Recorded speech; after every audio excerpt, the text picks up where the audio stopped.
He begot a son, but before the boy was born he took what we used to call French leave. Hugh went back to Wales and there was the queen whose name was Hers Lloyd. Hughie on the jousting festival and became her husband, and now he's the husband of twa queens. He begets a child on her and then goes back to fight for the Califondies. Killed. The child that was born in the Near East was Fire Fizz because he was black and white. And the child in Wales was Parzival. So, Parzival, the Christian knight, has a Muslim brother whom he does not know. His mother decided she didn't want and talk now anything about knights, no more of this nonsense. So showing up too. The Grail romance is that of the Godine, your own heart, and the Christ becomes a metaphor, a symbol for that transcendent power which is the support and being of your own life. Joseph Campbell, 107. The Hero's Journey. Connecticut or something like that, and brought forth her little boy on a farm. And so he knew nothing about knighthood. Buddha had the spirit and heart, the noble heart of his father. He was a born knight, Thaha didn't know it. Sofan he was about 15 or 16 years old, hies out in the fields and he sees 3 knights come by on horseback. He thinks they're angels, that's all his mother has told him about, so he gets down on his knees. They said, "Get up, you don't pray to us. We're knights, off King Arthur's court." He says, "What's a knight? How does one become a knight and jet or Thor's court?" "Oh, Ides just out the air." He goes back and tells his mother, "I want to be knight." So she faints. Then she decides she's gotta fix him. She makes a fool's costume and he goes trotting off. She trots after him down the road and when he turns the corner she drops dead. That's the way his career begins, by killing his mother. Ides not a good start. Anza, there he goes, riding all day. At night the horse pulls Supot at little rural castle. The knight whose castle it is has lost 3 sons in jousting tourneys. But still Hahash's little daughter there with him, so you can see the situation. In comes Parzival, whom they think is the great and famous Red Knight, and they greet them. Of course, when the time comes to take off armor and give him a bathe all covered with rust. Inside and went there and move there is this fool. But this old boy, his name is Gernmans, recognizes good man flesh and sees a great boy here. So he Takishiman and teaches him the rules of knightly combat, how to maneuver horses, the rules of combat. And one of their releases, a knight doesn't ask unnecessary questions. That earns Suto be bad bite of news later on. Gernmans recognizes that he'd like to have Yamashasan. So in every pretty scene he offers his daughter as a wife to Parzival Sotha that would have another son and the girl would have a HUS band and all that. Parzival thinks, I must not be given a wife. I must earn a wife. And that's the beginning of the new philosophy, you see? He breaks away from the idea of just accepting things that are given to you by society.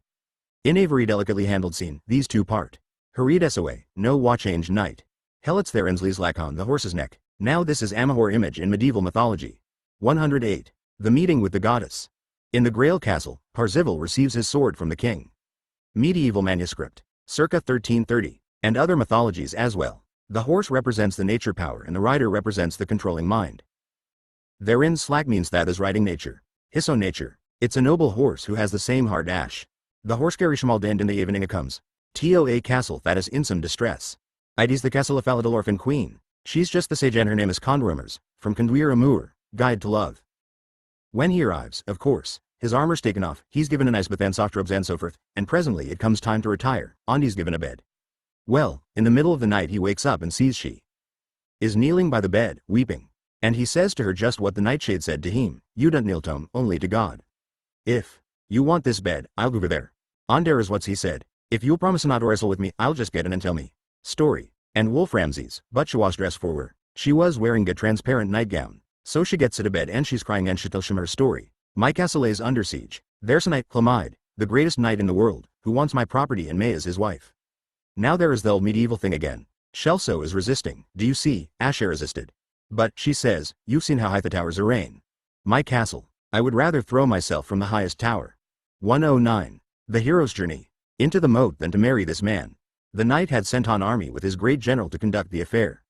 And Parzival says, well, I'll kill him in the morning. And she says, that'll be just fine. So in the morning the drawbridge goes down and brrrrmmm. Down comes the Red Knight, riding, on it collides with the seneschal, the leader of the king's army, and presently the enemy is on his back, and Parzival hashes knee and hish stand. Rips his helmet off, and is about to cut his head off when the man says, I yield. Parzival says, okay, you go to Thor's court, tell them you are my man and I sent you. After a couple of affairs of this kind, King Arthur's court begins to think, say, that was some chap de tway ago. So the latter decide that they're gonna go out and try to find him. Parzival comes back into the castle and Condwura Mersha's put her hair up in the way of married woman. So there's a spiritual marriage, each has chosen Theophor voluntarily, Onda has chosen, AWI Faindeed, and then they go to bed that night. As Wolframses, not Manulata nowadays would be pleased with that night's sleep. Because it didn't even touch her, Heck knew nothing about this things. 2 days and 2 nights more they're happy in this way. And then on the third night he remembered how his mother had told him of embraces, and Gurnemans, too, explained to him that husband and wife are one. Soften, as Wolframses, if you will pardon me, they interlaced arms and legs and felt that this is as it should have been going all the time. Now the idea there is that the physical is the consummation of love and the sacramentalization of the physical is the love. There's no clergy involved here at all. Love is fulfilled here in marriage and marriage is the consummation of love. This just threw the holding into a new perspective. There were 5 virtues of the medieval knight: temperance, courage, loyalty, courtesy, and love. And this young man is endowed with them all. 110. The meeting with the goddess. Favorite. What effect did the story you told have on Europe? At the time it was written? Was it read by many people, or was it just something that you feel had an effect, just through your study of mythology? Campbell. There was a great wave of Arthurian romance, first with the appearance of Geoffrey of Monmouth's History of the Kings of Britain in Latin. This was an account of the legends of the kings of Britain before the arrival of the Anglo-Saxons, starting with Ahriman Brute, after whom Britain is named. King Arthur appears there as a fighter against the Anglo-Saxons when they're coming in. This sprung a whole tide of stories having to do with the Celtic heroes and Celtic themes. Now the importance is not so much that this particular romance influenced people, but that it is symptomatic of a whole trend in thinking at that time. These romances spuried an attempt on the part of Europe to assimilate Christianity. Christianity came from another part of the world. It came from the Near East, a Sanalien religion, and was forced on Europe. It's in the 11th and 12th and early 13th centuries that Europe begins to assimilate it. There was a bishop or an abbot, Joachim of Florence, who around the 1200s published a statement of what they called the 3 ages of the Spirit. The first age of the Spirit is that of Islam and the age of the Father, the preparation of a priestly race, worthy to become the vessel of the Incarnation. The second age of the Spirit was that of the Son in the Church, bringing this message to the world. The third age of the Spirit, which is about to dawn in the 15th century, was to be that of the Holy Spirit, the Holy Ghost, where the Holy Spirit will speak directly to teach and the institution of the Church will gradually disappear. Now, of course, this was heresy and was condemned, but it caught on. The Grail Castle is a castle that participates in this new experience. The Grail Knight, whether his name is Galahad or Parzival, appears in flamingrid armor, appears in Arthur Castle at the time of the Pentecost, the descent of the Holy Spirit. So that the Grail Knight is the equivalent to Christ, that is to say, as the vehicle of the Holy Spirit. This whole drift is what is marked in this book, and it's a drift away from the orthodox Christian pattern. The hero's journey. Campbell. There's an interesting thing about the date of the Tristan story that comes at the end of the 12th century, about 1160 to 1170. It's exactly the same period of the Krishna cult in India, where the god Krishna falls completely, totally, in love with a married woman, Radha. Again, it's the rule-breaking, law-breaking thing that the religious ecstasy represents, going pastrational bounds into the irrational, complete giving of oneself. And here is the god himself who is involved in this. The principal poem celebrating this is called the Gita Govinda, or Song of the Cowherd, and it was composed by a young Brahmin who was in love with the daughter of his guru. He represents himself as Krishna and his beloved as Radha. And that's exactly the same period.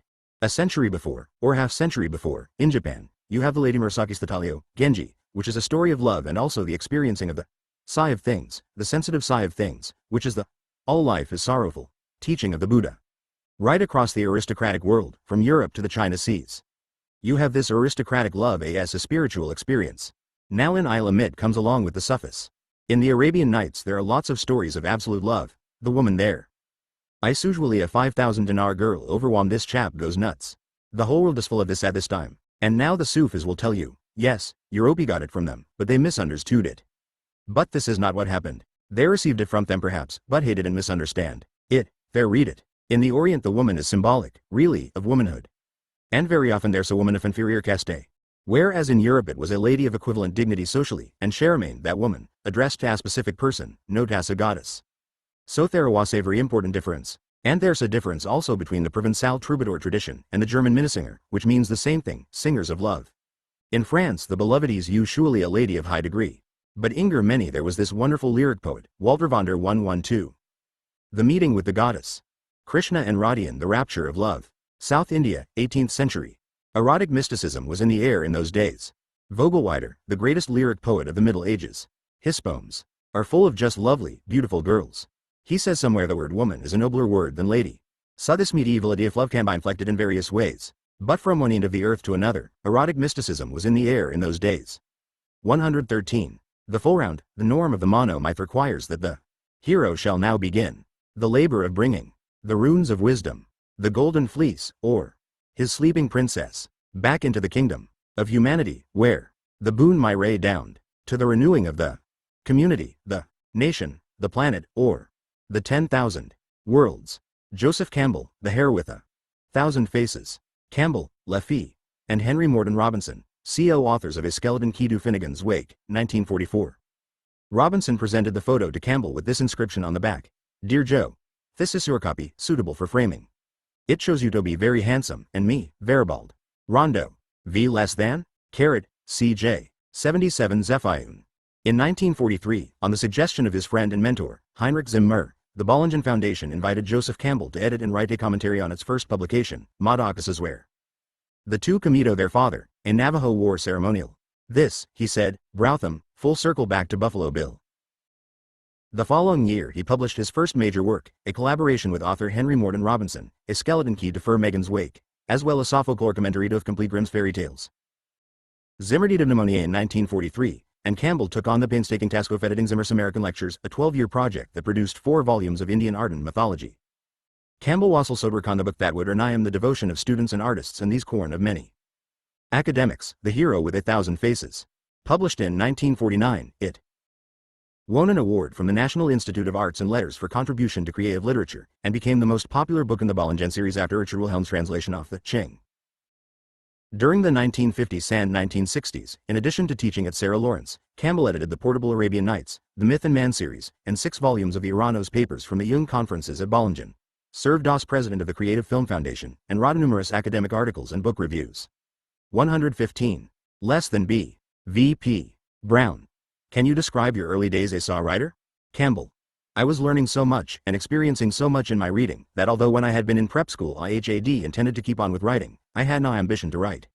I was just reading. When Finnegan's Wake came out in 1939 I had already found it when I had been in Paris. I had been appearing in Miles Jollis's Transition magazine, in an earlier version under the title, Work in Progress. I had become fascinated in the material at that time because it meant something to me.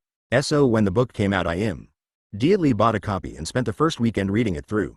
And, oh, it was a grand experience reading Finnegan's Wake and being more or less ready for it. In my days at Columbia, when I used to be running around, I got to know a young professor named Henry Morton Robinson. WHOUSEDTO come out and kick a football around the field. I had known him for many years, and when I went up to Woodstock in the middle of the Depression, there was my friend Rondo. A Swede called him, without a J.O. band with a family, sweating it out. Finally he broke it through and go to job with Writer's Digest Ghost writing 3 or 4 articles a month.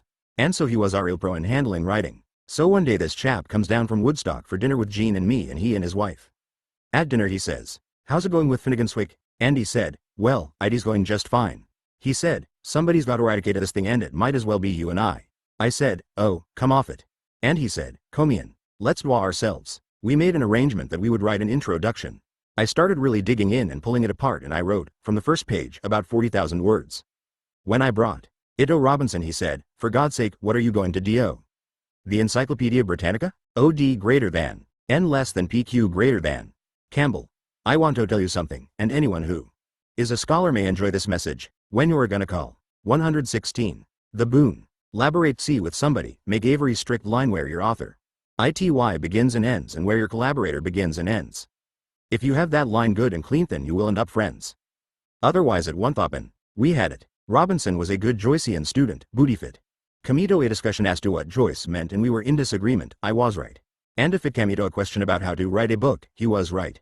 So I bring him a first statement. He said, Joe, this is a funny thing to say but everything is upside down.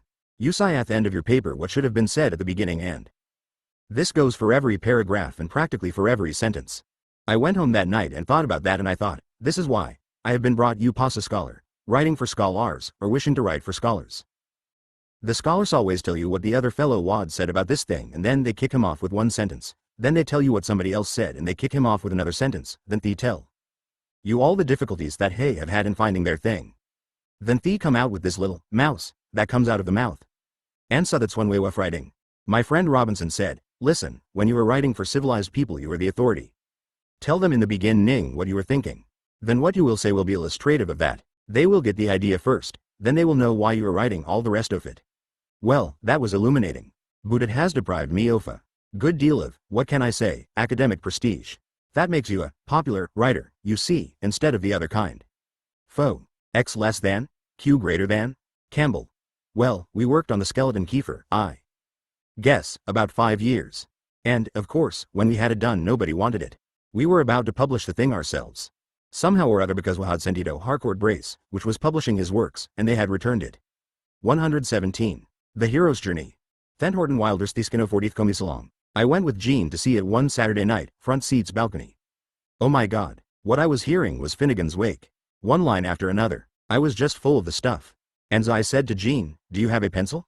Shahada Womanbag thought that everything in it, so I had a pencil and I could just jot down the quotation sass. They came. I still have the program where I was copying down the quotes from Finnegan's as they came. I phoned my friend Robinson the next morning at Wood Stock, and he said, hey, Rondo, I think we should write a letter to the New York Times. This is just outrageous. My god, the skin of our teeth this Finnegan's Wake. And he said, I'll bed down Monday and we'll talk about it. When he heard what it was phoned down to the Saturday Review to Norman Cousins. And we worked on the paper that day and in the evening brought it down to the Review. Cousins looked at it and says, what's Haldwick Kellett? Let's call it, the skin of whose teeth? So published. This. But it was just as the war had broken out, just after Pearl Harbor, and Wilder was in the army. He was a captain. The next thing you know he was a major and the next thing you know he was something more than that. So the newspaper boys came down on us from all angles just like a bunch of dive bombers. Wawas. This pair of mix? This wasn't the civilization we were fighting for. Let's cool it, I said to Robinson. Wilder's gonna have to publish it in book form and we'll do the job in it then.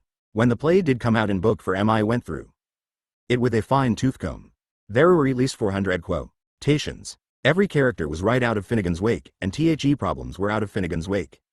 Andy located a 4-line quote, verb for verb, na forenoon. And so we wrote, the skin of whose teeth, party, and after that, the skin of whose teeth. Party, and that did it. Campbell. When I completed a skeleton key to Finnegan's Wake I gave a copy to Mrs. Eugene Meyer and she sent a copy to 118. The Boon. Thomas Mann. Andy wrote here a letter, and that letter is published in the collected letters of Thomas Marin, of which I have a copy.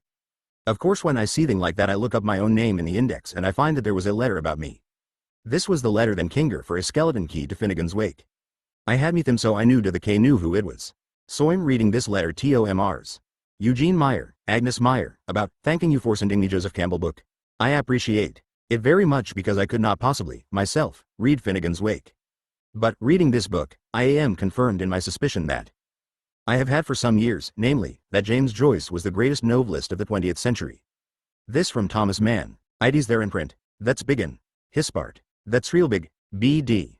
P9. Brown. What was the genesis of the hero with 1,000 faces? It's my understanding that it was a king from all along, but the actual writing began while you were at Sarah Lawrence. Campbell. Robinson was publishing something of his own with Simon & Schuster at that time and they said, who's this guy, Campbell? And Robinson said, oh, he's the greatest. So they said, would like him to do a book on might. So get a phone call from my friend Robinson, Onda says, Joe, Simon & Schuster's interested in a book on mythology and a future to Punur Highway San Nakundanal. Never talk to you again. We arranged for a publisher's luncheon and they said, yes, would like a book on mythology. What kind of book do you want? We want a sort of modern bullfinch. I said, I wouldn't touch it with it in football. They said, what would you like to do? I said, I'd like to write a book on how to read a myth, a sort of self-help book? Yeah, okay. Write out a presentation and we'll talk about it. So I went home. Jean was on tour at the time, and I spent one night just typing up a presentation, an idea for a book, and Weatherwellison with a low of amusement, to the dream like mumbo-jumbo of some red-eyed witch doctor of the Congo, orade, with cultivated rap, toure thin translations, from the sonnets of the mystic Lao Tse, now and again crack the Hard's Hellofan argument of Aquinas, or catch suddenly the shining meaning of a bizarre Eskimo fairy tale. It will always be Theon, shapeshift, ing yet marvelously constant story that we find, together with a challengingly persist, tense suggestion of more remaining to be experienced than will ever be known or told. Joseph Clampbell, The Hare with 1,000 Faces. N.Y. The Hero's Journey. My own first book, The Hare with 1,000 Faces, wrote right after doing a skeleton key to Finnegan's Wake, was just saturated with Joyce in what calls the monomyth the one myth and the one cycle. I took it from Joyce. I took it from Mann. Took it from Ovid. Took it from Froben. Use, and from Spen. Glur. There were a whole group of influences, but Joyce was certainly one of the major ones. Joseph Campbell. Brought it up to them, and by God I got a marvelous contract. $250 on signing the contract, $250 when the book's hell finished. $250 on turning it in. So I worked for 4 or 5 years. What it was the Hero with 1,000 Faces. What it is my first lecture to my students at Sarah Lawrence College. And I wrote the presentation, got the contract, started work on this thing. While I was writing the introduction I would ready to. Jean, as I've read it in everything you do, and finally she said, that's getting to be a pretty long introduction.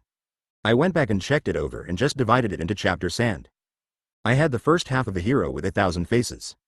After 5 years or so I sent the manuscript up to Simon & Schuster. I didn't hear from them for months. I phoned up and they said, our staff had changed since we made the contract and we're not very much interested in the book. We will publish it, but if we publish a book that won't care for it's not very good for the book. I said, let me come up and talk about it and get the manuscript back. So I got the manuscript back and took it home. I phoned my friend Robinson. You see, I was young and ignorant and he was seasoned, and he said, I've taken back the manuscript and I'm going to send them their money back. He said, you send them the money and they'll crucify you. You just, thos bunch of bastards. They have you work for 5 years and then they throw you out. Sothene, another publisher, Kurt Wolff of Pantheon, Saida wanted to see the book. I gave it to him and he said, who read it? He had the grace to tell some Slatter he had also refused Spengler's Decline of the West when it wasn't him. Then he sent it to the Bollingen Foundation and they said, the Hero is a honey, and it's the Hero with 1,000 Faces. It's been out since 1949 and last year, 1984, I'm pleased to say, it sold 10,000 copies. That's a pretty good record for a book. That was rejected by 2 publishers. And that's how we got into writing. Abe. 120. The Boon. AUDIENCEQUESTION. Is there a basic pattern or list of tricks that you can talk about, since we have to at times be tricked to righteousness? It might be say don't know if there's some repeated patterns that you can identify. Campbell. There's a good list of them right here in the Jacob story, and if you want, the best thing that has been done on. It is by Joseph Campbell, Laughter, in The Hero with 1,000 Faces. That's tellest, and I can tell you, when these things happen to you, and they happen every day, you can read them in terms of the myth, and you know where you are. That's the advantage of being mythologically indoctrinated. You know where you are when these stories take place. And they do. Read them notice. Something that happened out the rebut is something that is going to appento you and is happening to you. That's translating this material into spiritual food. Foe, YPQ greater than. Cusino. When did you first encounter Heinrich Zimmer? Campbell. Oh, my marvelous friend, Heinrich Zimmer. I can't say enough about that man. His father was one of the major. Embarked on my next Bollingen assignment. Also the proof stage, because the original editor had gone abroad. The book was Joseph Campbell's The Hero with 1,000 Faces, whose galleys I eagerly began to read as I took them home on the subway. An encounter with psychoanalysis made me see significance in every image. The encounter had been Freudian. Some time passed before I realized that the Bollingen Foundation had something to do with C.G. Jung, not to mention Paul Mellon. When I met Campbell over the Moorish coffee table, a swell went through the index I had been commissioned to make. He seemed the easiest person in the world to please. Thought the index, my first, ventured in directions far from index orthodoxy. The defection of the previous editor had thrown the publishing out and desolated Campbell, who would have welcomed almost any literate and willing substitute. My enthusiasm seemed to encourage him. When I commented on the aptness of the correspondence's head raced between symbolic instances drawn from many mythologies and folklores on one hand, and individual dreams and fantasies on the other, he exclaimed, yes. You see, it all jits. William Maguire, Bollingen. 121. The Hero's Journey. Alchemical imagery is one way of telling this same story in terms of getting the gold out of the base matter. The gold is captured in base matter, prima materia. And through the alchemical cooking and whatever else they're doing, pouring things in and so forth, the gold is brought out. And the gold is your own spiritual life that is clouded in the pure matter of your physical ests. The operation of the mythic meditation is to bring out, elicit, the gold of your spiritual character. You have to move into this slowly, and that's what ordeals are. The ordeal is a gradual clarification and purification of your life. Joseph Campbell. Greater than. Indologist Heinrich Zimmer. Right, and Paul Mellon, co-founder, with his wife Mary, of the Bollingen Institute. Mary Mellon wrote of Zimmer, when he's excited or has had a glass of Italian wine, he spouts vocabulary like Agassiz like Fame's Joyce. To hear him he's like watching Shankar dance. Itis mythology orchestrated. Celtic scholars of the generation before, and Heinrich was a major Indologist Holf Germany when Hitler came in. He couldn't stand what it all stood for. He came over here with his family and then he couldn't get a job. There were very few Oriental departments in the United States universities at that time. You know how. The faculty who's there want to stay there and they didn't win the competition. And so finally the ladies of the Young Foundation got him a room in Columbia University upon the top of the library. And there he was giving his lectures. I attended the first lecture and there were 4 people for Heinrich Zimmer's lecture. He lectured us the here lecturing tone auditorium. He was a magnificent deliverer of a lecture. I remember him saying to me, I'm glad you are getting this stuff. One of the other people present was the little librarian who was a person of the Young Foundation who had arranged for him to be there. Another was a Polish female sculptor who, when she came into the room, emitted a perfume that would have and all the gods told me to paradise. 122. The boon. That was it. The next semester Zimmer had to have a larger room and the next semester after the had an enormous room. And should denly the mandate. He caught a cold and wasted pneumonia. Nobody diagnosed it correctly, it was absurd. Suddenly Zimmer was gone. IOWE everything to Zimmer. His widow gave me a statue of a Bodhidharma from Japan when she asked me if I could edit his American lectures. So I spent, God, almost 12 years editing Zimmer material and brought out our magnificent works out of his notes. Fod. Q greater than. Zimmer continued quietly to bring prom icing Bollingenpro's Pextomerazad and Tion. One was Joseph Campbell, a clever and intuitive Irish man, energetic, sound and full of life, who knows a lot about Indian stuff. William Maguire, Bollingen, Campbell. And in doing so I became associated with the Bollingen Foundation, the Bollingen people and that whole young Ian world. When I finally wrote my hero it was refused by 2. A.R.S. Joseph Campbell and Jean Erdmann with R. F.C. Huvi, the translator of Carryon's works, on to St. Jeremy, on the Piazza, Ascona, Switzerland, 1954. 123. The Hero's Journey. Publisher Sandit was the Bollingen that picked it up. If they had not picked it up, I don't think anyone here would have heard of Joe Campbell. I'm sure of that. They kept me on course with grants while I edited Zimmer's work and did work of my own editing the Irano's lectures. It was that steadying along until somebody was interested in this kind of material until the day came when everybody was interested in it. You know, it's a wonderful thing having been thrown out with no job, hunting my own way. I found things that other people were going to need when they lost their way too. The saying a friend of mine has given me for letting me know when you were in late Middle Ages. You got to the top of the ladder and found it's against the wrong wall. Well, I think I found what it is you need to break through that wall. This is one of the delights of my experience. Campbell. Zimmer, in relation to the perilous bed in the Sir Gawain story, asked what's the meaning of an adventure of this kind?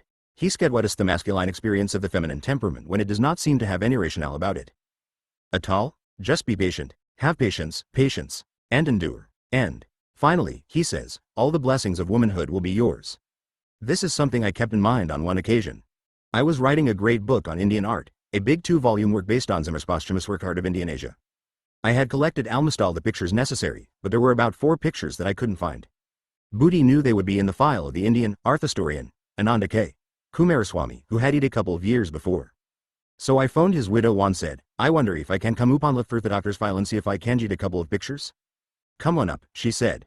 Soupy went one hot summer day in Boston, in Cambridge. I was admitted to the library where the pictures were. There was a huge mass of pictures but I thought it.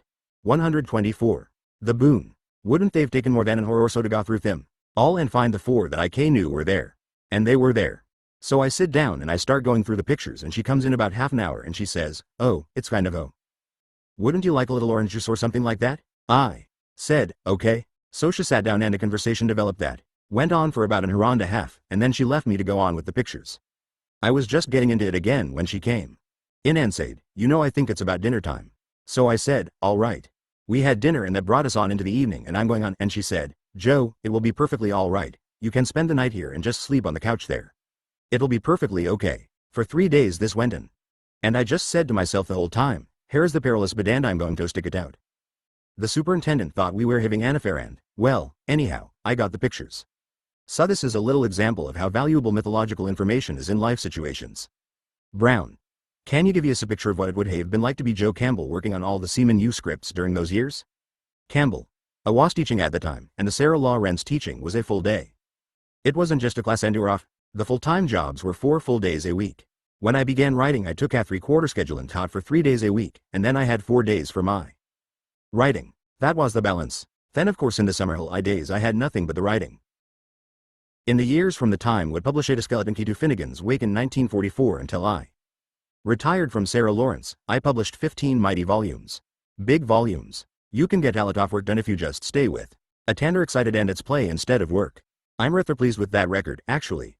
Just as anyone who listens to the muse will hear, you can write out of your own intention or out of inspiration. There is such a thing. It comes upand talks.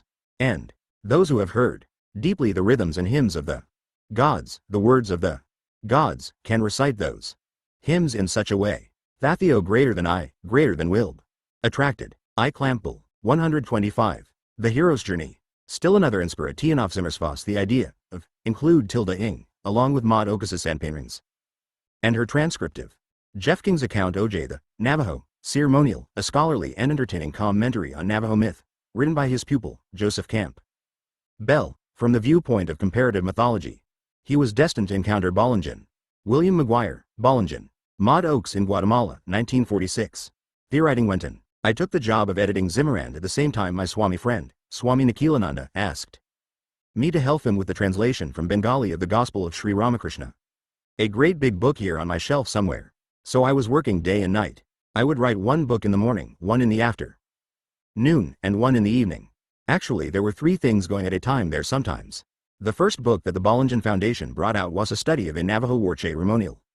Zimmerhader commended that I should write the introduction and commentary and edit the book. So that was another of my jobs. It was a real season of writing, and very, very exciting, and wonderful, wonderful. Material, 126. The Boon. And whether it was Finnegan's Wake or the Navajo material, or the Hindu material or Heinrich Zimmer's, it was all the same material. That was when I realized, and nobody can tell me anything differently, that there is any mythology in the world. It has been inflected in various cultures in terms of their historical and social circumstance and needs and particular local ethic systems, Buddhist one mythology. Foe. Campbell. Historians and ethnologists are interested in the differences of mythologies and religious systems of the world, and one can study the mythologies and philosophies of the world with an accent on these differences. On the other hand, the problem emerges off Bastian's elementary ideas. Why are they everywhere? This is a psychological problem, and it's a problem that separates use or discussion of the comparative forms from the whole. Research having to do with differences. What happened in the West following the period of Aristotle particularly was saw gradual attack on mythological ideas, so that criticism in the West tended to separate itself from the elementary ideas. However, there is Al's own undercurrent throughout Western thinking. It's associated with Gnosticism, alchemy, and many of the discredited manners of thought that carries on this interest in what might be called the perennial. I'm thinking of the perennial philosophy that has been expounded particularly by Ananda K. Coomaraswamy, and picked up, I think it was during the 1940s, by Aldous Huxley in that work of his, The Perennial Philosophy. I'm thinking of this as the translation and total discourse of the implications of the mythic images. And that's why the same ideas can be found in the mystical philosophies throughout the world. The continuities that might come over into philosophy. And the basic idea of the philosophy is that deities are symbolic personifications of the very images that are of yourself. And these energies that are of yourself are the energies of the universe.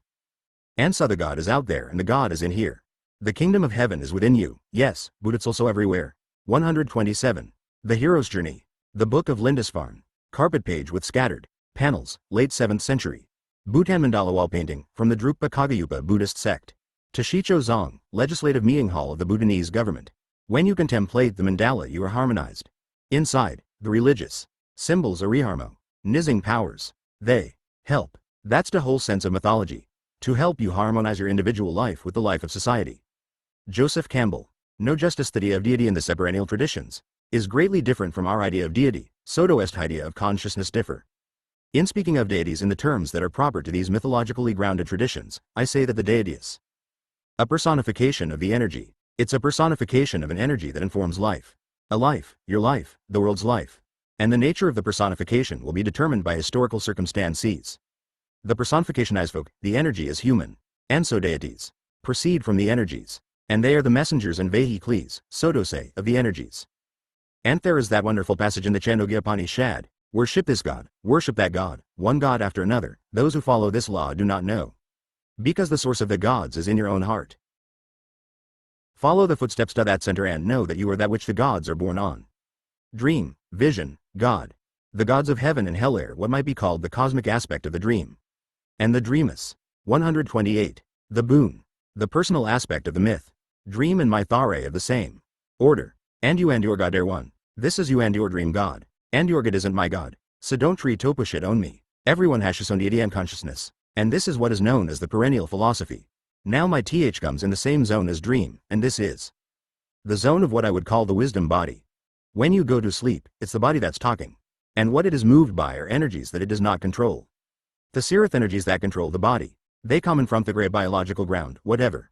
It may be protoplasm, the Yarathier, the Yar energies, and they are matters of consciousness. But we also have in this body, this Aferufir, the head, and ITHASA system of thinking of its own. And that's a whole manner of consciousness that stems from the headset, and it is different in its knowledge from that of the body. When a baby is born, it knows just what to do with its mother's body. It is ready for the environment into which it is put. It doesn't have to be instructed. The Sething Shaban, and this is the work of the wisdom body. That's a wisdom brought the little thing into form in its mother's body. It was shaped by these energies that lay in us, and of which we are the carnal manifestation. This wisdom of the dream, wisdom of the vision, is the wisdom then of the perennial philosophy. So that's what came of that. I'm writing all the time now. Ethereal sorrow is that it's cut down on my reading time. There's still a lot to learn. Brown. Over the course of your long career, Joe, what has been the most satisfying aspect of your work? Campbell. Form one of the most exciting and really moving things about mythology is this universality of certain things. It becomes particularly striking when you turn, let's say, from some very simple people like pygmies of the Congo and Tihen go to another very simple people, like the Yagan Oron or Tierra del Fuego, and find the same motifs coming along there. It's not so. 129. The Hero's Journey. My hope for the Prey End Book. 15 that its ancient art of Scheherazade, which has already charmed us, may so amplify your experience of the world, that, seeing ourselves in perspective, some of us all wish to rejoin the human race. Then, indeed, the reading of the complete 1001 Nights will have been our death, Astyrant, and refreshment. Tasman. Joseph Campbell, Introduction to the Portable Arabian Sites. Surprising when you are in the field, for example, of any of the great high culture systems, where we know that there has been great trade and diffusion of techniques and everything else from one place to another. But Hizother matter. You just wonder whether people have carried from primordial times, from the very beginning, motifs of this kind. One that I find most recurrent is of the Men's Secret Society, Men's Secret Rites, which usually involves some kind of bullroarer, a noise-making machine, a horn of some kind. There's a woo-hoo-hoo, and this is kept hidden in the woods. Women aren't supposed to know anything about it. Then Themen bring it out and they're going to have some ceremony, and the women are supposed to run away and hide and not see it. In some of the cases Themen become very brute alto any woman who does see it. This we find among the pygmies of the Congo, and we find it again down in the rainforests of Brazil. The same kinds of the Messiker and Tierra del Fuego.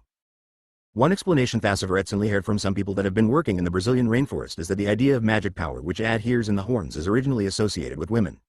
We see that with the goddess Circe in the Odyssey, who had the magic power and the man just had the physical power.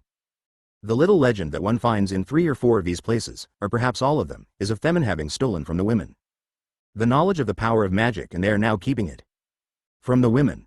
Now we don't often hear from the women's side because the male anthropologists can get in touch with their actual women's thinking. But here is a couple who were studying the Beresana people in Brazil, a man and his wife, and she studied with the women. What I got from her learning was that the women are actually protecting their power against contamination by Themen's power when they go and hide. Theides that of women having power, the power in their body, the magic of their body, and men having to gain power. Now the sign of the women's power is menstruation. It is the wrath that the woman is taken over by a power, namely the power of nature, biology.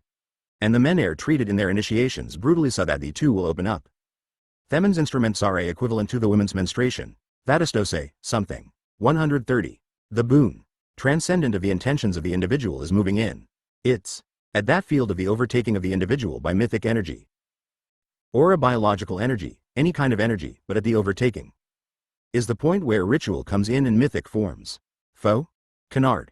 How do you explain the similarity of image and ritual as many cultures? A real one humankind, really? High water. The world is full of biological inequities, but I do think that there are things that make for a kind of spiritual unity. Booty think the notion has overtaken Nusto such a degree hat. We are beginning to confuse conformity and equality. That's a dreadful mistake, I think, another form of Western imperialism. I certainly agree with Campbell that we all have a touch of that orenda, that flame, within us, that is all the same fire. But what interests me is the ways in which that fire, those different images, is cast up on the world in which we live. Gillimon. With all we know of the structure of the brain, regardless of where then neurophysiologist cuts, there is no evidence that the fundamental wiring of the brain is different, whether you were born as a Hottentot, Melanesian, or Caucasian from one place or another. The wiring of the brain is absolutely the same. High water. I think there's no question that the Muralsoft, the Dreamtime people of Australia and those of Altamira have absolutely nothing in common. The appearance is superficial, not fundamental.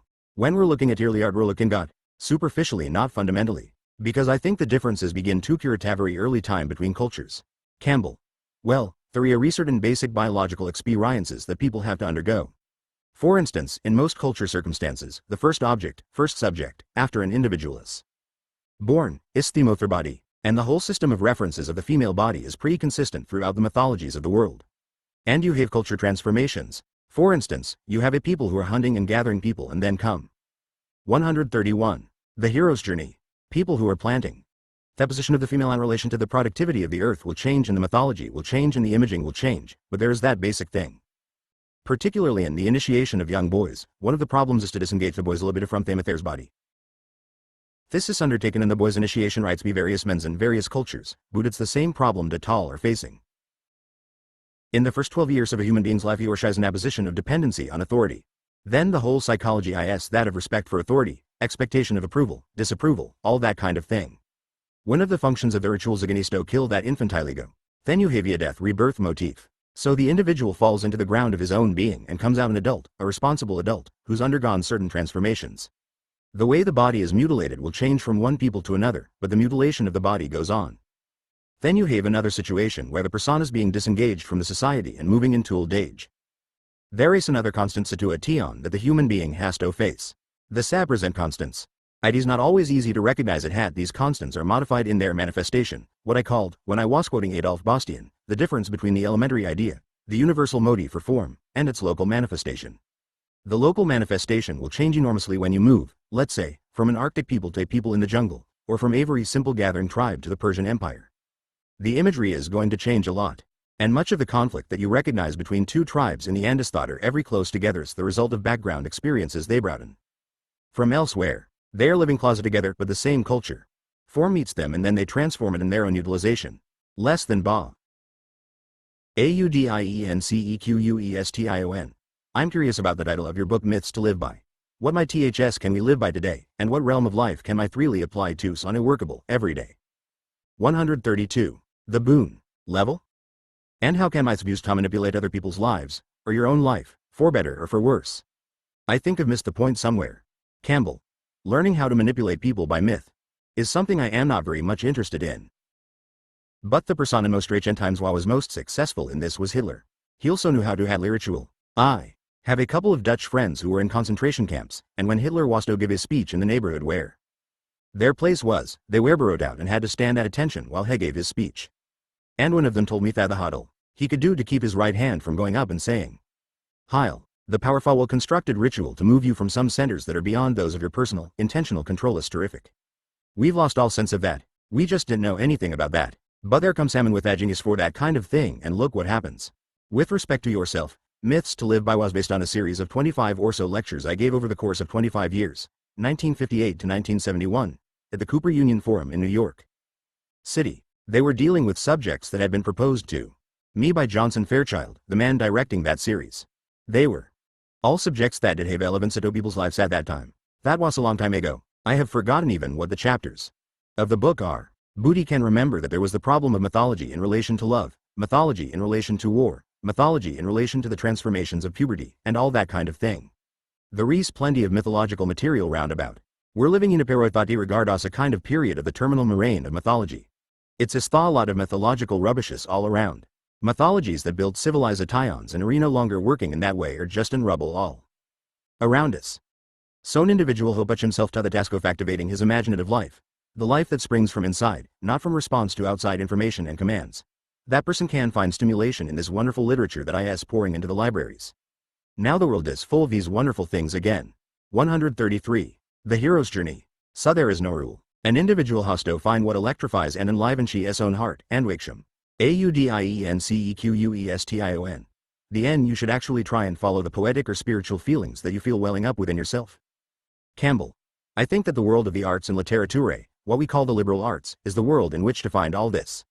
One has to pursue something like that. Now what a religion does, in an Orthodox church for 1 or so a week, is that one goes and puts oneself in an environment that is supposed to awake that system again. Then you go out and do the chores, and you go back to church again, or you're supposed to say your prayers in the morning and evening, which means putting yourself in touching with those centers. But if religion hasn't put you in touch with those centers, it's somebody else's religion, really, and well, then you're cut off, and it's so no for problems. J.B.C. Brown. Recently on the talk show circuit you had an ordeal while you were launching the way of animal powers. Campbell. You meant the metaphor story. Brown. Yes, that was a fascinating vignette that sounded as if I helped to inspire subsequent work. Campbell. Sure, I love to tell that story. A simple realization came to me last year with respect to this whole problem of the function and relevance of myth to life. When The Way of Animal Powers was published, the pub Lisher sent me on a publicity tour. It's the worst kind of tour to go on because you're talking with people who don't know anything about the subject that you've devoted the book to. And the first question they would ask, normally, is, what is Ameth? Finally I had thought of the definition that I thought would hold them. Of course, I knew that nobody knew what it was anyhow, but it would sound like a definition. And so toward the end of this tour I committed. I won't say what city it was nor who it was, but it was a talk show, 134. The Boone. Half hour, live, on radio. Andy walked into the room, and the red light is noted, so I can have a little conversation. And the first thing this young man sitting across the table says to me is, I'm tough, he says. I'll put you try to you, no fooling. He says, I've studied law. So, alright, that's okay with me. Then the red light goes on and he starts out with this popularity. He says, myth is a lie. Amy this alley, isn't he? I said, no, you must talk about a mythology, a whole mythology by which people live. A mythology is an organization of symbolic narratives and images that are metaphorical of the possibilities of human experience and fulfillment in a given society at a given time. Of course, that was out the window already. It's a metaphor. About 5 minutes ago, I realized, this young man does not know what a metaphor is. So I felt I could be tough too, you know. I've got them in a hammerlock, you might say, Ani's not going to get out. I said, no, I'm telling you that myths share metaphors. Give me an example of a metaphor. You give me an example of a metaphor, he says. I taught school for 38 years, so I said, no, I'm asking the questions this time. Give me an example of a metaphor. Well, the poor man fell apart. I felt ashamed. You don't do things like this to people. Nietzsche has a saying, I think it's thus spake Zarathustra, or the will to power, about the pale criminal, the one who has the courage of the knife but not of the blood. And now I had no courage to face what I had on to this young man on his show, live to his public. The show wasn't his name. Hefe apart, and he said, I don't know what Odo. Wait a minute. Then he comes up from the floor, we now have about a minute and a half for 2 minutes to go, and says, I'll tree. He says, so and so runs very fast. People say he runs like a deer. I said, that's not the metaphor. Tick, tick, tick goes the clock. The metaphor is, son soit a deer. 135. The hero's journey. That's a he said, that's a metaphor. Quote. I said, that's the end of the show, and that got in tone. It is simple. People say they believe in God. God's a metaphor for a mystery that absolutely transcends all human categories of thought. Even the categories of being and non-being. Those very categories of thought. It's as simple as that. It depends on how much you want to think about it. Whether he's putting you in touch with the mystery that is the ground of your own being. It isn't, well, it's silly. So half the people in the world are religious people who think that their metaphors are facts. Those are what we call theists. Theoth are half-fair people who know that the metaphors are not facts and Southerlies. Thos are the atheists. Campbell. I had a fantastic experience with Martin Buber. He was lecturing in New York to a group of about this size, a series of 3 Wednesday evenings. He was an eloquent man. The first evening was talking about God, and it dawned on me I didn't know what he was talking about. Was he talking about the mystery that now lies behind the galaxies and the subatomic particles? Or was he talking about one or another period in the development of Yahweh in the Old Testament? Or was she talking about someone with whom he was shaving a personal conversation? He stopped Tashani moment and said, it pains me to speak of God in the third person. When I told this to Gershom Scholem, he said, sometimes she goes too far. So I'm sitting there, and he raised my hand and very politely said, what is it? And he said, there's a word being out here this evening that I'm not understanding. And he said, what is that word? And he said, God. You don't understand what God means? I don't understand what you mean by God. You tell us God. 136. The Boone. Hash it in his face. Ivy just come from India. Fairy people are experiencing God's face all the time. It was Sasta at high thim with a brick. He said, do you mean to compare? That's monotheism. We've got it. No one else has it. And then the next week, this wonderful little man, he's marvelous. He's saying very nasty things about the Phoenicians because they're killing Theroldistans for Moloch. Sacrificing Theroldistus to Moloch. Terrible thing to do. 15 minutes. Latter Hajay's around to Abraham about to sacrifice Isaac, and now. This is the greatest tact anybody in the world had ever given himself. 2. Thesis, the key act indicating what a wonderful man Abraham was. And I couldn't help it. I raised my hand again and I said, Dr. Buber, How does one distinguish between the divine and a diabolical invitation? He said, what do you mean by that? I said, 15 minutes ago you were excoriating the Phoenicians for sacrificing Therildas to deity. No, you're praising Abraham above all living for having to do the same thing.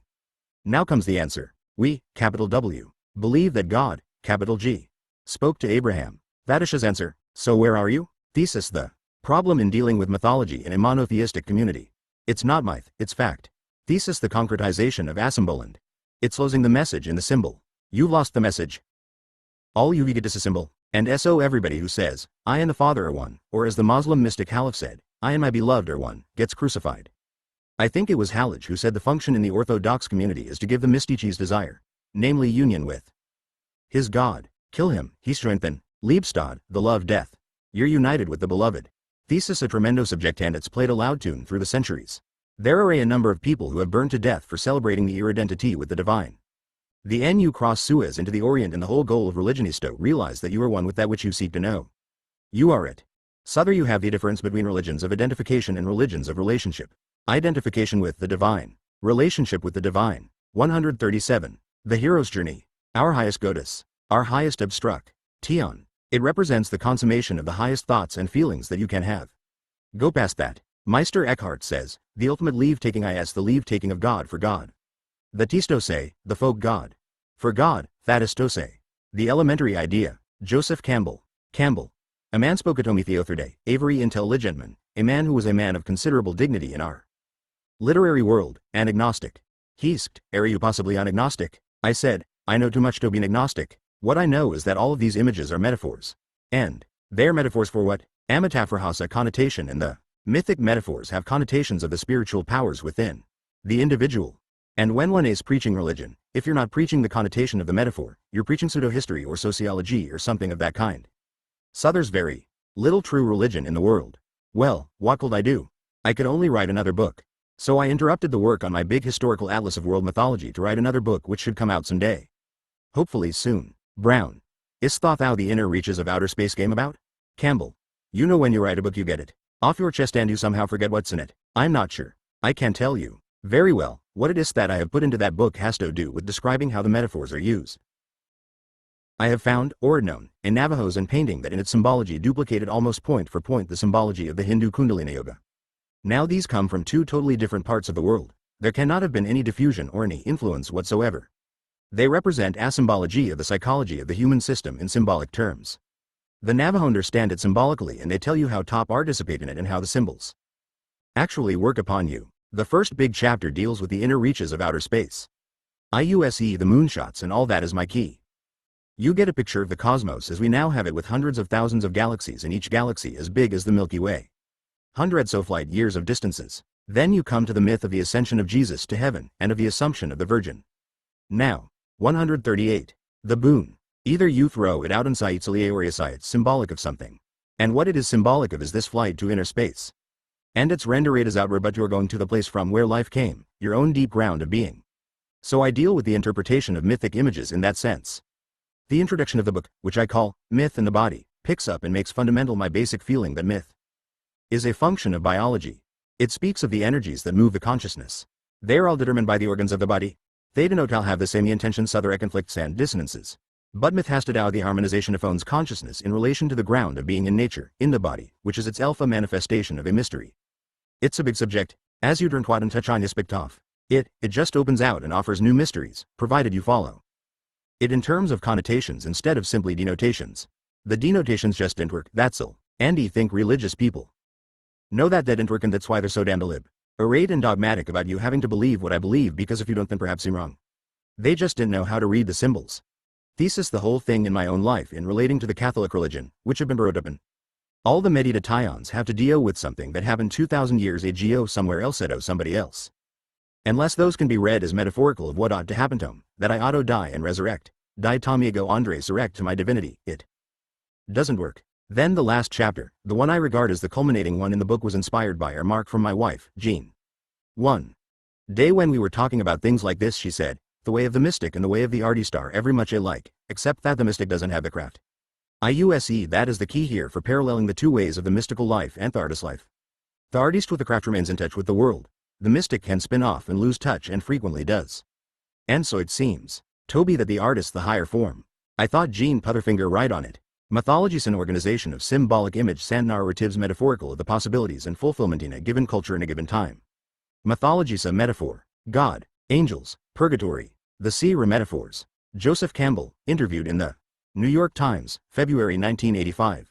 139. If the heroine he's triumph wins the blessing of the goddess. Orthogodandes then. Explicitly commas. Scion to return to the world with some elixir for the restorer. Tion of society, the final stage of his adventure is supported by all the powers of his supernatural patron. On the other hand, if the trophy has been attained against the opposition OFIT's guardian, or if the hero's wish to return to the world has been resented by the gods or demons, then the last stage of the mythological round becomes a lively oft and comical pursuit.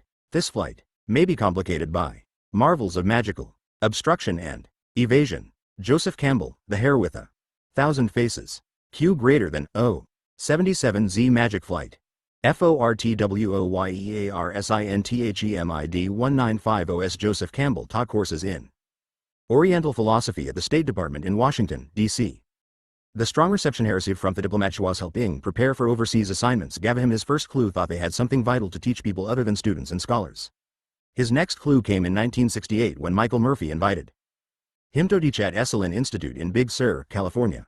Over the next 19 years Campbell co-taught classes there with writer Sam Kean, Tai Chi master Chunglang Aluong, psychologist John Weir Perry, and many others, constantly widening the scope of his approach to mythology. Campbell resumed his travels after retiring from Sarah Lawrence as professor emeritus in 1972. Over the next years journeyed to Iceland and Turkey, Egypt and Greece and Medea. Long tour through Southeast Asia. The fourth and final volume of his 20-year project, the 4-volume The Masks of God, was published in 1968. It was a study of the historical development of mythology and the religious differences of humankind, designed to complement the hero with 1,000 Faces, a portrait of intriguing correspondences. It was followed 4 years later by Myths to Live By, a collection of his lectures at the Cooper Union Forum in New York, and in the same year he published The Portable Jung. In 1974, he published The Mythic Image, the capstone book of the Bollingen series. 141. Brown. You know, Joe, I've driven up and down this equals Northern California coast with you and had a tremendous time reminiscing as we came down to Carmel, to the nooks and sea rannies that you had been in as a young man. Boot even no idea how you got here to S. Allen originally. Campbell. I guess it was about 16 or 17 years ago, 1968. Alan Watts suggested to Mike Murphy had he's me to come down here. I think that was about the time that Esalen was beginning. I was flying to Milwaukee and there was an hour break in San Francisco between my flights. Mike came me up to eat that time, together with Richard Price, and asked me if I would come down here. Ali did was lecture on mythology, right here in this room. This was about all there was at that time. Apparently people liked what I was doing, so I kept coming back. Viewed a big advance, a big change came along when Sam Kean came to visit one time in New York and we decided we'd do something here together. We had a theory. Sam was very good at finding out where people are even they're stuck when they're in trouble. I don't think you have to go through deep psychoanalysis for that. There is just some kind of idea that's blocking you. Remove the dia, the persona is released. That's a good mythological principle. In India demons are simply obstructors of consciousness, those things that block consciousness. Wahadari did that Sam would be able, by interviewing people in India log with them, to find where they were stuck. And that I would be able to find and recognize the mythological analog to their problem. It was a nice theory and nobody was going to get ortond. It actually worked. We had 3 or 4 events that were really spectacular. And that was the first time that I really came to understand the relationship of my scholarship, which was simply about mythology, to actual psychological problems. 142. The Magic Flight. And it's been going fine ever since. Brown. It's or is. B.D. P9. Brown. As a psychiatrist, I'm particularly curious about your work with John Perry. How did you first meet them? Campbell. That was a marvelous meeting. Mike wrote to him one time and said he'd like me to come out and talk with John Perry, a psychiatrist in San Francisco, about schizophrenia. I said, I don't know anything about schizophrenia. He said, well, he'd like to have me give a lecture anyhow. I said, well, how would James Joyce be? And he said, that would be just fine. So I agreed to come out and talk with John Perry. And Perry sent me some of his monographs, his articles, on the symbolism of schizophrenia.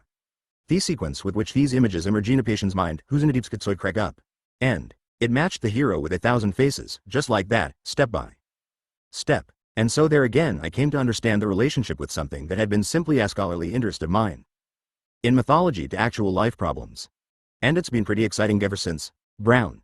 That's really how you go tack acquainted with you. In the middle of the 1970s, read a book of yours, Primitive Mythology from the Masks of God, and it sounded like what my patients in psychoanalysis were telling me. Campbell. Yes. That marvelous. Actually, I guess the big crisis in my popular career came in the 1960s when people were taking LSD and my book The Hero with 1,000 Faces became a kind of triptych or mythological map for the hippies.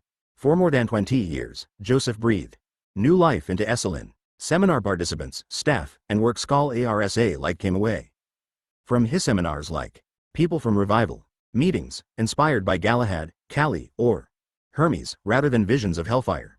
No one wrote their audience est other feet like headed. No one I'm. Esalen's story joined enthusiasm, scholarship, and was Doms of Yulee. Michael Murphy. 143. The Hero's Journey. Campbell lecturing animated Lido an audience of diplomats at the Foreign Service Institute in Washington, D.C., 1957. Kennard. Do you remember any people who came me up after your lectures and asked you something which made you say to yourself, oh, my God, I have 30 seconds to tell them the true meaning of life? Campbell. Laughing. No, I haven't that problem. Kennard. Do you remember ever going up to somebody and actually asking them? Campbell. No, I don't ask questions like that.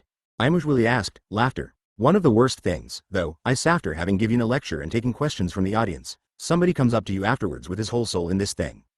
That's the hardest thing to handle. The others are writing PhD theses and they want specific book references, things like that. Those are the only real annoyances on this job. TARNAS. So, PhDs and soul searchers. What are some of the PhDs that people are writing? Serious or straight stuff? 144. The Magic Flight. Campbell. Well, you'd be amazed at what people are getting PhDs for writing. Laughter. I knew a chap who was doing a thesis on the use of semicolons by Milton and Hisson nets. Kennard. On DXU about that? Campbell. No, he told me about that. It's a funny business, actually. Kennard. Joe, what are some of the more interesting questions that you've heard after your lectures? Did any of the questions people ask you just out of the blue at the end of your lectures ever introduce you to something new? Campbell.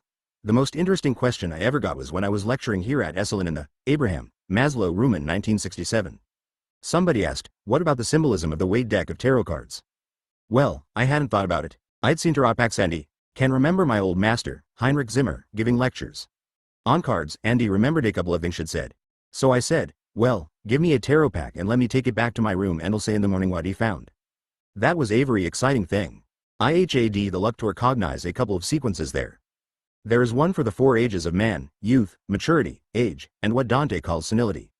Heal socials. IT decrepitude. Dante discusses this at length in his Convivio. Thenabo Vedat I saw another sequence where there was a woman pouring water or something from a blue vessel in toward one and this was called temperance. And the next one was the devil, hell. And the next was a thunderbolt hitting a tower, the Tower of Destruction, which is the traditional sign for purgatory, you know, the Tower of Evil being smashed by the thunderbolt of God's destruction of all our bad ecosystem relationships. And the fourth one was the beginning of life, paradise, the 2 red vessels being poured out to the world below. Dante's La Vita Nuova, the new life pouring from the physical into the spur ideal vessel. Put hose 4 here, put the other 4 here, and the whole thing fell out into a beautiful system, interpreting the transformation of the psychological relations hips through not only the 4 stages of a lifetime, but also in the shift of accent from purely earthly to high spiritual ideas. The 4 suits are interesting because this is a medieval pack. The first evidence of the tarot we have is from about 1392, 145. The Hero's Journey. The Marseille Tarot deck. After his examination of the Weight deck at Esalen Institute, Campbell's imagination was seized by the Marseille deck with its richmond of medieval imagery. Reprinted from Joseph Campbell and Richard Roberts, Tarot. Revelations. Vernal Equinox Press copyright 1979, 1987, Richard Roberts. 146. The Magic Flight. A pack that was made for King Charles I of France. This was shortly after Dante's death, but where in the same field as Dante. It's also medieval.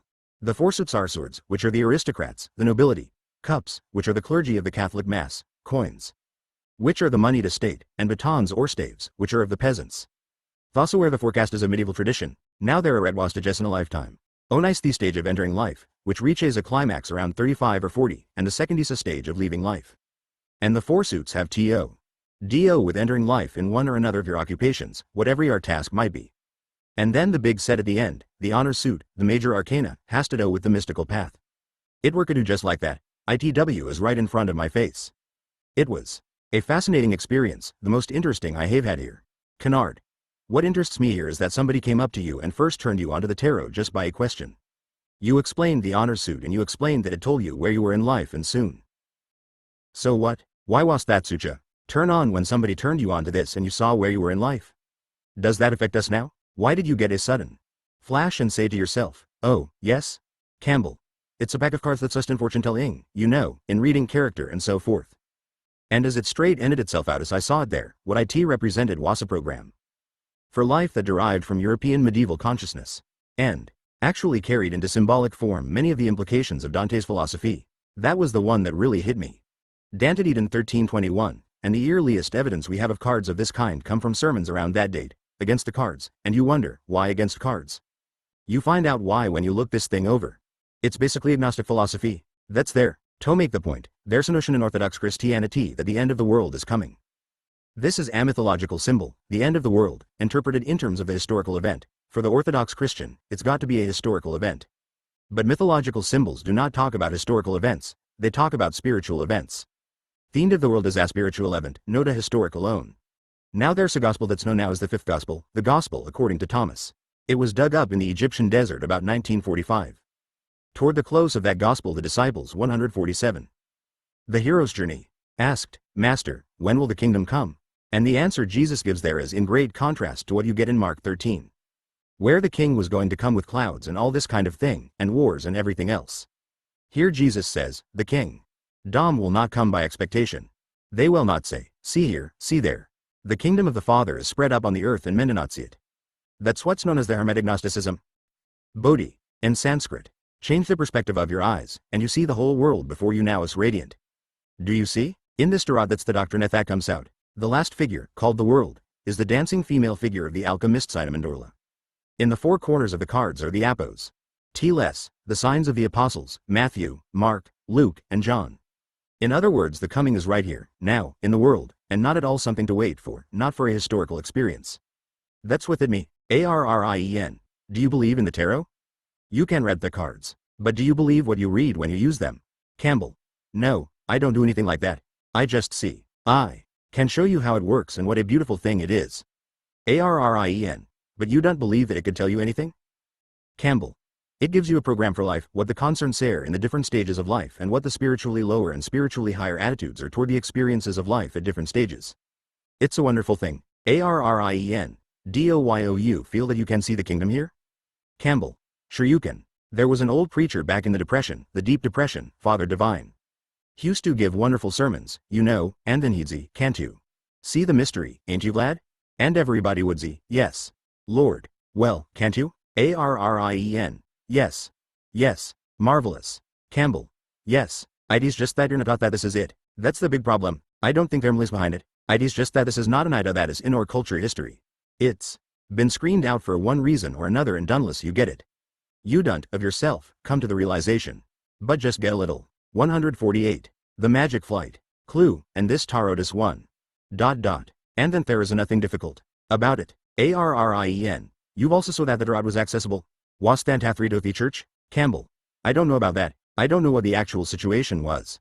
There are just these few clues, as far as I know, from the 14th century to let you know that something was coming in.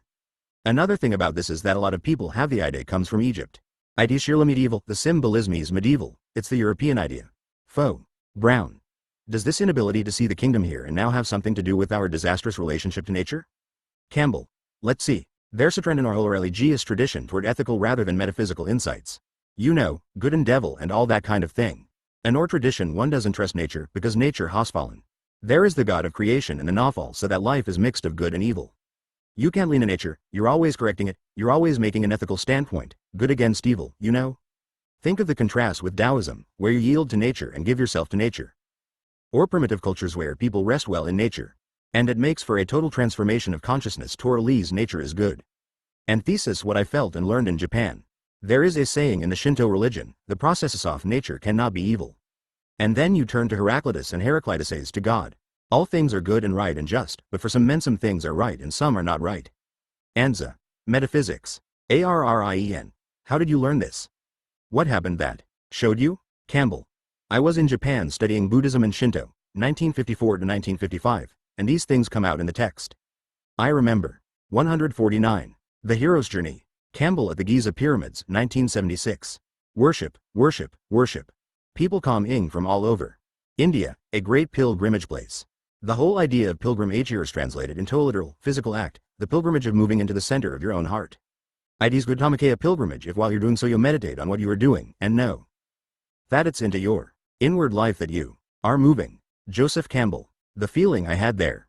What a pleasure it is to be in a place that never heard of the fall. I used to say to my friends, if you are thinking of psychoanalysis, save the money and go to Japan. It clear sawaya na full of rubbish. I just totally fell in love with it. And when you're in love like that you have no pain. Favorite. Buddhism or society so structured that individual ally you have a hard time breaking out and being independent? Campbell. I don't know the answer to that. I was just there for about 7 months. Andy thought it does one no harm. To have a structure. At least you keep your agonias to yourself. People smile whether they're happy or not, and that's very nice. Perhaps a certain amount of individual freedom is not quite desirable. Another wonderful thing is the railroad train. If train is 2 minutes late, there's a public apology over the public address for being 2 minutes late. When you get on that bullet train and you're going at, what is it, 150 or 200 miles an hour, something like this, and it's a steady as that, you know? When you get in one of our trains, my God, there's zone. I took from New York City north to Stamford, and there you are, rattling along, sitting there in the dining car, and when it comes into Stamford the train tips and everything goes onto the floor. And the wonderful old porter comes in and says, every time we come to Stamford this happens. Faux. PCY. Favorite. Do you think there is too much freedom in our particular culture? Campbell. No, I'm not saying those things. I'm just saying how nice it is to be in Japan. What I learned there is about this trust for nature. You can't tell where our biggest nature and nature leaves off. In Japan things just override from one to the other in the temples and shrines. They're always in accord with the local nature. The gardens of Japan are arranged, like the ones in Kyoto, Sanzen-in, K6 Zanji, Ryo-in-ji, among others, so that as you go in the garden you are climbing up and suddenly a whole new vista opens. 150. The Magic Flight. Joseph Campbell, a Japanese friend on the castle grounds of Fukuoka. In the foreground is fellow religious historian and mythologist Mircea Eliade and his wife, Christine, 1958. Daisetsu Suzuki at Matsugoka Library, Kamakura, 1959. Flagstones. Katsura Palace Grounds, Kyoto, Japan. In Japanese gardens you don't know where art begins and nature ends. Living in Japan is such a pleasure. Because the sea repeo. PLE with very strong aesthetic accents. And everywhere you look you experience the radiance, at least I do. And that is really the earthly paradise. I think that the Japanese artists are the ones living out Buddhism even more than the monks nowadays. The world of art is the earthly path. Joseph Campbell. 151. The Hero's Journey. It's arranged so that you get an amplification of consciousness just by experiencing that garden. This union of the spiritual and physical intensity is so great. Now I was in athletics when I was in college and a couple of years afterward too, but it was just athletics. When you go in for career or something like this, and you realize there's spiritual psychological attitudes, placements, all that, there's so important. Everything works that way in that part of the world. There is at the reference of religion is psychological, what happens to you? We have the question of what happened in Jerusalem in 30 AD and did it really happen? What's that got to do with anything? There's a marvelous little story that is at Suzuki, the Zen philosopher, brought up in one of his talks in Zen Hedel Sofa, young man who asked his guru, Amy in possession of Buddha consciousness. And the guru said, no, and the young man said, well, I heard that all things are in possession of Buddha consciousness. The stones, the trees, the flowers, the birds, the animals, and all beings. Yes, said the master, you are correct. All things are in possession of Buddha consciousness. The stones, the flowers, the bees, the birds, but not you. Why not me? Because you're asking the question. That is to say, instead of living in the knowledge of himself from that transcendent source, he's living in the knowledge of himself as a separate unit. And that throws him off. So he isn't living out of his Buddha consciousness. Now that's the trick for an artist, to present this material so that it doesn't puttering around itself and stand theory is separate from you, the observer. And that aha that you get when you see an artwork that really hits you is, I am that. I am the every radiance and energy that is talking tone through this thing. In purely empirical terms it's scaled participation. Buddhi is more than that, it's identification. You know the hind you ask, wam I? Asking this is a big discipline. Am I this body? I was once giving a lecture to a group of prep school boys in Buddhism, and he wondered, how could I render this idiotathum? Because what is called the Buddha consciousness is the one consciousness of which we are all manifestations. We are all Buddha things. We're real separate manifestations of this great consciousness that informs the whole universe. The 152. The Magic Flight. Plants are conscious. The stones are conscious. All things are conscious. So I said to the boys, look at the ceiling. You can say the lights, plural, Arion, or you can say the light is on. The are two ways of saying exactly the same thing. The lights are onus accenting the individual vehicle, the bulb, and the light is on ice accenting the general light. But they are two ways of saying exactly the same thing. Now in Japan, the accent on the individual thing is called the jihakai, or the individual realm, and the accent on the general is called the ryokai, the general realm. And there's a little saying, ji-ri mu ji, individual, general, no obstruction. No difference. So, when one light breaks, the superintendent of buildings announces in Z, oh, I was particularly fond of that bulb. That was the important tone. This is a calamity. He takes it out, puts another bulb in. What is important? Is it the light or the vehicle? They are the vehicles of consciousness. So which are you? Area the head or are you the consciousness? With what do you identify yourself? With the vehicle or with what is carried? And if you can identify yourself with what is carried, namely consciousness, that's the consciousness that's in all the bulbs. And so you are identifying yourself with that which is the unifying principle, and that's what the person identifies himself with who goes to save another person spontaneously. The Sira to approach etherealization that separateness is secondary and the separateness is a function of the experience within time and space. When I was a kid walking through the woods, I'd come every now and then, as everyone will, tow a barbed wire fence and the barbed wire detruns alongside it and leans right up against a tree so that the tree will have enclosed it. The tree took the barbed wire into account. Or you cut yourself and the white corp USCLES come. You can interpret these things mechanically or you can interpret them in terms of actual will. Foe. 30 pounds. 153. The Hero's Journey. TARNAS. The Christian tradition compared to the Bud. DHIST traditions aims to lack a certain understanding of mythic symbols. Now I wondering whether that would be true only of Orthodox institutional Christianity, and whether there's in Christianity itself some sort of core of mythic understanding that is just as valid as in Hinduism or Buddhism. Campbell. The problem here is that in Hinduism or Buddhism the historical interpretation of the symbols, therefore ends to the life of the Buddha, is quite secondary. The accent in Hinduism and Buddhism is the relevance of the symbolic forms to your own life.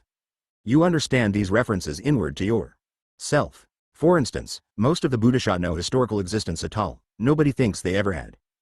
To the Chinese, Kuan Yin, or to the Japanese, Kuanon, the great bodhisattva of inexhaustible compassion, is a purely mythic figure but represents something. Whereas in the Christian traditions the accent is on the historical understanding of the terms, of the images. If you say to a Christian, Jesus did not resurrect from the dead physically, did not ascend to heaven, that's a challenge to who regards as important in his faith. With the Jews, if you beg into question the holding of the Exodus and Moses going on the mountain, coming back with the law, and then breaking it, and going back for a second edition. If you express doubts about all this is a direct hit. The importance for the Hindu would be not what happened 2,000 or 3,000 years ago somewhere else. But what is happening to you now? What is the symbol doing to you now? Now since both Judaism and Christianity are myth, a logically structured orders of symbol, they are susceptible to the other kind of reading, and that comes breaking through every now and then with a prophet or a mystic when he suddenly sees the symbol is saying something totally different, and it's something that has to do with an immediate attitude of you to life. For instance, with the crucifixion, if you think of this as a calamity that is the result of your sons and Adam's and handle that Jesus had to come down, the Son of the Father, give himself up on the cross for death, and look sad there, that's one reading. But you can read it another way. As the zeal of eternity for incarnation in time, which involves the breaking up of the one into the many and the acceptance of the sufferings of the will as part of. 154. The magic flight. The organic delights, the wisdom heath and rapture, the bliss. Highs in bliss. Saint Augustine says this somewhere, where he says, Jesus went to the cross as the bridegroom to the bride. That's a total transformation of the idea. Another own. The idea of the end of time. The end of time. A historical event. That's nonsense, and what does it matter? The importance of the end of time is a psychological event. Then you have it or enter it and experience it that way. When you have seen the radiance of eternity through all the forms of time, and it's a function of art to make that visible to you. The end you have really ended life in the world as it is live be those who think only in the historic terms. This is the function. Vierge Ouvrante, France, 15th century. 155. The Hero's Journey. Entrance to Jerusalem. Giotto du Bondone, ca. 1305. Of mythology. That's a mythological reading of what was otherwise a theological statement. TARNAS. So in some ways the Christian institutional religion assert on the side of historical concretism? Campbell. Radically TARNAS. And it's just built into the side of the religion. Campbell. Well, right now, in competition with all the gurus and Rinpoche Sandrishis who are coming over here, the Christians are beginning to think, yeah, perhaps not sociology and just helping the poor, but find the divine within yourself. And living not you but Christ in you. We need the Orient to teach us about the aspect of personal experience in religion. The Christ idea and the Buddha idea are perfectly equivalent mythological symbols. Two ways of saying the same thing. 156. The magic flight. Chakra reappearing from the golden coffin. The Christ idea and the Buddha idea are perfectly equivalent mythological symbols. Two ways of saying the same thing. That a transcendent energy consciousness informs the whole world and informs you. That a transcendent energy consciousness informs the whole world and informs you. To become aware of that, and to live out of that center instead of out of this mind center, is the salvation of your life. That means putting yourself in accord with nature. That means also that you must understand nature to be harmonious. Whereas in our biblical tradition with the fall, a good God created a good world, the diabolical intruder broke it up so that nature is corrupt. The end you have to distinguish this and distinguish that. You can't yield to nature that way and say this is where I'm going to have you to yield. All of the ear codes of right and wrong, Sananda atonement, that whole. I don't know what is behind the institutional insistence upon that. I think of it very of Tina's. Well, remember the old 157. The hero's journey. Lister and Edward would say, "Aven your best friend Wendell. You but you have bad breath. And the way to rescue yourself is to buy Listerine." What the church tells you even your best friend Wendell. You. But you Arkinson. And we've got the medicine for you right here. And when you've got an invisible cure for an invisible disease, you've got something you can sell. Foe. Brown. Why have we in the West lost this sense of what you are calling accord with nature? Campbell. We're getting back to a kind of Lamarckian view, Lamarck was earlier than Darwin, and of Goethe. Goethe had a theory of evolution. And Schopenhauer has a wonderful paper called The Will in Nature, where he speaks about these things. Favorite. So you think at the protoplasmic level there is some intention? Campbell. There has to be. I saw a film of my friend Stanley Kellerman, made at the University of Pennsylvania, I think, of just raw protoplasm under a microscope. And you see the sacs aciflow, and then there is a flow this way, and pretty so on the flow. Is building a little channel for itself, it's building a house for itself. When I drove down here to Esalen from San Francisco after that film, all he could see as I drove was protoplasm. Protoplasm in the form of cow seeding, protoplasm in the form of grass, and protoplasm overhead. It was a kind of satori, a kind of revelation, the whole world is intentional protoplasm, with consciousness and energy. From then I come to the feeling of energy and consciousness being two aspects of the same thing. Favorite. The physicists are saying that nowadays. Campbell. I know they are. I got a wonderful letter from a biologist from Harvard, a professor emeritus, Arnold Oldman. Hessen me paper that the had read at one of the international 158. The Magic Flight. Congresses, on said, it shocks my scientific consciousness but I have to conclude that there is an intention in nature. Brown. But doesn't that run against this grain? He just coma spiritually to that sense because the physical theories didn't allow that kind of thinking. Campbell. One of the great things about a good scientist is, whether I truns against this grain or not, he speaks out what finds his evidence. That's the thing that most religious people don't do. They stick with their religious thoughts and no amount of evidence will dislodge them. But the scientific attitude is, we haven't found truth, we have found a working hypothesis that explains a new fact. We may have to change the whole thing. It's in. People don't understand this about science. Now I'm interested in the biological thing because I think of mythology as a function of biology. Let's say that every organ of the body has its energy impulse, an impulse to action, and the experience of the conflicts of these different energies inside, is what constitutes the psyche. It's nature ducking, and mythology is the expression in personified images of these energies. Brown. How can we channel these energies into our daily lives? Campbell. That's what we're talking about, the relationship of mythology and mythological studies to contemporary lives. My point is that's it actually seen at work in inspiring art careers. Mythology puts you down in that level out of which the imagination functions, and it comes out of the imagination. Ameth. A logical image that has to be explained to the brain is not working. When you move through a culture field that is so alien to your own images and cacophony response, any recognition, then you're out of sync. Thesis. One of the problems with our tradition, with our inherited mythology, let's say the Judeo-Christian tradition, that mythologies are in fact the public dreams that move and shape societies, and conversely one's own dreams are the little myths of the private gods, anti-gods, and guardian powers that are moving and shaping oneself. Revela. Tions of the actual fears, desires, aims, and values by which Oni's life is sublime. Nally ordered. Joseph Campbell, The Mythic Image. 159. The hero's journey relates to the Near Eastern, the very first millennium B.C. It has nothing to do with life here. Everything has to be explained. Wash it in the blood of the lamb. So what does that mean if you've never even seen a lamb? Guillemen. In cultural distinctions, I can just envision that when we think of the mythology of Medea and Jason and her brewing this soup to rejuvenate the old man, and her searching for the Nepenthenowich soup. Eventually, when I isolated the first of the endorphins, you may say that this was the ultimate crystallization of second idea. Campbell. Which is brew. Guillemen. Yes. Eventhaw. I honestly cannot say that. It was the story of Medea and Jason that led me to look for the endorphin in the brain. Canard. When you were researching, did you think these mythological thoughts? Guillemen. When you were involved in isolating, characterizing one of these molecules from the brain, you don't have much time to think of Medea and Jason. Campbell. I should think not. Canard. My traditionized Judeo-Christianity so far. From the Near East, your tradition, Jamaica, is much closer to you. What difference does that make? Highwater. It makes a great deal of difference. When Joseph Campbell was talking about the washing of the blood of the lamb, I was thinking of the funny fact that to the Inuit, the Eskimo people, it's inconceivable that this terrible place that bad people apparently go from a culture I shot, laughter. Their afterworld is generally very cold and dismal. Now, is that just a matter of setting the thermostat differently? I don't think so. I think it has a basic kind of human poetry.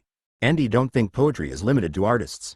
Aussie understand that Einstein was not a great scientist, he was a great poet. Hugh escapable. The scientists or technologists latter proved wah the intuited. But largely what he did was not anything remotely like 19th century science. And that is why I think he's a master of 20th century science. Canard.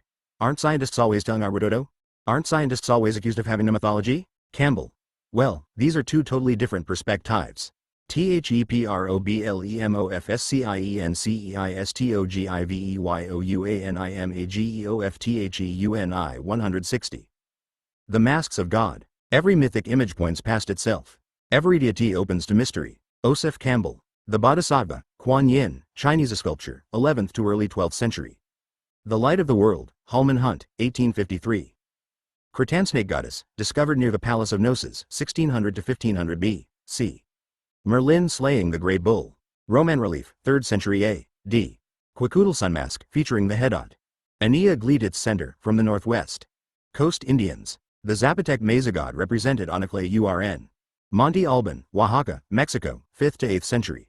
Amaterasu, the Japanese goddess of the sun. Colored wood cut by Utagawa Kunisada, Japan, 1857.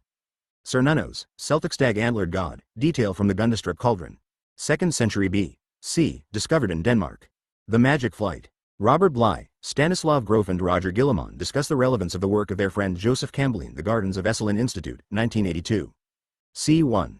Angelus Arian, Jamaica Highwater, and Betty Andreessen relax on the cliffs of Esalen Institute after a day of filming with Joseph Campbell, 1982. Verse. What it's like, what it actually is like. And this changes from decade to decade.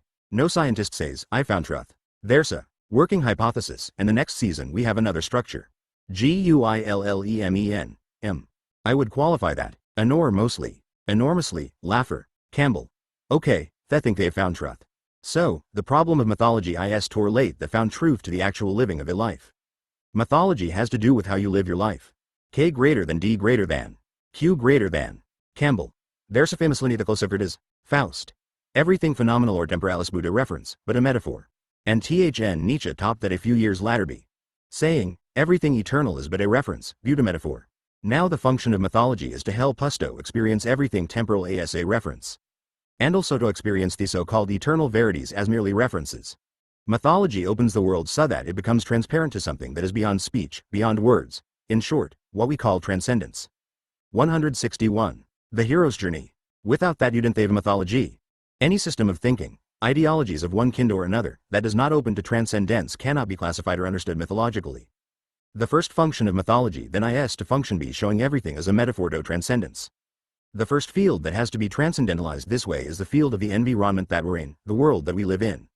So that we can see the whole world as opening to a dimension of wonder and mystery. Every object in the world speaks of this mystery, the mystery of life, and consciousness pours in through the various bodies and beings roundabout. It must then show you yourself that you are similarly transparent to transcendence. And finally, in a mythologically organized society, all of the rituals are organized in such a way that they help you to experience yourself, the world, and the social order of which you are a part, in this mystical way. And of what I regard as four major functions that mythology serves, the first one is the mystical function. The second is cosmological, relating to the cosmos. The third is the sociological, and the fourth is the pedagogical, carrying the individual through the stages of his life. The myth guides you through the rituals, initiation rites, fertility rites, puberty rites, funeral rites. The seer for guiding the individual through the inevitable course of a lifetime, and the human lifetime in this matter has not changed since the time of the Aur-Agnatian caves. The mystical function is opening the transcendence, opening the heart and mind, pointing out that the ultimate mystery that we all try to solve lies beyond the range of human thought or naming. When you have given it enemy and a thought you have fallen short. You are no longer in the mystical tradition. For instance, in Judaism where God is named and tells you what's good and what's right, these are the firewords and reduces mythology to ethics. There are moments of reverence, of what I call worship, where one gets an experience that seems to correspond to something named in the scriptures. But this isn't mysticism. Mysticism actually goes beyond this whole field of separation, I and thou, and when a deity says, I am it, he becomes a roadblock. As they used to say in the 2nd and 3rd centuries, the problem with Yahweh is that I think she's God. The final reference has to go past the God. The God is to be transparent and transcendent, and the word transcendent is the key. 162. The Magic Flight. Word to mythology. All of this figures are flickering, just ASWE. Are ourselves in the field. In a mythology such as the American Indian tribes, the whole world is understood that way. The animals give themselves, the body animal gives himself as a willing victim to participate in this game of, no you eat me. And with the knowledge that the life energy survives death, is transcendent of the temporal experience, the belief is that the animal will come back and you can relate to it properly next year. Am I not right here? High water. Evento further extent, which I think is the hardest thing for a Western people to understand, in that in most tribes there is not an individuated goal. The Iroquois word for it is Orenda, the tribal soul. From the Native American standpoint at Isan energy, it is a power and it exists in rock, it exists in dogs and cats, and it exists in you and me. It flickers sinus for a moment, but we do have a classic way of making it burn bright or hardly burn. Atal, Campbell. Yes, yes. Well, that's the first offer. There's a second function I call cosmological. And that is in the world as the science of the day presents it or as the knowledge of the day presents itself, radiant of this transcendent energy. Turn the whole world into any concept that it's radiant. And that's the function of art, to take the world swa as radiant. That's in art. That's the aesthetic arrest when the object is presented in such a way you don't ask the artist, what does this mean? If you insult you will tell you, the thing has to come through and hit you with an aha. High water. Orthopainting will ask you, what do you mean? GUILLEMEN. What you described in terms of a community's soul where there is no specific individuality is in some ways exactly the description of what modern science is. Science belongs to everybody, and no subject, no discovery is really the work of a single individual. That's in other words what you're saying about the individuality of the soul, that it is more the tribal soul, or community, or people, which is exactly what science says. The contribution with my name is infinitesimal. Add to that more contribution in the name of other people and eventually you have the movement of modern science. High water. Art, which seems so transient, Sunampur. Tant, seems to be the most transcendent of human creative activity. Whereas science seems to be the most revisional, seems to need to 163. The hero's journey. Criticizes itself in order to move forward, and in fact reverses itself. I can't think how any scientist in the last 10 or 20 years who hasn't actually said just that. GUILLEMEN. Fatisha science progresses in contradistinction to philosophy, which appears to want to remain or to keep what it had at one time. Science gives you a sane image of the world. But that's the second step. I would like to get a difference between believing and looking at animage and knowing that the structure of a molecule in 2000 years will still be the same. Thatrath, which by the way existed years ago, but we did not uncover it. Molecules existed long before the observer was born. This is the uncovering rather than the discovering of science. Audience. You can't separate the observer from the observed. That's why modern science seems to be getting into. There's the way you make mythology and you make science, by saying that the process is all ultimately the same. High water. When I hear you use the word mythology, it's a little bit like hearing someone use the word wilderness when they look at nature. Andy try to say there is nothing wild about it. Andy think you think of mythology as a kind of faction and science as a kind of a fact. Campbell. What I'm trying to say is that the structuring of a mythology is conditioned by the science at that time. There's news in constructing a mythology based on an archaic science. I wouldn't know what a Tao with an atom, Budi do recognize that. When we had a Ptolemaic cosmology there was a whole interpretation of the relationship of the earth to the different planes of the universe that was mythologized. What happened at that was it was given an ethical and moral value. The stages of a ladder of the heavens represented the stages of the psyche. Well, anyhow, the myth has to deal with the cosmology of today and it's no good when it's based on a mythology or on a cosmology that's out of date. And that's any of four problems. I don't see any conflict between science and religion. Religion has to accept the science of the day and penetrate it to the mystery.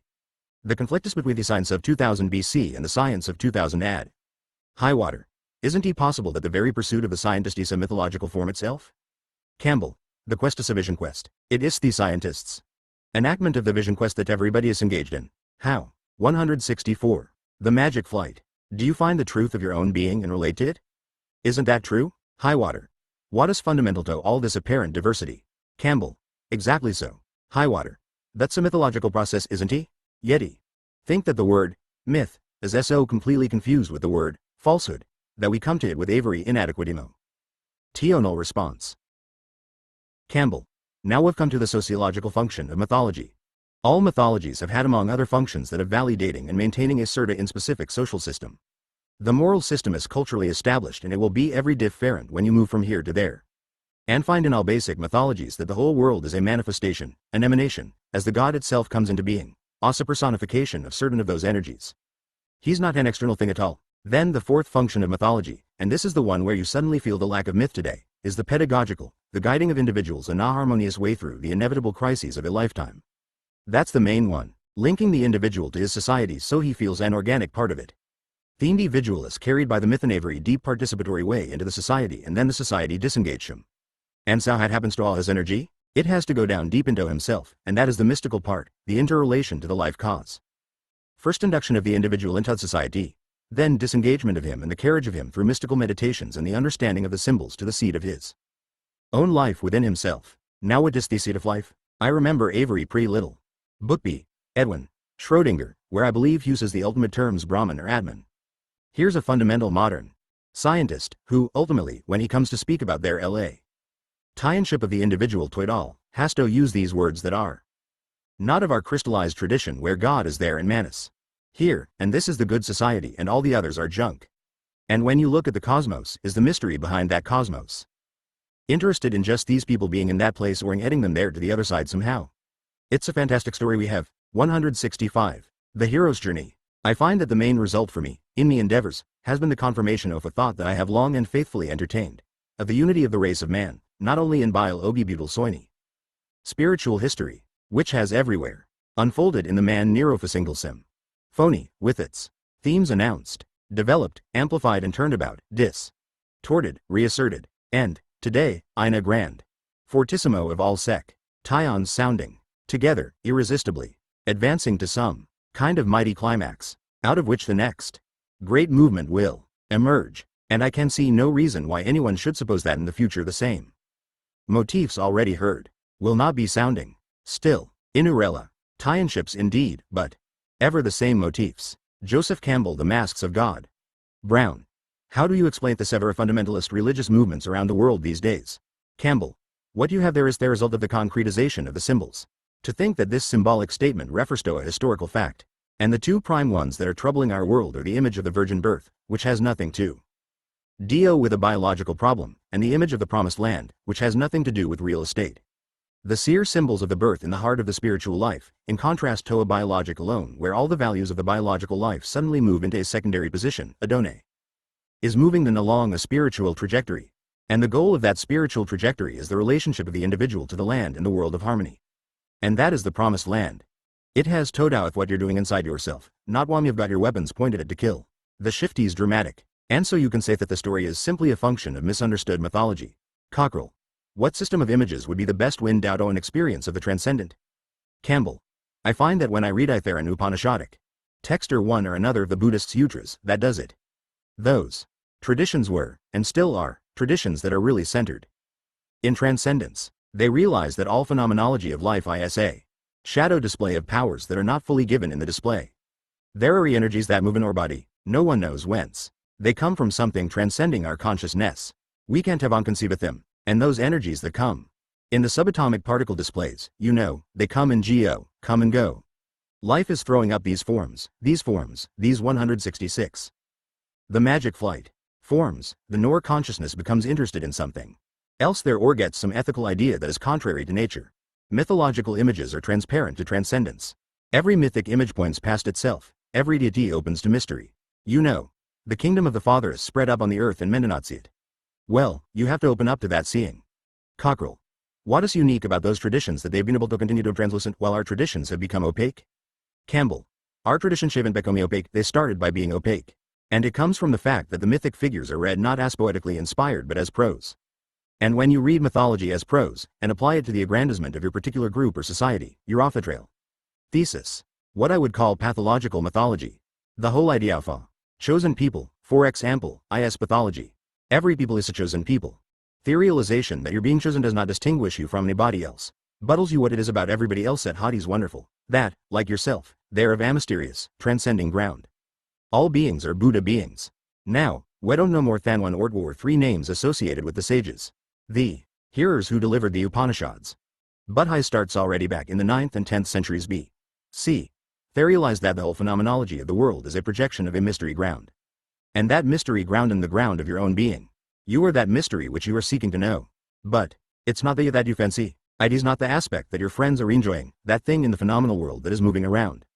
It is that ground of being that was there, will be there, is. What you are torferdo. One might say that the function of a ritual, an ophamathal ogy, is to put the conscious mind, which is in touch only with the phenomenology of the world, in touch with the ground of phenomena, particularly of your own action. So that you act. Notice an ego, Buddha carrier of a process that is transcendent in its course. When a myth links you, for example, to your society, it is linking you to something bigger than yourself. Buddha is not big enough. The society itself must be linked to something bigger than that, which is the world of the environment. If you, 167, the hero's journey, get stuck with that, that's not Vijana either. The thasto become transparent. Carl Friedrich Dierkheim sword, become, transparento transcendence, is the key to the whole thing, that Seki word. And as soon as this read as a fact, you lose the transparency and it becomes an aberration and aduluding guide. One of the problems that has gone on us with inner mouse accent on sociology rather than biology. It hit me when I read of the Russian biologist, Vavilov, whose biology differed from Lysenko, who was standing for the idea that society can shape nature. It can't. That man wasn't out to Siberia, nobody even knows when headed. One of the great biologists of the century. But this point of view differed from Stalin's. And I findle so in our colleges that the accent that has gone into sociology, and interpreting how one should live is distracting because our sociology is far away from the biological ground. Economics is what controls this. Economics and politics are at the governing powers of life today, and that's why everything is screwy.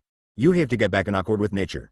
And that's what the Seemith serial about. Now in the 19th century, sociological anthropologists shed the idea that myths and rites were an attempt to control nature.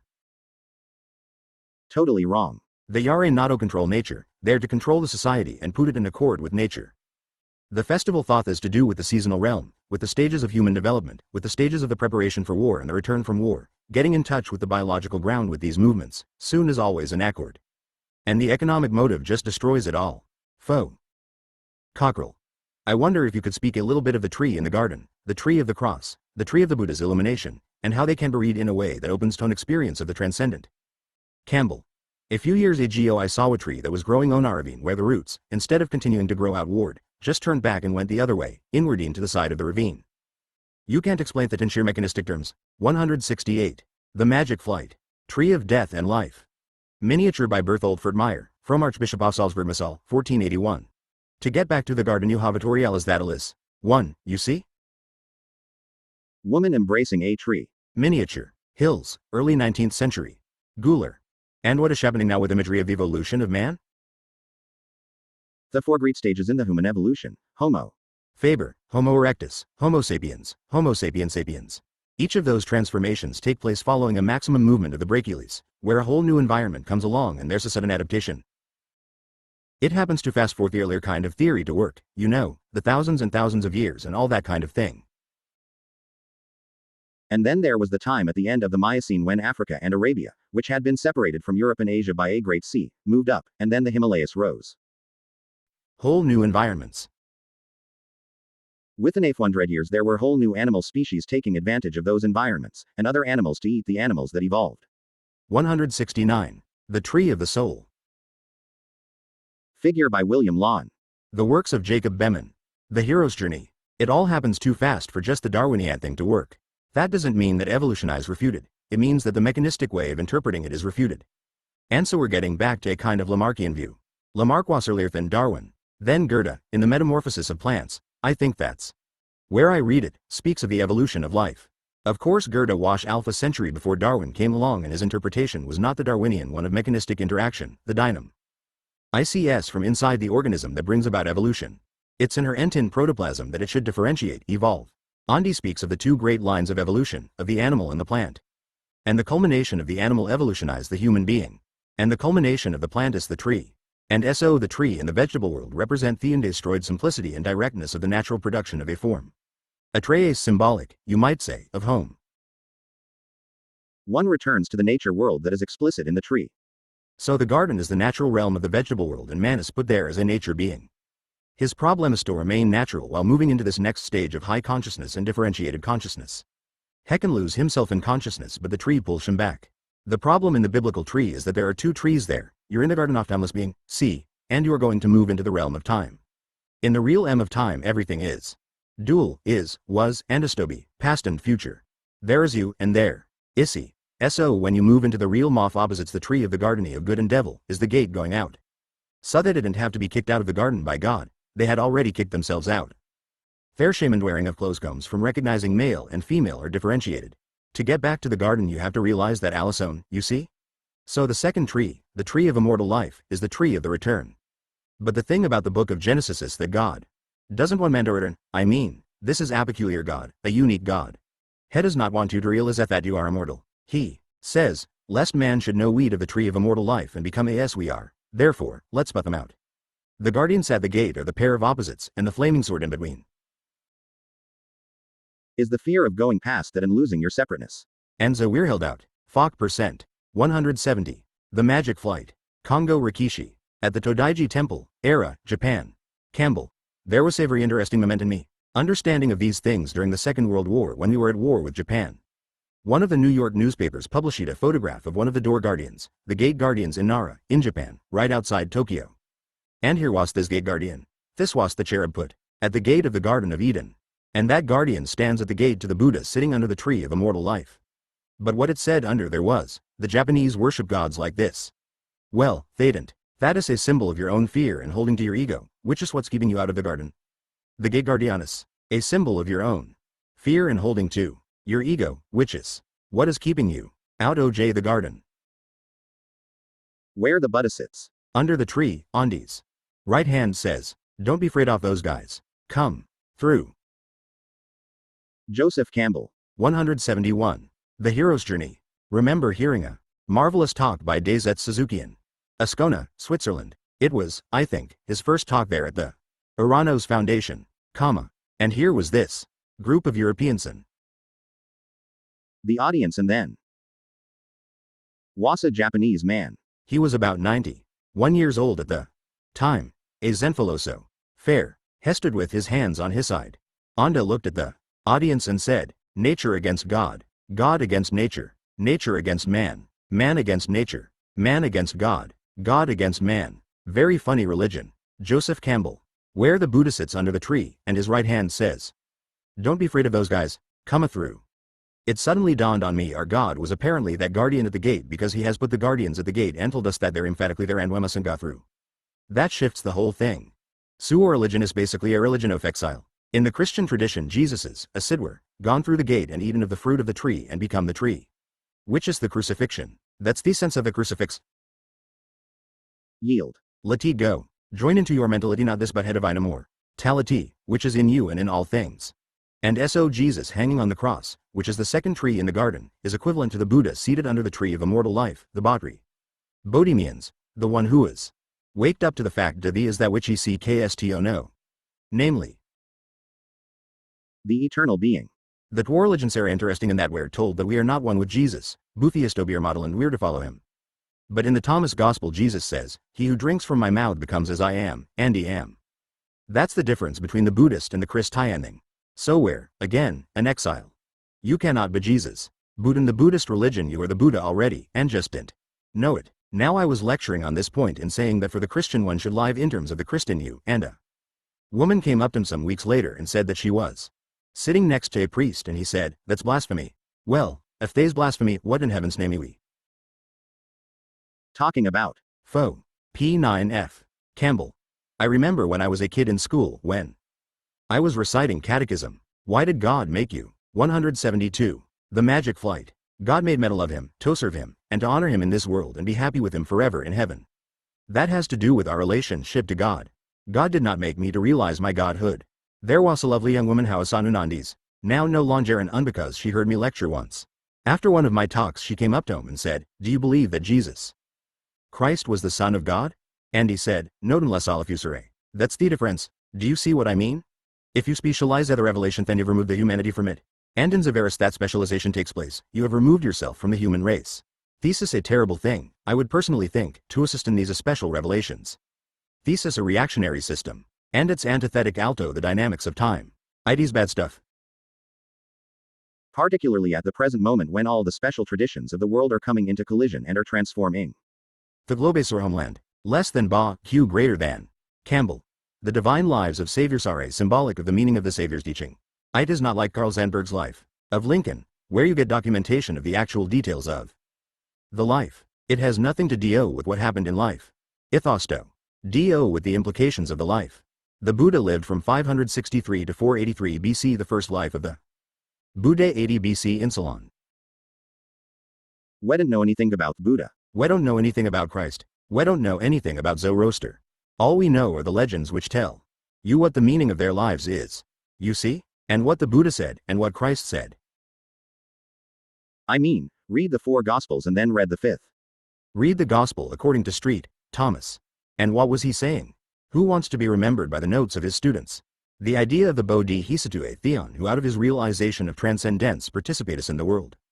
The imitation of Christ's joyful participation in the sore rose of the world. Joseph Campbell. 173. How teach again what has been taught, correctly and in correctly at house 1,000 times. Throughout the millenniums of mankind's prudent folly, Thaddeus. The hero's ultimate, difficult task. How render back into light, world language the speech-defying pronouncements of the dark. Many failures attest to the difficulties of this life affirmative threshold. Joseph Campbell, the hero with 1,000 faces. Joseph Campbell after receiving the Medal of Honor from the National Arts Club for Literature, 1985. Ides one grandiose song of found, and H. Carrot. The Return. Threshold.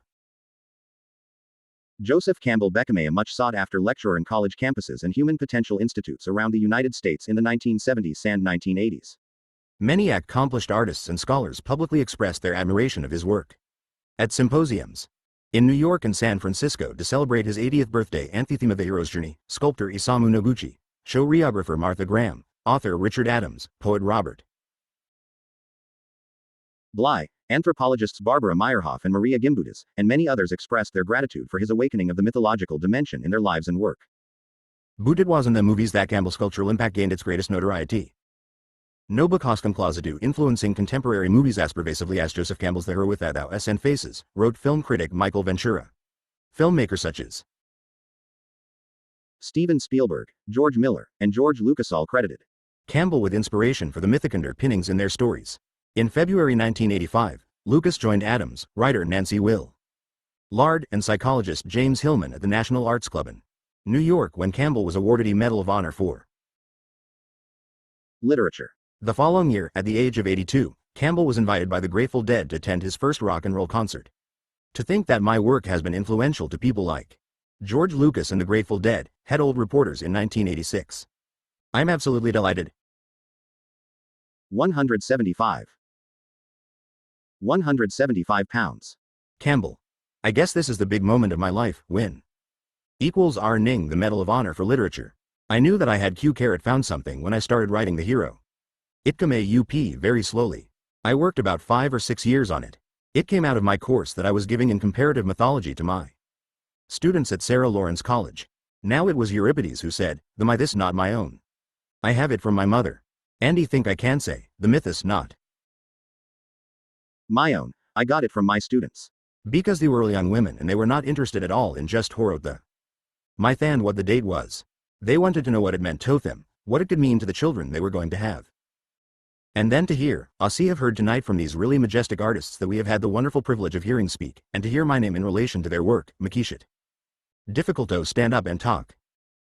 It has been a large experience, because that's what EWA shopping for when I was writing, namely, that I was giving people the key to the realm of the muses, which is where it delights me particularly to receive the award from the Arts Club and to receive it for literature and not from some scientific society or scholarly community, because to think that my contribution has been in the way of literature instead of scholarship is a marvelous promotion.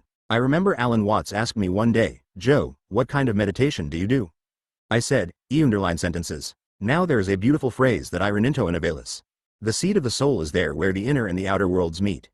The outer world is what you get in scholarship, the inner world is your response to it. And it is there where these come together that we have the myths. The outer world changes with 176. The return threshold. Joseph Campbell at the National Arts Club. Beside him, from left to right, are Gene Erdman, filmmaker George Lucas, and singer Linda Ronstadt, 1985. Historical time. The inner world is the world of Anthropos. The mythological systems area constant, and what you are recognizing is your own inward life, and at the same time the inflection to history. The problem of making the inner meet the outer of today is, of course, the function of the artist. To think that my work has had some influence on people who are doing this is why I feel so proud of this moment. Theophor experience, of course, wasping married tone. Artist, Gene, a dancer, and to see an artist manipulating the so on. Derful things, turning them into dances, and then into Datuan. Derful play, the coach with the six insides. In 1962 it first appeared based on Finnegan's Wake, and we had 3 or 4 years of quite vivid experiences in Italy and Paris and so forth, and soon. End. The Enher later plays. This participation is from a distance. I'm the one who sees it for the first time and I say, oh, they're just talking too fast and I can't hear. That's about the extent of my criticism and contribution to these things. But that's also helped me to stay with this mythological world in relation to creative life. I can't tell you how gratefully I am for this event. It lets me know in spite of my non-academic career, you might say, I must have been doing something right to have influenced the people such as have been meeting and hearing tonight. I can't tell you how deeply moved I've been be whatever from these beautiful people who have spoken in my name. It is a culminating moment in my life. 177. The hero's journey. Less than B. Cockrell. What I would like Todoisha Vaya Upanishadic conversation, sitting close in. Artist shave always, as in the Renaissance, had a great deal Todo with establishing the strength and the interpretation of Christianity. Do you think that contemporary artists could, through their powers, reinterpret our current symbols? Campbell. What happened in the Renaissance is fascinating. Cosimo C. Medici received a manuscript from Macedonia. That was brought by a Greek monk. It was a manuscript of the Corpus Hermeticum, which was a body of late classical text about the sense of the symbology of the classical world, which was exactly contemporary with the formative period of Christianity, the first 2 centuries. This text was translated by Marcelio Ficino and Amedi. Eighthly, it was realized that the symbology of the Christian faith and the symbology of the late classical myths were saying the same thing. That's what inspired Renaissance art, Botticelli's Philofit, and Michelangelo, and the whole lot of them. This gave a new Ladies and gentlemen, we are here this evening in honor of Joseph Campbell. And I say in honor and not to honor him, forethought has been accomplished by his work, its massive and sufficient scholarship, its conviction and its delightful fascination, and by what his life of dedication has given to our culture, the deepening of its soul into myth. And this gift to our culture and its soul continues to honor him throughout America, in bookstores and classrooms, in movie theaters and in therapists' offices, in the imaginations of writers and dreamers. No one nor century, not Freud, not Thomas Mann, or Levi Strauss, has brought the mythical sense of the world and its eternal figures back into our everyday consciousness. In his own words, to see the continued romance of Beauty and the Beast, stand this afternoon on the corner of 42 ND Street and 5th Avenue waiting for the light to change. The myths are in our daily life.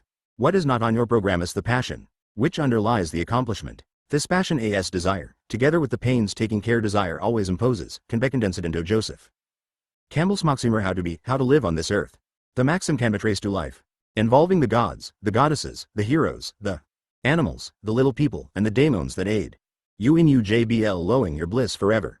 James Hillman, National Arts Club, 1985. Akendoff chain reaction comes from HSDI's coveries that have reverberated out into writing November else, into psychiatry, into anthropology, into mythology, into filmmaking, into creative work, and apart from all that, he's a damn nice guy. It sure do. Believe that Shakespeare didn't tread Joseph Campbell. Richard Adams, National Arts Club, 1985. 178. The Return Threshold. Vitality to the Christian imagery itself. Because they understood its spiritual sense, note its historical reference. Do you see? The reference is not to something that happened which has released us fromsen, didn't release us fromsen.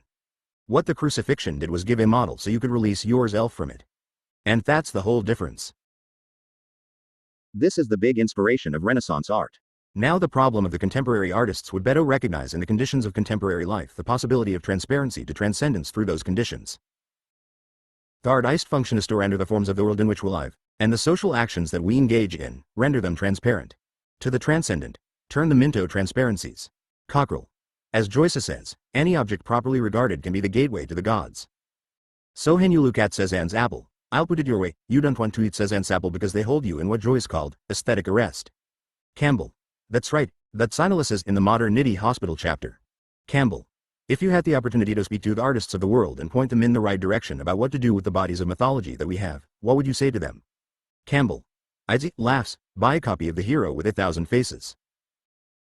And easy, look at things not as them being the things in themselves, Buddha's manifestations of a mystery, the idea of a mystery is what it's all about. And that mystery of these things is your mystery. Somebody once said, just think of a thing as a thou, instead of an it, and the nor experience changes. In one of those cockeyed theaters that are in New York, on 42ND and Broadway, I saw advertised fire, women from outer space. That was a mythological idea. Hi. Tibetan Buddhism the seer called doshels. Or fire. Women Jairam outer space. And in their spiritual powers they might excite you a little bit. And so I thought, well, we're getting back to the old days in a very funny way. Whenever human imagination gets going, it has to work in the field that myth shave already covered, and it renders them in new ways. That's all. Joseph Ompibicil, Esselin, 1982. Foe. Brown. One of the areas that's been of interest to those Ofus who know you and have watched things happen in the last couple of years has been your involvement with George Lucas and the themes of man versus machine. Campbell. One of the big delights and surprising delights has been to find how my books have helped other people. In the arts, in the dance, for instance, Martha Graham's work, in Genes. 179. The Hero's Journey, work, and in Merce Cunningham's early work, and so forth. These mythic themes are the realm of the muses. It's not that I tell people what to do, but my work points out where the inspiration is. And you move in, yourself, Asan, artist, and pull it out. Solely Lieutenant Richard Adams with his watership down came over to see me, to thank me for what I had given him in the way of The Hero with 1,000 Faces. Then suddenly, George Lucas with Star Wars. Now of course I hadn't seen a movie in years. I mean, when you're reading and writing you can't have time to do all the things you look at Odo. Movies dropped out of my life a long time ago. Besides, when I was in Europe a terrible change, less than BW, Carrot about years ago I set out to write a Child Dren's film and I had an idea of doing a modern fairy tale. My friends all around said, what are you doing? You're crazy. You have to do something important. You have to do something that is socially relevant. You have to do something that is art with a capital A. You have to do what we're doing. I had been working on a project about Vietnam, Apocalypse Now, and I had abandoned it, gave it to a friend of mine, Francis Coppola, and said, Vegatado the children's film. I didn't know what I was doing at the time. I started working, started doing research, started reading, and a year went by. I wrote many drafts of this work and then I stumbled across The Hero with 1,000 Faces. It was the first time that I really began to focus. Once I read that book I said to myself, thesis what FV been doing? Thesis it. I had been reading other doctors, Freudians, and also dealing with an ample supply of Donald Duck and Uncle Scrooge, and all the other mythical heroes of our times. But The Hero with 1,000 Faces was the first time a book began to focus what I had already been dying intuitively. I began to see a lot of parallels and began to become every fascinated with this whole process, and as a result I picked up several author books, The Flight of the Wild Gander, The Masks of God, as I continued to write. This whole process went in over a period of years. Then, as I say, I went around in circles for a long time trying to come up with stories, and the script rambled all over and yawned dead up with hundreds of pages. It was The Hero with 1,000 Faces that just took what was about 500 pages and said, here is the story. Here's the focus, here's the way it's laid out. It was all right. The Rend had been there for thousands of years, ASDR, Campbell pointed out. And I said, thesis it. After reading more of Joe's books I began to understand of it soldo. This. When that happened Tom I realized how important the contribution that Joe had made to me was. I had read these books and said, here is a life. Time of scholarship. A life of work that is distilled down into a few books that I can read in a few months that enable me to move forward with what I am trying to do and give me focus to my work. It was a great feat and very important. It's possible thought if I had not run across him I would still be writing Star Wars today. I think you can say about some authors that their work is more important than them. But with Joe, as great as his works are, there is no doubt in my mind that the body of his work is not as great as the man. He's a really wonderful Menandi has become my Yoda. George Lucas, National Arts Club, 1985180.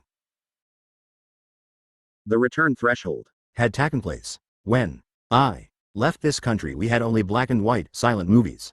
There was a wonderful art developing then of mime and all of that. I come back and you have talkies. I never really caught on to the talkie as an interesting art. Too naturalistic, you know? Naturalism is the death of T. Hart. And that's one of the big problems in our American arts, I think. They didn't understand the metaphor. It's all naturalism. Saw the whole business of the movies was unknown when George Lucas came over to me to talk to me and let me know how much my work meant to him. He invited me and Jean to his place outside of San Francisco for a couple of days to see what he had on. Well, my God, we had Star Wars in the morning, and we had The Empire Strikes Back in the afternoon, and we had Return of the Jedi in the evening. I tell you, I was really thrilled. Harith the man understands the metaphor. What I saw was things that had been in my books but rendered in terms of the C-3PO, Anthony Daniels, Luke Skywalker, Mark Hamill, and Obi-Wan Kenobi, Sir Alec Guinness. In a scene from George Lucas's Star Wars, 1977. 181. The Hero's Journey. Modern problem, which is man and machine. Is machine going to be the servant of human life? Or is it going to be master and dictate? And the machine includes the totalitarian state, whether it's fascist or communist, it's still the same state. And it includes things happening in this country too. The bureaucrat, the machine man. What a wonderful power the machine gives you, but is it going to dominate you? That's the problem offered as Faust. It's in the last two acts of Faust, Part 2. Hispactus with Mephistopheles, the man who can furnish you the means to do anything you want. He's the machine manufacturer. He can manufacture the bombs, but can he give you what the human spirit wants and needs? Hecant. This statement of what the need and want is must come from you, not from the machine, and not from the government. That's teaching you or not been from the clergy. It has to come from one's own inside, and the minute you let that drop and take what the dictation of the time is instead of the dictation of your own eternity, you have capitulated to the devil. And your Reinhold, that's what you think George Lucas brought forward. I admire what is done immensely. That young man opened a vista and knew how to follow it, and it was totally fresh. It seems. Tomitha the carried that thing through very well. Kusino. There seems to be an uncanny parallel between myth, dream, and the movies. Magical transformations, Dreamtime, The Hero's Journey, Vision Quests, and soon. Do you see the filmmakers in what they've called the Dream Factory of Hollywood as modern myth makers? Campbell. They could be if they make myths. All they do is put people into bed and take them out again. This naturalism in our art world is all flat-footed prose. And in flat-footed prose there are only two things that are interesting, violence and sex. That's what it's come down to. Everything leads subquadrant out of it. 182. The Return Threshold. Campbell in the library of his Greenwich Village apartment, about 1960. Kusino. Because of books like yours, especially The Hero, there seems to be a movement with writers, including screenwriters, to go back to classical structure, Tao's myths and fairy tales to try and impose a structure in a medium that's been very free-formed for years. Do you think this could cause some movement between movies as just entertainment into myths? Campbell. There's no better medium in the world than film. I mean, my God, you can do anything with it. The only thing is to find out what it is that's worth doing. But here's so much money in a popular show that the temptation Toto, the popular thing, and that means corny, obvious work, is very difficult to overcome. One of the problems in American art, and it's a problem that's particularly conspicuous in the novel, is the temptation of money. Years ago, when I was a student, I was interested in the American novel in that period of my lifetime, the 1920s. And one after another, you can name any of them, Dreiser, Sinclair Lewis, Hemingway. One after another had been working in the early years to find something. The works would get to be more and more exciting gas they went in. Then they tighten suddenly the money would begin to come in. And then the next work has to do the same thing the last one did, and down it all goes. Working out all your own discovery, out of your own realization, who gonna want it? Well, you may be surprised. It's a very difficult decision to make. Toto this thing. That is an experiment. The creation, bringing forth of a form that was never brought forth before. Now I found it in writing. Sentences. You can write that sentence in a way that you would have written it last year. Or you can write it in a way of an exquisite nuance that is writing in your mind now. But that takes a lot of waiting for the right word to come. Joseph Campbell. 183. The Hero's Journey. Now, working out of your own discovery, out of your own realization, who gonna want it? Well, you may be surprised. It's a very difficult decision to make. Toto this thing that I san experiment, the creation, bringing forth of a form that never was brought forth before. Now, found it in writing sentences. You can write that sentence in a way that you would have written it last year. Or you can write it in the way of the exquisite nuance that is writing in your mind now. But that takes a lot of waiting for the right word to come. Then you send it to the publisher and the copy editor corrects it. We have to have artists who will be courageous that way. I have mentioned George Lucas. I think that young man opened a vista and knew how to follow it. It was totally fresh, totally fresh. Kusino. Once he mentioned that there is on that the Japanese are reforging ahead of the West is because they know form. I feel that one of the real delights in reading your work is the thrill of recognition. Your book seemed to help people to look at the icons of popular culture, a Superman, a Michael Jackson, or Darth Vader in Star Wars, and see the archetypes coming through. Did you plan on this when you were writing Earleon? Were you trying to resurrect the old stories so that Tway could resurrect them in our lives? Campbell. No, I was getting out of the old stories the information as to where the archetypes were. Ali Havidoni has been to try to show through the traditions that have come to us where this realm of the muses really is, and what happens when a real artist gets hold of it.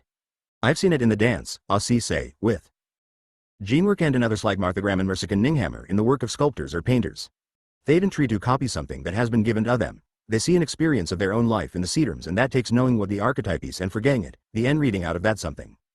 That kicks back all the way. I remember back in the 1940s and 1950s. How there were a couple of very important artists who were just doing cliches. This holding of the archetypes came up and they were copying archetypes. That's not what it's all about, it's to see and experience the archetypology of a living moment. What the artist must render is a living moment somehow, a living moment. Actually in action or on inward experience. Kusino. With that in mind, isn't there a combustible? 184. The return threshold. Power in these archetypes? For an audience to see one, like the witch flying across the sky and the wizard per ounce, there is a visceral feeling like electricity that runs through them. That suggests artists have a responsibility for the archetypes that they use. Campbell. Oh, no doubt about it. The power of these things is very deep, and the more one understands them the deeper they get. I mean it goes right down to the ground of biology. The energies that we're living with is what this is all about, no doubt about it. Kusino. Seeing the influence that your work has shot in the arts, I wonder if you have seen transition periods in its influence? Firstish influence at the students, then the artists, then the society as a whole? Campbell. What a Shopnidimian work is that it has influenced largely people, and among these people, artists. I don't say how it could influence, let's say, an insurance agent or somebody like that, in his work, but it might. There are directions I don't know about. But certainly in the arts there's a primary relationship because for me mythology is the homeland of the muses. That's what it's all about. When you Dutch in the muse talks to you in your own language. Not my language, but your own. In the arts of scene at work, as I've said already, and you know what it. Do stop people. Kusino. Awful these myths, are there any that stand out over the years that seem to have influenced people more than others? Campbell. The main thing is to get into this marvelous literature. It's just a glorious field. Ali can say is go in the read and enjoy it. Abagrange fretting. If you're not gonna go in there and enjoy it and read, you're not gonna win the myths. If somebody just reads the newspaper every morning, if that is only reading, and he gets Newsweek or something else at the end of the week, he's not getting it. You've got to read, or find some other medium to get in touch with them. And then the individual can find the one that talks to him, all by himself, and knows that this one excites him. And if it doesn't excite you, well, phooey. It's not yours. So I would just say the main thing is to get into this marvelous literature. It is enormous. And if you can read a couple of other languages besides English, you've got a still greater range. It's a glorious field. 185. The Hero's Journey. Foe. Bly. Something happened tone when I heard Joe giving a talk in a conference on beauty in San Francisco. He started to describe Joyce's description in a portrait of Artistas Ioman, that there is a difference between proper and improper art. And that improper art is art that when you finish it makes you want to desire something, or loathe, either way. And Joe would say, if you have advertising where a woman is saying, buy this refrigerator, you say to yourself, I'd like to have that refrigerator. Thesis art that's pornographic, because it wants you, it desires you, it leaves you with a desire to have that object. Political art is didactic because the art is still moving, but it makes you want to flee from the politicians. Sothan Joseph says all of the novels of the last 100 years, the novelists, have been didactic pornographers. Andy was the only person in the audience that clapped. Andy looked at me. Anda smiled. The rest of them were shocked at the immense generalization. Cockrell. Had old met that the last novel I read was Finnegan's Wake, since the end he has no tread a novel. Bly. Yes, well, this difference between proper and improper. Artist that proper art has a center, a thread of silence going down the middle of it. So then when you're finished you're at center of yourself, and you do not move either way. The funniest thing was that while he was saying this, and I was agreeing with him about proper, improper art, a woman stood up and said, there will be natty nuclear eating tonight given Barabar Blight the Women's Center. Cockrell. So you are fulfilling a political purpose. Bly. I was. A lot of my art during the Vietnam War was improper art. Cockrell. Yeah, but which is appropriate sometimes. Bly. No, I would say that during the war improper artists. Appropriate, but nevertheless, nobody had ever made that distinction to me. And so what is important to me about Campbell is that this concept is extremely important. It was handed down from poet to poet, indeed from Aquinas originally. It went from 186. The Return Threshold. Old friends Joseph Campbell and poet Robert Bly share a private moment during the filming of The Hero's Journey, Big Sur, California, 1982. Aquinas, and then Joyce picked it up from him. But it was not handed down to my generation.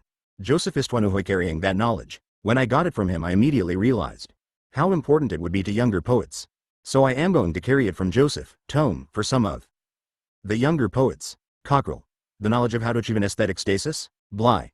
Yes, there is a difference between proper and improper art. It is until the some political or John by some extent improper. You can still respect it but you can see it more clearly. I have done both kinds. I have done proper and improper art but I didn't understand the difference. Joseph's explanation of the functions of my this really important. Therefore there is something 187. The Hero's Journey. Creativity consisting. Going out to find the thing that society hasn't found yet. Joseph Campbell. Wonderful in him because he's like the classic alderman who takes the highest ideas of the civilization and carries them and allows them to appear. Cockrell. A wise old man embodying wisdom. He's the archetype. Thaddeus' archetype. Bly. That's right, Cockrell. He's the guardian. Bly. And to some extent Eliot Pound didn't really have a respect for culture. Even thought Poundies described us the greater of culture. Cockrell. I recall him saying that Aquinas' definition of art required wholeness, harmony, and radiance. Bly. Yeah, that's right. That's terrific. That's unbelievable. That's right. Cockrell. Wholeness, harmony, and radiance, and that. When a work had that in view could achieve the status of art. Foe. Bly. Joseph, what is ritual in art? Thaddeus to say, inside the poem? I haven't written free verse for many years and I'm getting suspicious. Campbell. Just looking at it from a purely academic point of view, ritual is an action that puts the individual not only in touch with, but in the place of, being the agent of a power that is not out of his intention at all. He has to submit to power that's greater than his own individual life form. Animal rituals, for instance, occur in relation principally to sex games and also to confront tions between males. Bly. Which is a greater power? Campbell. Which is a larger power that's operating in terms of the impulse of the species, you may say, and then the whole thing becomes marvelously ritualized. And who composed the dances of birds? Will compose those dances. They are not individually invented. They are suddenly in the species relationship. The formality in art releases the individual into a species relationship, and the formality in art releases the individual from. 188. The Return Threshold. His individual system of desires and intentions and links into something so that becomes a unique expression of something that is not of himself, of nature. And when this drops out in poetry you get all this art that comes from, well, you must be getting it. 2. With people sending you their poems. Bly.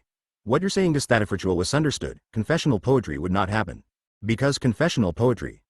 Campbell. Wouldn't be confessional. How's a confession except some minister who's trying to get you to pay dues to his church? Bly. That's very interesting. Therefore, there is another question. Why is it, Aussie have noticed in reading Pasternak, Macaw, Tova, in certain Russians who keep tradition of form very strongly, that there is such respect for sound? The quality you're talking about is in the poem that touches on a force greater than the individual writer, of the Russian person, of any matter. Also, don't I think one advantage of the city of Aramore? Natural environment is that it can fertilize something powerful in the human being, in the artist? Campbell. Well, I feel that New York's a good place to work. Booty think one addresses the city as though it were in it. Nota thou. And then you're in a situation of combat and relationships to something that's keyed other. Ivy just come out of New York, you know, and a place like this on the Big Sur coast just wakes another whole consciousness. It's further down. And the body feels, yes, thesis my world. I be missing this. And it seems almighty's out of the body and its relationship to experiences of this kind that the mythic imagination comes. This other experience of the city is far more rational, ethical. Bly. Well, are you saying that in the city, for example, you don't have as many living beings, so there's not enough things to have an Ithor relationship, and here in the country you have more of them? Is that what you mean? Campbell. The Ithor relationship in the city is to people. Bly. Campbell. The environment in the city is geometrical and rectangular, and there are no curves, it's contrived by man. The whole environment is also man-made. And here you find that there is a primal being experience of which man and nature are themselves manifestations. Whereas in the city you just didn't get it. 189. The Hero's Journey. Bly. You see, ideas been a shock to me because I was borrowed in poetry to have the Ithor relationship with human beings. And when you look at archaic poetry, ancient poetry, Homer and Soon, you have a tremendous amount of a ween relationship to the rocks, to the Campbell, to the wine dark sea and the rosy-fingered dawn. We're right in that environment here, Bly. But you know how it is formed. I'm from Minnesota. I have an I Thor relationship with plant things. What do I do? Campbell. I don't know. Thesis the same environment you have in Japan and the east coast of Asia. There's a long tradition of relationship to the sea. You know, the Chinese idea that art and poetry require water and mountains. The water is the source. In the beginning all was water. One after another of the myths give us that. And it's out of that, then, that the forms come, where life generates. Years ago, with E.D. Ricketts, I went from Carmel, California, right up to Sitka, Alaska, along the coast doing intertidal collecting, and you just felt this was the place of generation. This was the germ of our life. Bly. Mythically, when you look at this, what do you see? Campbell. Mythically I immediately see the world when the whales swim by. The world is a mystery of the dark depths of the unconscious and the dark out of which all has come. And here, I see the security of the enduring, which is what the rock world represents, then the beautiful life of the trees. Go the so wonderful and he's speaking about the principles of evolution, how long the two lines of the vegetable and the animal world, the culminating mysteries are of the human being and the tree. One finds the nobility of nature here in the power, the tremendum, the fascinance of the mysterium. Bly. Can I go back a second? I'm trying to learn from you and what you've done in relation to poetry. I was taught to believe that poems have in them the importance of good sound, the importance of good broken rhythm, the importance of some form. But one of the things that wasn't mentioned to me is the myth, the story, in poetry. And in ancient poetry, always the poem leads on into a story, which in turn takes the mind of the human being far out into this world, far out into the transcendental world and far out into this. 190. The return threshold. So surprised to Mace that not only in the form should there be something human, but there should also be this mythic world. Strangely enough, Ameth Take is a human being and brings some of this incredible material into an apparently domestic or ordinary human being. Campbell. What the myth does is open the human being and at the same time the natural environment to what Durkheim calls the transcendence, and the sense of my this that we all ride. Own a mystery, and we are manifestations of it, whether it is the nature world or the human world. They are no apart. Bly. But how does a myth do that? Specifically, Campbell. It does it always by giving reference past the individual. Now what happens in that theological situation is that God becomes concretized, he closes, he's a roadblock. When he becomes mythologized, as Ingoeth swords, when everything transitory is just a reference, he opens, becomes a reference to something which is the ultimate mystery transcendent, which is the mystery immanent in you and in all things. Sothersaparticipation, a deep realization of participation, and that's the radiance of art. Bly. Then Jehovah actually in some way prevents Sue's feeling this? Campbell. Absolutely. It puts you in a relationship to him, which has to do with sin and atonement. Bly. Does this mean that if you start to worship Jehovah for a long period that your sense of myth would disintegrate? Campbell. It has disintegrated. There is no sense of myth. In the Judeo-Christian tradition, it's all historical, fact stuff. Because of this we want to disengage from nature and make our ritual to deal with participation in society. The Jewish tradition in a good deal of the Christian leads you to the society. We are one in Christ, not in nature. Whereas you turn to the Tao and look at this, here is the revelation. And it's a revelation of what? Of a mysterium, a mystery. And there are two aspects to it. One is the tremendum, the horrific, and the other is the fascinance, the charm. And the function of artisto show these things so that, as Joyce says, they become epiphanies of a radiance. Bly. I'm a Protestant and of course, in the Protestant churches we've gone a bit farther in removing the tremendum. We don't have any statues of the Virgin. I was in church in California. 191. The Hero's Journey. The other day and there was nothing living in the entire church, and yet we were reading texts that talked about the holiness of the meaning. Campbell. When I was in Japan for a congress for the study of religion we were at eyes. You know, the beautiful shrines of the royal families, the tradition of the goddess Amaterasu, and so forth. They were beautiful. They are in a wooded environment so that you get the participation with the whole nature world. The goddess is herself the sun goddess. And beside me was a big Swedish scholar, a very tall fellow. I was looking at this and was trying to feel the way I feel right here. One with all this thing, Onda said to me, isn't it too bad? I'm a Protestant. I can't appreciate this. Toget removed in that way from participation in this one. Derful world you see here. In our tradition there has been a fall. And nature is not good, nature is to be criticized, and there is this IDEA offstanding for the good against the evil. Why would a good God create a world of this kind? What a question. Bly. Shall he recite that little go the poem to you? Campbell. That. I would love it. Bly. Gert is an a hilltop, on the tops of all the hills. There is silence. In the tops of the trees, you feel hardly a breath. The little bird falls silent in the trees. Simply wait. Soon, you too will be silent. There you feel that is brought the other world of nature into the poem. Campbell. He's quoted the mythic organic experience. Bly. How do you get a hold of it? Campbell. In the first place Isgerman. They live close to nature. Jung brings this out, from his having been brought up in the country where all the settings are taken for granted. There's a continuity from old mythic times in that German world. Somehow the city never took over in Germany. I also saw it when I was a student in Paris. Paris. That's a wonderful city. Bly Joseph, I wanted to tell you how important I think your teaching is for American poetry. Because poets shave what they have from generations past. And when poetry was carried down to us, it came through Eliot and Pound, and there were two things that they did not carry down to us. 192. The return threshold. One was the difference between proper and improper art, that Joyce got from Aquinas, and which you are the only one who is saying this a distinction. I've been very grateful to receive that, from you, that distinction. Campbell. Thank you, Robert. Bly. And the second thing is this. The power of myth and story in poetry. You're the only one who are carrying that. Eliot brings it into the wasteland, and yet it is so broken, and so used for symbolic means. In some way he did not respect the actual story that used in the wasteland. And Pound did not respect those stories to the broken to fragments in the cantos.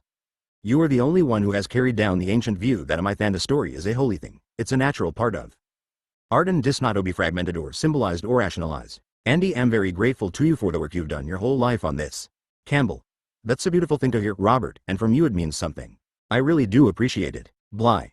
The last 3 or 4 years in my association with you, your teaching of the second thing has changed my poetry tremendously. Campbell. That was my thought in the beginning, that this material was material for poets and artists. Jean, my wife, is a dancer, she has feet in it. I know how it works. But, gosh, the chance to hear it from you is a big experience, Andy, thank you. 193. The modern hero, the modern individual.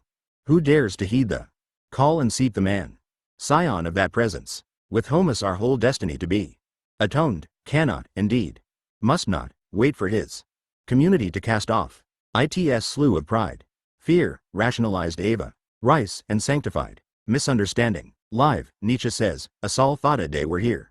Itis, not society the Tisto, guide and save the creative hero, but precisely the reverse. And so every one of us shares the supreme ordeal, carries the cross of the redeem, not in the bright moments of Histrabes, great victories, Boudin, the silences of Hisper, senile despair. Joseph Campbell, the hare with 1,000 faces. Joseph Campbell, age 80, next to Akwaki UTL to temple in the room he visited as a young boy enchanted with American Indians. The Museum of Natural History, New York, 1984. M.Q. Carrot, P.O.Q. 77Z Master of Two Worlds. In the twilight years of his career, Joseph Campbell basked in his status as maverick scholar. He lectured to overflow crowds, made frequent radio appearances, and worked relentlessly on his final project, the ambitious 4-volume The Historical Atlas of World Mythology, a rhapsody on a theme of an unfinished book of his. An outline of everything, which he wrote in graduate school. After a particularly grueling book tour in 1983, Campbell was prompted to articulate his deepening perceptions on the meaning and roots of myth. The result was The Inner Reaches of Outer Space, Myth as Metaphor and as Religion, published in 1986. The book was a fusion of his ideas that the laws of outer space and inner space, the human imagination within the body, are one and the same. The authentic source of Anu, global mythology is in the psyche of today's creative artists, a synthesis of science and spirit. In February 1987, The Hero's Journey, The World of Joseph Campbell premiered at the New Directors, New Films Festival at the Museum of Modern Art in New York City. 4 months later, in May 1987, at the West Coast premiere of the documentary at the Directors Guild in Hollywood, Joseph Campbell and his wife Jean Erdman saw the film in public for the first time. The panel discussion that followed proved to be Campbell's next to last public appearance. 195. C_Brown. If you had a computer to accelerate at the time spent in retrieving information, what kind of difference you thin kid would have made in your life? Campbell. If I had a computer when I started my reading, my note-taking. I had files. 1, 2, 3, 4, 5, 6, 7, 8, 9, 10, 11, 12, 13 regular business files, cabinet files, packed tight with notes taken by hand. If that had been done on a computer, I could have retrieved my own information immediately. I can't now. I have it to remember where it is and geo-futzing around getting it. It's all sunken files, you might say, and that's the only loss you feel with a computer. The important thing about information and the way that I go tit is not the information but the experience of the information. It's a love affair, really, of getting in touch with a world of thinking and experiencing that you can't get from just the supplying of information. In writing, of course, I need the information that I already know, and yet you want to know exactly what the page I sand the book I got it from. Up to 5 weeks ago I did all my writing with Avenor pencil, and you look at this thing, and you know what this kind of thing costs, and you think, My god, what is substitute for a pencil? That's Solitis really. But, what it can do? I'm becoming enchanted. It's a world of magical action, this funny little thing with all its little people in there who would do these things for you. Brown. I remember you telling me once a great story about Eisenhower and the computer during the 1950s. Campbell. Oh, yes. There's a story about Eisenhower. It was in his time that we began to realize what an important thing the computer was.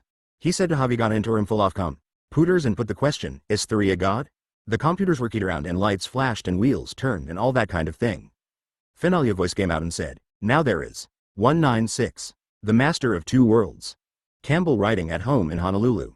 The statue of the Bodhidharma that Heinrich Zimmerswidow gave him sat off the desk 1985.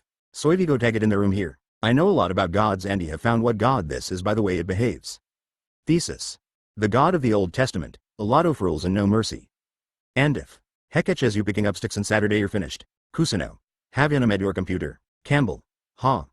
The young woman from IBM prepared my software took some of my books Thaciterin and she saw what she thought I would require and made a beautiful program form. Then she surprised me while she was putting it all together by saying, well, what's the name of your computer? Suddenly I had to figure the name and I named it Parzival. Hoy's my idea of the great Occidental hero.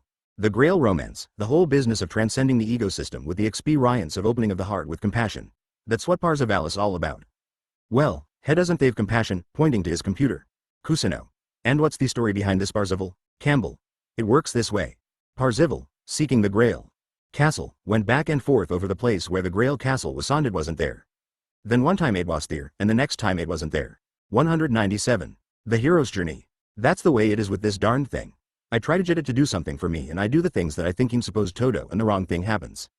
Then he do what I think is the same thing and the right thing happens. So, I'm in the magic territory, part of the Grail mystery, and getting to know exactly the rules. Another thing I think of here is those Arabian Nights and the gin in the bottle. They come out and work for you, but they are every tricky. They can kill you. Faux P9. Cockrell. How do you feel about your personal life at this point and what you want to accomplish? Campbell. What I want is to enjoy it. It's like about having come into harbor. I remember when we used Toby on boats, it's a lovely thing to come into a harbor and see the environment. And well there. That's where I am. I'm finding more and more that the Indian idea for enunciation for old age is a very good idea. You give you Paney system of. Joseph Campbell proudly accepts an honorary PhD from the Pratt Institute in Brooklyn, New York, 1976. 198. The Master of Two Worlds. Commitment and just live out of this moment and the necessity of this moment, because, God, you've already given everything that's necessary, and your life has made a statement by that time. Anything you put on top of it now is just a footnote. And so this isn't the time for footnotes. This is the time for enjoying the experience of fulfillment. It's a moment of fulfillment. And it's a rich and beautiful moment. Somebody asked me, would you like to go younger? I said, yeah, I'd like to have 71. I wouldn't want to go back of that. Cockrell. When you look back over your life to see you, the great inspirations were, who do you think of? I know Spengler was very influential on you. Campbell. Oh, well, the reading of Spengler was, I think, the great intellectual crisis of my life. Cockrell. And what was it that Spengler opened for you? What was that impact? Campbell. The realization that the growth, flowering, and aging of societies is an organic process and inevitable. And that at certain stages in the social development you are in a period, as were, of youth. Then comes a period of maturity, and then comes a period of fagging and disintegration and a shift of accent. There is a change in what might be called spiritual energy. Know what my age am able to experience something that otherwise I could only have talked about. And that is this problem. In life of the proportion of energy to mass. You see kids running around with all this energy, and since I'm living now with much older people here in Honolulu, there is this mass and the energy just isn't there. This all shopping it in society, too. The mashiness of our life conditions and the energy to enliven themis what way. Lack. The other thing about Spengler was to have the was a man of great intuitive power. Heforasade beat what was gonna happen to us in our spiritual and cultural life.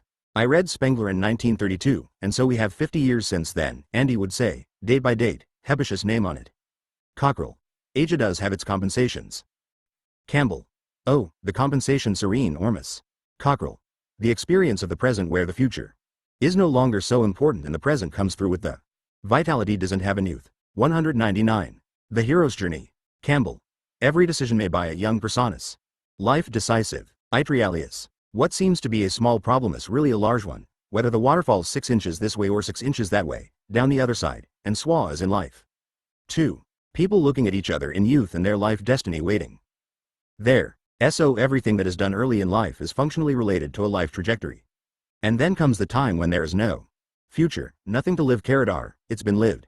And the Mindis then dwelling in the richness and wealth of something already lived and the moment that one is in, a moment of plastic presence, not just something serving something else, viewed as it.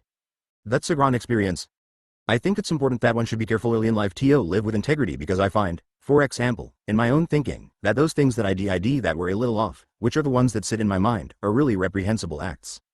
They may not have been regarded so, but in your terms of your own sense of integrity this comes back as that challenge. And it's no need set alive with. I think that's what purgatory and hell are for, remembering what you should not have done. Cockrell. What role could mythology serve in helping this troubled world today? Campbell. You asked about newspapers before, well, let me tell you, a little bit of honesty would be what we need there.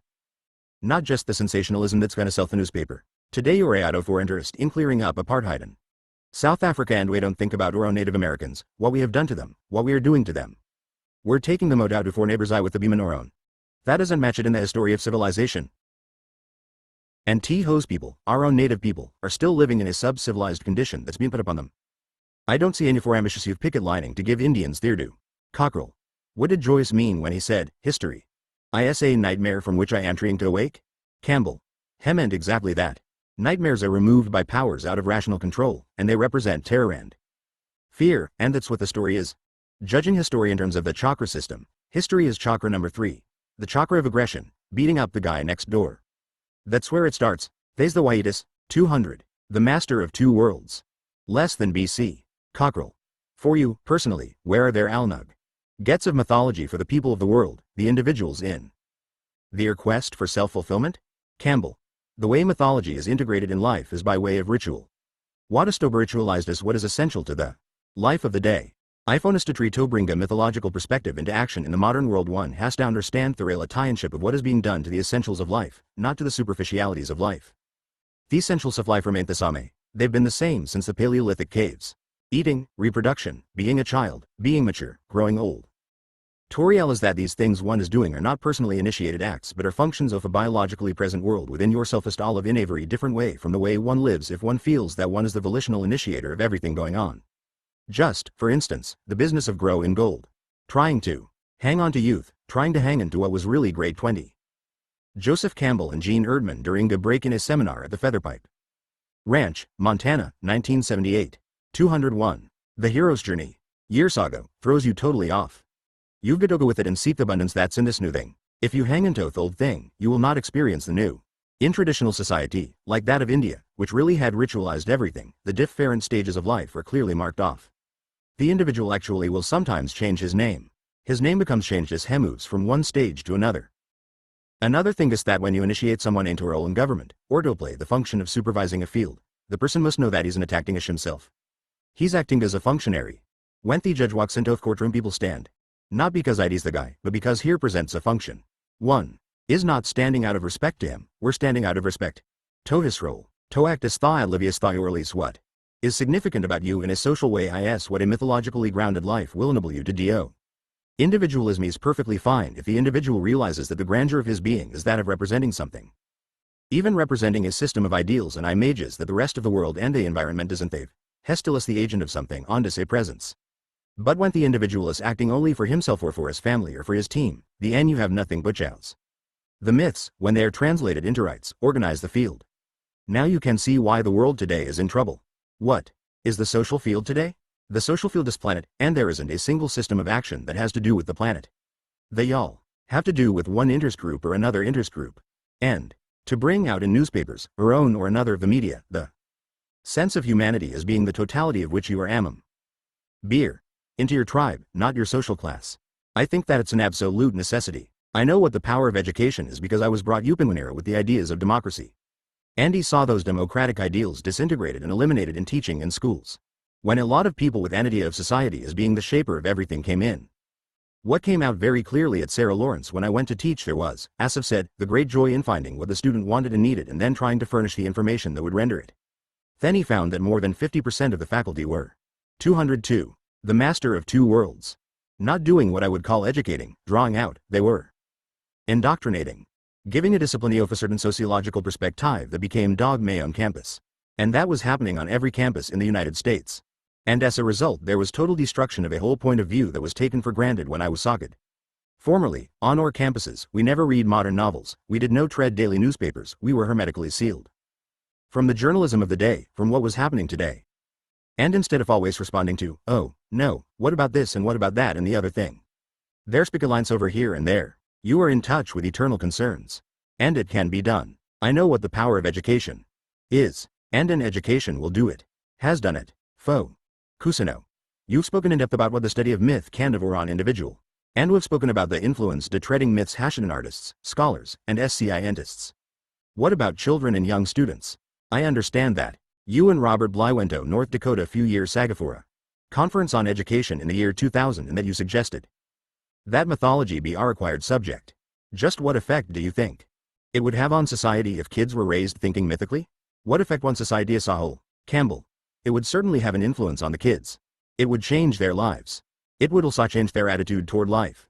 And, of course, the society is constituted of kids, so that in a sense it would be a society of people who were living not only for the superficialities which the mind and the appetite indicate as being worth living for, but would be living for something that they had found that was of deeper, more inward value than those things.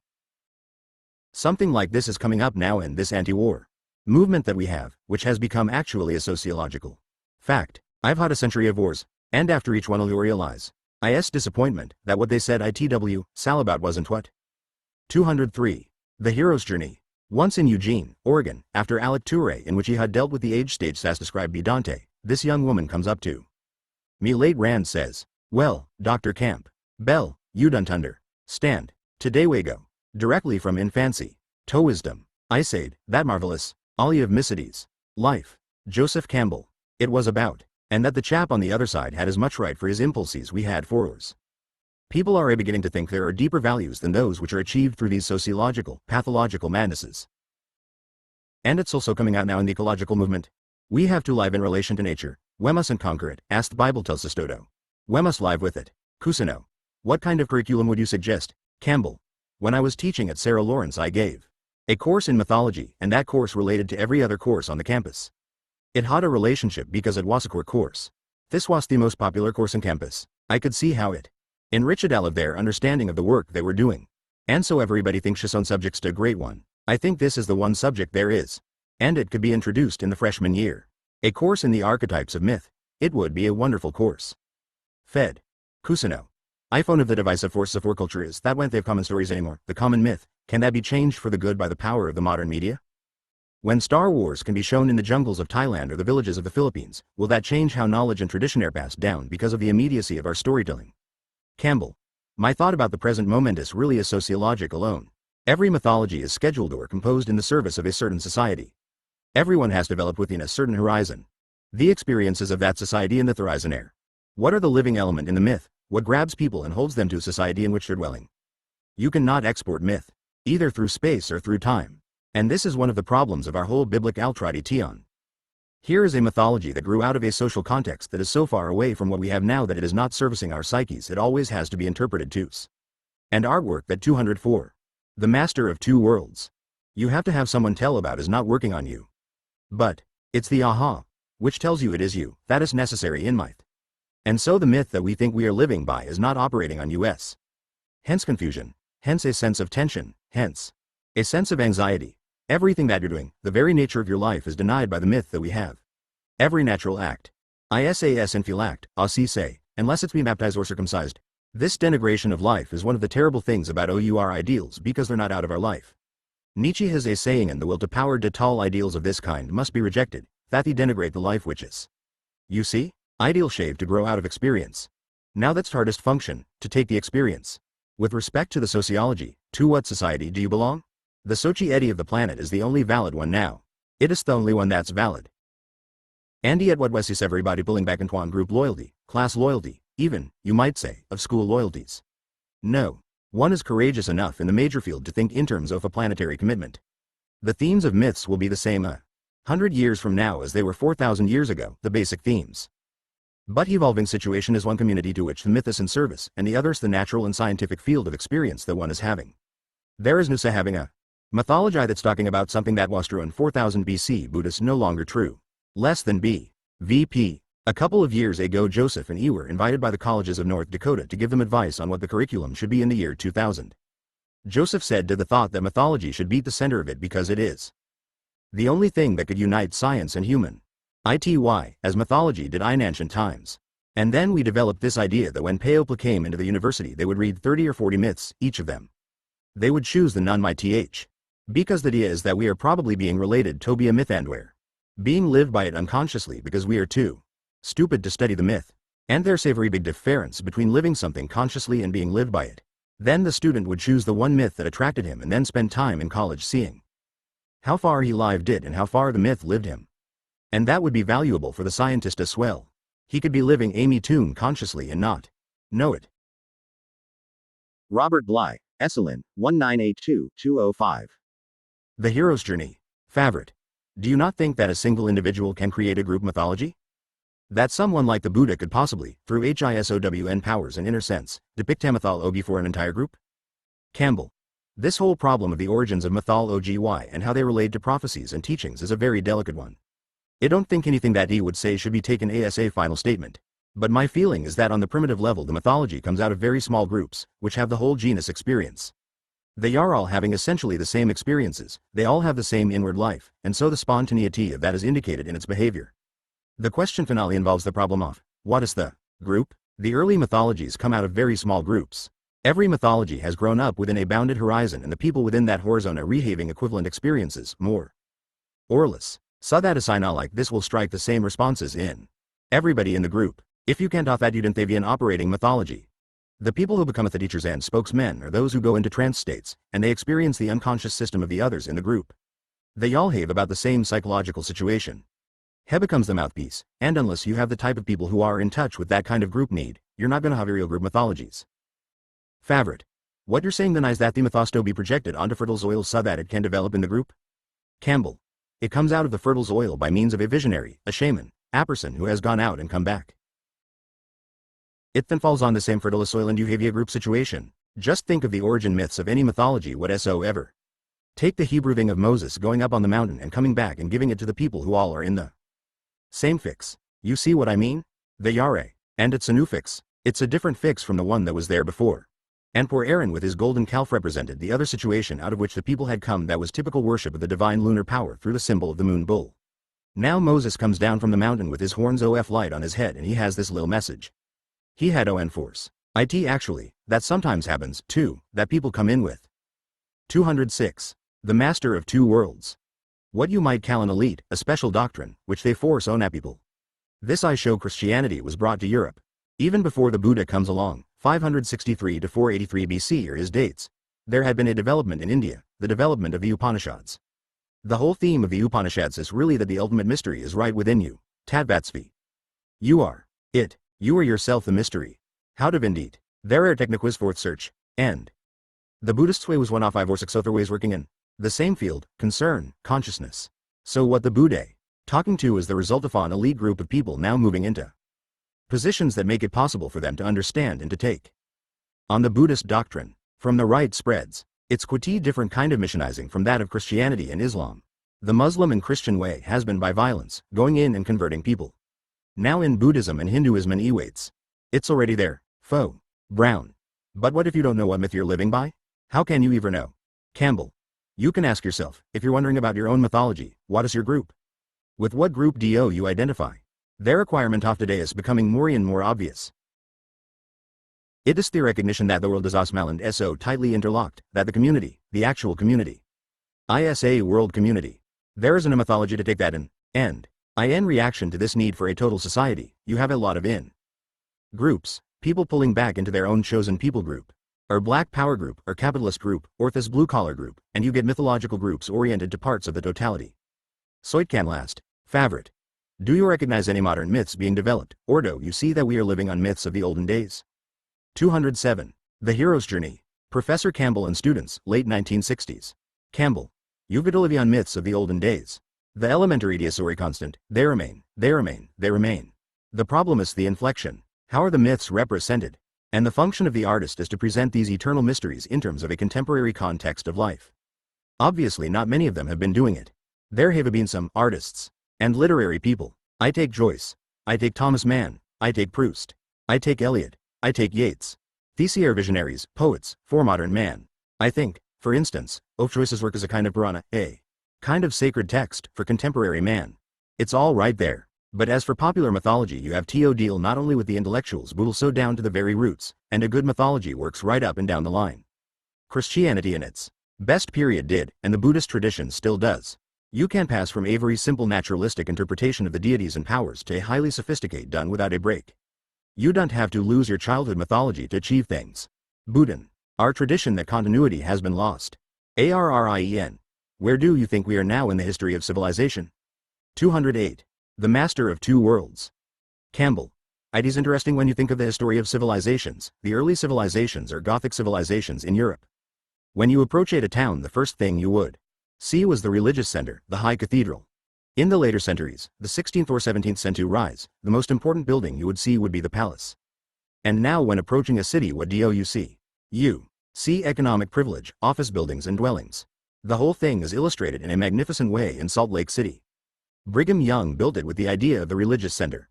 That temple was in the center, and so you had the structured city, a beautiful lie-struck turd city. Very Zion the capital would be erected on a hill a little higher than that where the temple was. When you approach now, the Talus building is the office building that executes all the prisoners of the temple. So the whole of civilization is there, and of course, that's the end. So the question is whether a civilization that has run its course can be reactivated. Go the Hasa Wonder for paper, which is called the Ages of the Spirit. It starts with the poetic mythic period, then Theair is the religious period, and then the philosoph Ical period, and then the period simply of naturalistic prose, as he says at the end of the paper, out of which God himself could not generate another world. Now that's a pretty pessimistic view, but I do think that we are at the end of a civilization. And I do think we're at the beginning of a global age. That is to say, it's now once more a globe. No longer do you have different cultures within their bounded hori zons, ignorant of each other and indifferent to each other. All hori zons are broken. That's another thing like I've brought out. Do you know? The passage? I stood on the highest mountain of the world and I knew more than I saw. I understood more than I knew, because I was seeing in a sacred manner. And what I saw were the hoops of all the nations interlocking in one great cycle. So he saw it, and saw that same wage. Dreesen. One that regenerates the heart. Campbell. It does, I think, to get that thought across. Well, who knows what the sea is going to produce next, this milky ocean from which all our lives come, with the whales going by, always the whales going by. 209. The Hero's Journey. Campbell. When life becomes only problems, a Sinmar. Riage, or with this silly chap, Hamlet, to be or not to be, then you are in a stage of civilization and you're on the way down. Life has to be spontaneous. It has to come from what's called in India the Ananda Maya culture, the sheath of bliss. Life is an expression of bliss. Cockrell. I've always wondered where we are first, inspired with T. Side of following your bliss. Campbell. There is this wonderful theme of the 5 sheaths in the Ananda Maya culture in India, that life is an expression of bliss. The 5 sheaths are sheaths that enclose the mystery of the life germs. The outermost sheath is called the food sheath, Annamaya kosha. A body is made of wood and it becomes food forth. Worms or vultures or the flames. That's just the outer matter. The second sheath is called the sheath of breath. Prana Maya kosha. Here you draw in the oxygen that oxygizes and turns this simple food's heath into something alive. The third sheath is called Manomaya kosha, the heath of the mind. This mind that I'm talking about, this one up here, is in touch with what's in another. It feels pain, it feels pleasure. It relates to all of that. Then there's a great gap in the next sheath. Is inwards, the fourth sheath, thesis called Vijnanamaya kosha. The sheath of wisdom. Thesis the sheath that built the body in the mother womb, that is keeping us alive here and in form, that moves the grasses and the trees. It's deeper than the Monomaya kosha, which is in touch with pain and pleasure. This other is a sheath of spontaneous wisdom. When we're digesting our breakfast or we have digested it, not one of us here could furnish the chemical formula for digesting a meal and turn ingot into a body. Yet each of you shesti won it. That's this inward sheath. That disparity between the way of thinking between sheath of the mind, Manomaya kosha, and the way of experiencing of the wisdom sheath is the disparity that is bridged by mythic symbols. The myth is the voice of the wisdom sheath speaking to the sheath of the mind which can get way off center, bringing it back to fit the nature order. 210. The Master of Two Worlds. Deeper than the wisdom sheath, and this is the ultimate sheath within, is the sheath of bliss. Anandamaya kosha. All life is driven by bliss. The mind euphoria thinks it is in pain and in trouble, and the body saying, no, sir, you're endless, only you just didn't know it. The function then of mythology is to connect you to your bliss and find where it truly is. When you get yourself off course or you accept so memorable principle that is altogether cockeyed and related to something that isn't natural at all, dismiss it and follow the bliss. Falk and Campbell. I don't know if you know those forms in Cambodia. There's a great temple there with a lot of heads, 4 great heads, and they're all in bliss. There's a smile in bliss. On the topo feach there is a lotus. That is Teledus of the known world, our Monomaya Kosha. The mental sheath is up here on top. The goal of meditation is to get you down below the lotus pelinto. The root and you will find bliss there. Even when one is in the greatest pain, it's a great salvation in the course of the crisis of life to realize that no matter what happens up here or down here, you are in bliss. You can accept these events in terms of accidents and ambitions. But, no, you're est well in bliss all the time. For example, some of the puberty initiations of the Amer Icon Indian tribes were terribly painful ordeals. The young men were battered around and actually made to Pasitan pain. And they'd passed into bliss. This relationship of the two is a fundamentally logical theme. In our culture we're always thinking about ethics and morality and pain and the greatest good of the greatest number and all that nonsense. We forget that life doesn't give a damn about the greatest good of the greatest number. What it gives a damn about is that all should buy in bliss. Brown, Joe, do you think you have to give UP your cognition, your thinking, in order to achieve what you're calling bliss? Campbell, no, but you've got to change it. This is the point that comes out all along the line in Faust. Goethe says, 211, the hero's journey. Mephistopheles cannot control what Faust has done. All he can do is supply the means of Faust's achieving, but they cannot dictate what's to be achieved. When the mental sheath becomes the dictator, that's a diabolical life. That's life governed by concepts instead of the dynamic of life. Dreesen. That's when you create your own disaster so that you can in the end have a birth of the bliss. Campbell. And you associate yourself, not with the thing that cracked up, but with the dynamic that transcends all of this. Brown. But you didn't have to seek out disaster. Dreesen. Oh, no. It's the real ready, laughter. Campbell. Yes. Well, I think that those 5 sheaths are an enormously helpful thing. Thesis in the Vedanta tradition of India. If you think of the dialogue between the Monomaya Kosha, the mental sheath, which is linking you to the body, and the food sheath, and the Rajasguna, which is an expression of the real energy dynamic, you really see the sense of the shift of accent that Mathal Ogi asks. I've only recently seen it happen. Friends of mine, actually relatives of mine, suffered a very sudden shock with a death in the family that happened within hours. I mean, the person was in perfect health and then they were to burst and is dead in a couple of hours. You would have thought that the wife and sister of this man would have been shattered. No, they had already had a good base and they rode that thing. The Yari people who have been thinking of this things for a long time in their lives and have suffered before and know how to place the center. And when you know how to place your center, you can take anything. You really can. Brown. They were locked into a psychological model that says you have to have a loving mother, a loving father, and right school, and the appropriate profession in order to be free. Campbell. It doesn't do any harm, though. ARRIEN. How would these 5 sheaths apply to relationships? Campbell. The rear relationships that are based simply on the mental relationships. But heady relationships, and there are at woe kinds, are the family relationship, the people with whom. 212. The master of 2 worlds. You are really of one body and are every deeply related. It's a relationship on the wisdom sheath side. Theotheris, the relationship that comes from our cognition of the common life, common goals, a kind of falling in love or relationship, that is wisdom sheath stuff. ARRIEN, wisdom sheath stuff? Campbell. Your cognize mysterious spot relationships and the depth of being together is plenty. The only thing you've got about you're working on some project is just being together. That's wisdom sheath, ARRIEN, and there is bliss? Campbell. Don't you feel it? ARRIEN. Yes, or you wouldn't have asked. Cockrell. Can you expand on just how to follow your bliss? Campbell. I think there is another way to live. There's a line at the end of Sinclair Lewis Babbitt Werimer. Babbitt says, I never did anything I wanted to in my life. He's odd stick. I actually heard a man use the expression in Bronx Villa on a night before I was married. I was living there where I was teaching. And there was this one Greek restaurant where we used to like to go. Thursday night was the maid's night off, so the restaurant would be full of families. And on night at the table next to me was a little family of a father, a mother, and his crony little 12 or 13-year-old boy. And the father says to the boy, I heard this. The father says to the boy, drink your tomato juice. The kidsies, it don't want to. And the father, in a louder voice, says, drink your tomato juice. And then the mother says, don't make him know what he doesn't want to do. Then the father says, he can't go through life doing what he wants to do. He'll be dead. He said, look at me. I never did anything I wanted to in all my life. I couldn't believe it. There it was right out of the book. Now, I taught for 1 year in a boys' prep school. The prep school leads you unto myself, and the rue is the moment for those boys when things were dawning on them. And then the question comes up, is theory money in it? Soul see people talk to me and it's listen, do what you want to do, and don't worry about the money. I'm enjoying life, so that is shy but my practice into teaching. And the little thing I have suggested for people who are trying to find their way is to follow your bliss. I've followed JD my bliss. And it's been a good way. Buddhist for it Ingan autobiography. I feel so sad and nostalgic every time I look back at any period in my life. I can't bear to it. Joseph Campbell, The Theater of the Open Eye, New York, 1983. 213. The Hero's Journey. And What the Knees. Finally, the best Oster. ITY, what is the best?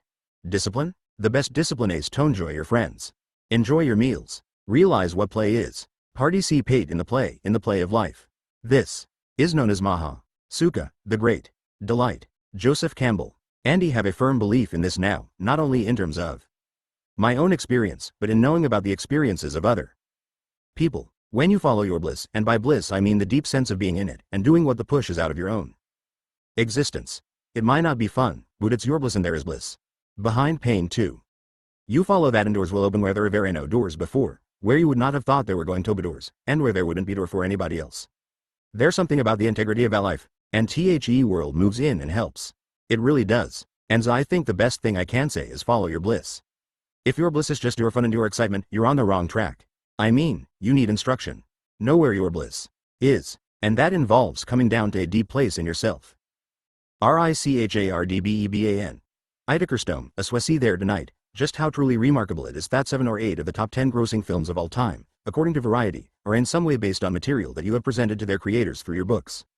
Films by George Lucas, George Miller, Steven Spielberg, the entire axis of people, have been deeply influenced by your work.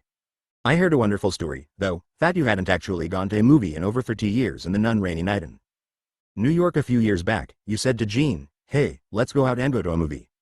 Campbell. Well, Jean looked kind of depressed at the evening and I thought, God, what can we do to sort of help? So I said, Jean, let's go to the movies. She said, the movies? You haven't said a thing like that for years. Well, I said, let's go. So walked out and the first movie we saw was this one of 2001. We walked in and the first thing I see a chaperone from my book Primitive Mythology, with all the Australopithecines jumping around. But one of them wasn't interested in something else. 214. The Master of Two Worlds. Joseph Campbell and Panelath Directors Guild, Los Angeles, for the West Coast premiere of The Hero's Journey. At his right is John Deansmore, Tohilfter moderator Richard Bebon, Stuart Brown, and Phil Cusino, 1987. Besides sandwiches, the hottest sense of a weaned mystery. That's the whole theme, the sense of the awe and mystery of life. That means more to the development of the human spirit than economics. You have the division there of what I think of as the two orders of mankind. The one who is still the Australopithecine and disinterested in economics primarily, and the one who is willing to follow the adventure. And so the adventure carries him around the moon and then out into the sky. And the right is still, that marvelous megalith he leaves behind, vibrating. I thought that was wonderful. The other thing that they did that came out of chapter 1 was the image of the thigh bone of Agazel that is used to hit someone. This idea came from a man named Raymond Dart, a South African anthropologist, who was dealing with the skulls of these sort of proto-human hominids. He found that some of the skulls had been dented by something shaped like a double knob. Then he found that the dent fit the thigh bone of Agazel. He realized there were two kinds of creatures in the world. Those that were using weapons and those that weren't. Those that were using weapons to kill were meat eaters. Those that were getting killed were the vegetarians. That would be a big lesson, laughter. It's out of that higher consciousness, you might say, that the manipulation of material into tools comes. No animals do use tools, but they don't use tools with an intention to set them. Later, they use them right now. They pick up a stone and throw it at somebody. But o fashion a tool that will then fashion other 215. The Hero's Journey. Tools, and all of this kind of thing. Thesis another kind of consciousness. Thesis the beginning of man, and the beginning of culture. To see that bone in the movie earled into the sky and turn into that great machine, that was a wonderful moment. Thesis a kind of genial imaging of enormous ideas, struck me in that film. I think there was a lot of it there. Well then, it was another 10 years when George Lucas got in touch with me and invited Jean and me to see Star Wars. I hadn't seen another movies Inc. 2001. I caught up in one day on the whole movie industry.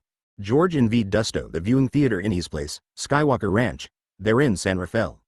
In the morning, I saw Star Wars, then talked about it with George, and in the after noon he saw The Empire Strikes Back, and then in the evening I saw The Return of the Jedi. Swa was a big day, laughter. The next morning hash out Jean and me the two films did the had on before that. The most delicious thing is that a mare. I can graffiti. BEBAN. Isn't that a wonderful movie? Campbell. After spending 38 years teaching those kids, well, this was the whole generation. It was just wonderful. It started off exactly right. The young chap, Charles Martin Smith, gets off his motorcycle and knocks something over. He can't quite handle where he's. It was beautiful. And then George showed the film before the had on. And, my god, I was surprised. Years and years ago, Maya, Darren, Andy and some other people from Editing we called the Creative Film Foundation for little films that were made with handheld cameras. Every year we give an award for the best film of that particular year. We got all these films from all these young people. And the normal film was the one that George showed Method was the first film he'd done, of the misunderstood person with everything in him wandering through a city that doesn't know what a wonderful person hides. We had those by the dozen every year. It was a very thrilling thing to see that this man had started out where they all start, you might say, and then into enormous leaps. Shahad made these grand strides. I think this is a tremendous career. This is a young man with a mind that is magnificent. And I'm so proud that's something that had helped him to find his own truth. Then the next great, proud moment was when Mickey Hart and Bob Weir, of the Grateful Dead, come along and tell me. 216. The Master of Two Worlds. I've helped at them. Well, the rock music never appealed to me at all. It was largely monotonous, it seemed tone, laughter. Then Thea invited Gene and Mato to an event in Oakland, California, that just became a dance revelation.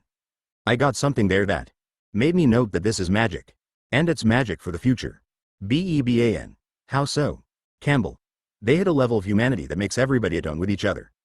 It doesn't matter about this race thing, thisage thing, everything else dropped out. The wonderful thing was, compared to the Hitler rallies that you see in the film, the hero's journey, that were used to a political purpose, here it was just the experience of the identity of everybody with everybody else. I was carried away in a rapture. Enza I am a deadhead now, laughter. Then a wonderful thing happened when Lynn Kaufman, who conducts the UC Berkeley Extension Program, had the one full idea of a wonderful day of having Joe Campbell and John Weir Perry, a psychiatrist, and the Grateful Dead. I ways to give a. Joseph Campbell shares the stage with Jerry Garcia and Mickey Hart of the Grateful Dead during a seminar entitled, From Ritual to Rapture. Palace of Fine Arts, San Francisco, 1986. 217. The Hero's Journey. Lecture on Ritual and Rapture from Dionysus to the Grateful Dead. Andy did. John Perry gave a lecture on the imagery of schizophrenia and how in following it out you could have a spontaneous remission. Hahadan Institute in San Francisco where he was taking people in trouble and letting them follow the mythological journey of their inward life, not abort the psychosis but carry it through and then let it come out. Suthatalfit. Then Mickey Hart did a piece of music called the African Queen Meets the Holy Ghost. Had old Mahad about $500,000 worth of instruments on the stage. And, boy, that was just terrific. I don't want to try and describe it, but it was marvelous. He got a standing ovation for it. Then he sit on the stage like this with Jerry Garcia and Mickey Hart and it was one of the proudest moments of my life, the next pro you des to this one. BEBAN. Actually, that was my last day in San Francisco before I moved down here to Los Angeles. It was a once-in-a-lifetime opportunity to see that. I believe that you should have taken the Jerry and Joe show on tour. Campbell. Well, there's nothing like the moment. Repeating it again you don't get the same thing. It was a magic thing. And that's the way with a myth also, to catch that magical moment. Sometimes it's a moment, sometimes it's an impulse. So grab it and go. BEBAN. Yowery talking eagerly about the photograph in the film of you breaking the tape in the Penn Relays in 1925, and talking about how that weekend you could do no wrong. You were in touch with something inside of yourself that was so transcendent, that you could break tapes, or you could have done whatever it was you had been wanting to do all your life. Campbell. I wish I could have known in those years when I was in track what I know now about the psychological and spiritual aspect of athletics. Thesis a meditation system. The spiritual as well as physical control that a first-rate athlete represents is an enormous human achievement, really. There can come a moment. Andy had one weekend in my career, it was a short career, it was 3 years when I hit it. I was in perfect form. It was a big event, the Penn Relays. That picture was from that race, it was a gorgeous race. I ran my half mile, I was running anchor on the relay, within 1/5 of a second of what was then the world record. 218. The Master of Two Worlds. When I got home my father had all the newspapers there with streamer headlines. Joe Campbell. And he said, what were you doing? Well, it never happened again. There are moments in the spiritual life that are like that. When one is in perfect form and the Mindy's working. If you're fortunate enough to be trying to write a book at that time, it goes. BEBAN. It seems that you've had more of those peak experiences, at least intellectually and spiritually, than most of the rest of us. I'm also jealous of the fact that during the Depression you took advantage of the fact and said, well, I'll go red for 5 years. Campbell. I didn't know he was going to take 5 years. I was 5 years without a job. No one knew how long that Dupree's Scion was going to last. But people were wonderful to each other in those days. For example, there I was in the woods. And it was at that time that I had just discovered, in Europe, James Joyce, Carl Jung, Thomas Mann, Freud, and the world of the arts, and he had also started my study of Sanskrit. It was off there, like that. So I came back and went up to Colombia and found out that I didn't want to go back into the little bottle of the thesis I was working on. I said to them, there's a big thing opening up here, and they said, no, no, no. Well, my father was broke, and he was broke, and everybody was broke. I went up to the woods and just was reading. But when you were reading you had to buy the book. But there was an importing company in New York at the time, Steck Ed Hafner, and he would write down to them for these expensive books by Leo Frobenius and Carl Jung, so forth and soon, and they would send them up to me. They didn't ask me to pay until years later when I go to job and he could pay the bill. That's the way that people behaved in those days. You know, when real trouble comes your humanity is awakened. The fundamental human experience is that of compassion. BEBAN. I was going to ask you that because in a world where, as you say, life eats life, where does compassion come from? Campbell. Human beings. The human heart. No other animal has it. Animals can't have that feeling for their own little ones and animals can also have it for children. A dog will let a little child be added around but it is the fundamental human experience. And it's 219. The hero's journey. The experience that politics won't let you have. Politics is based in fight, but real serious jungle fighting. Thesis why sports is so entirely different. The fellowship athletes shave with each other is fundamental to the fight. It's there first. Whereas in the political arena you didn't have that at all. I've never in my life made an order of young men to match those young men in the athletic arena. They were real human beings. BEBAN. Yet people look at it from the outside as almost a circus, the way sports have become politicized. Campbell. Oh, well, that's another thing. Viewing a sport is one thing, being in it is another, they're not the same experience. You know, sitting down and looking at people beating each other up you participate as one walking it while yourself but would also like to be beating the guy you pee. This is unorthodox experience. BEBAN. But people sometimes look at sports as a metaphor for the Iran political tradition. Look at the tremendo chariots the world over. People look at competition in a political sense, you know, my team. Campbell. Buttery's more in it on that. Their alpha's sonating thing and Ishisto see competence in action. Sporty's really an elite experience. You can't the VA game where everybody wins, but there's an awful lot of that kind of thinking and or sociological thinking now where nobody should be beating anybody else. Let's fix it so I can't. The end you spend the rest of your life looking at a movie to see whether you can see aerial elite performance. That's where life really is, in the upper brackets, not the lower ones. AUDIENCEQUESTION. I just wanted to say thank for your lucid comments in Sam Keen's documentary, The Enemy with a Thousand Faces. Faces of the Enemy, on PBS. Campbell. Oh yes, I would just like to say that I think that's an important book. It shows Wobbly Hoa has influenced the history of the 20th century. I've lived through the whole century and it's been aims, laughter. It's been largely based in denigrating somebody over there and saying we've got to go in and knock them out. The main awakening of the human spirit is in compassion and the main function of propaganda is to suppress compassion, knock it out. Well, it's in public journal I small the time now, too. A cartoonist is someone who was showing a person as being not quite human, making him look like an insect or a bug. 220. The Master of Two Worlds. Thesis an important point about propaganda that Sam Keen is making, a very important point. BEBAN. What do you see as the way out? Campbell. I see the way out as tourism, laughter. Go somewhere and meet somebody else. Perhaps even learn another language. AUDIENCEQUESTION. What about the world myth? Are you familiar with Gaia, the James Lovelock book about the Gaia hypothesis? Campbell. Oh yes, the Earth is a living entity. That's a basic mythological idea and it's one that is completely wiped out already in the Book of Genes is where you hear, thou art made of dust and into dust you shall return. Fear this not dust. Fear this or mother. And here you have a deity hoys trying to take over the job. Onda does it by denigrating the other one. Well, that's the way it works. AUDIENCEQUESTION. Can someone please explain where the human capacity and feeling toward music came from when you consider that music has no real survival function? Campbell. It has an awakening function. Life is rhythm. Art is an organization of rhythms. Music is a fundamental art that touches our will system. In Schopenhauer's The World is Will and Idea he speaks of music as the sound that awakens the will. The rhythm of the music awakens certain life rhythms, ways of living and experiencing life. Swas an awakener of life. That's why, for people who are really alive to have life awakened is more important than to get a sandwich. I mean, this is the problem of that Australopithecina thing again. And music is the son of the magic of that vibrating megalith while the rest of the apes fighting for sandwiches. Those Sirathi fighters, the ones without love for the other, want the sandwich. BEBAN. Edward T. Hall, the anthropologist, in his book The Pulse of Life, says that there is a myth about music, which is that the music is external. That what music really does is call out the rhythms that are within us, which are internal. Campbell. Oh, that's it. As says Anses, Art Isahar. Moni parallel to nature. The other thing about nature is that your nature and nature's nature are thesemi nature. Recently have come to realize the difference between two. 221. The hero's journey. Basically contrary mythological orders. There is the order Thatis, most concerned with linking you to a certain society and pointing out that this is different from another society. One of the strongest books on that category is the Bible. You're making a distinction between the chosen and other people, and this gives them special privileges to behave in a nasty way to other people, and so forth and soon. Then there is another kind of religious system which is Todao the awakening I or nature, and that's that I and one and that's the and that your art, turns to Deansmore, as Oper Tingen. This is awakening the common humanity, and it's a key different rhythm system from that of marching to the bugle of onward Christian soldiers. The set woe mythologies a reincarn. Trust all around. And in the funny little talk I gave you on ritual and rapture, by the way, Lynn Kaufman said this is the first time the word rapture has appeared in an academic catalog. That's what wakes the humanity.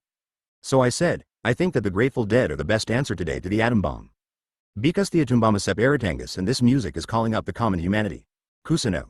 Joe, I remember standing next to you on stage in front of that blaring soundboard at the Grateful Dead concert in Oakland, and you elbowing me and saying, Phil, this is one incredible Dionysian ritual. But do you know what the difference is? There are as many people here tonight standing up in a Dionysian rapture as there were living in ancient Athens. It's as if herets of ancient Athens were compressed into one concert in one evening. Campbell. Well, when Bob Weir goes out on the front of the stage and 8,000 people. That's 16,000 arms up in the air that go up like this. I just thought, oh, boy, this is it, laughter. AUDIENCEQUESTION. The journey of the hero is the search for the self, the and what is the ego and what is the self? And what is the relationship between the two? Campbell. The ego is you as you think how yourself. You. In relation to all the commitments of your life, as you understand them.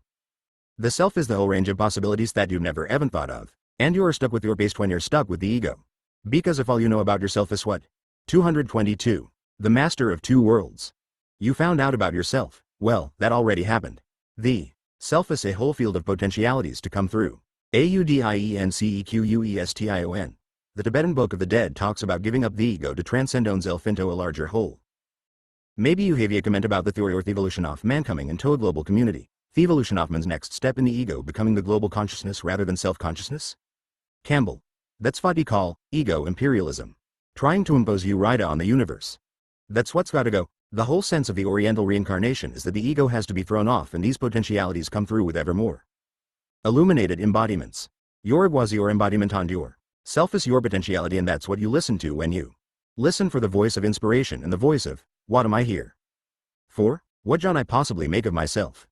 You're already made up to a certain extent on to try to hang into thought egoism. Ego is misdidening. And so the Tibetan Book of the Dead keeps talking about ahankara, making the noise, I, as the thing that holds you back. Now there's a certain danger in that. Freud's definition of ego is excellent. It is what calls the reality function. It is the function that puts you in touch with your personal relationship to time and space, here and know as you know it. That's the ego, your judgment of things, also your revaluation of the moment.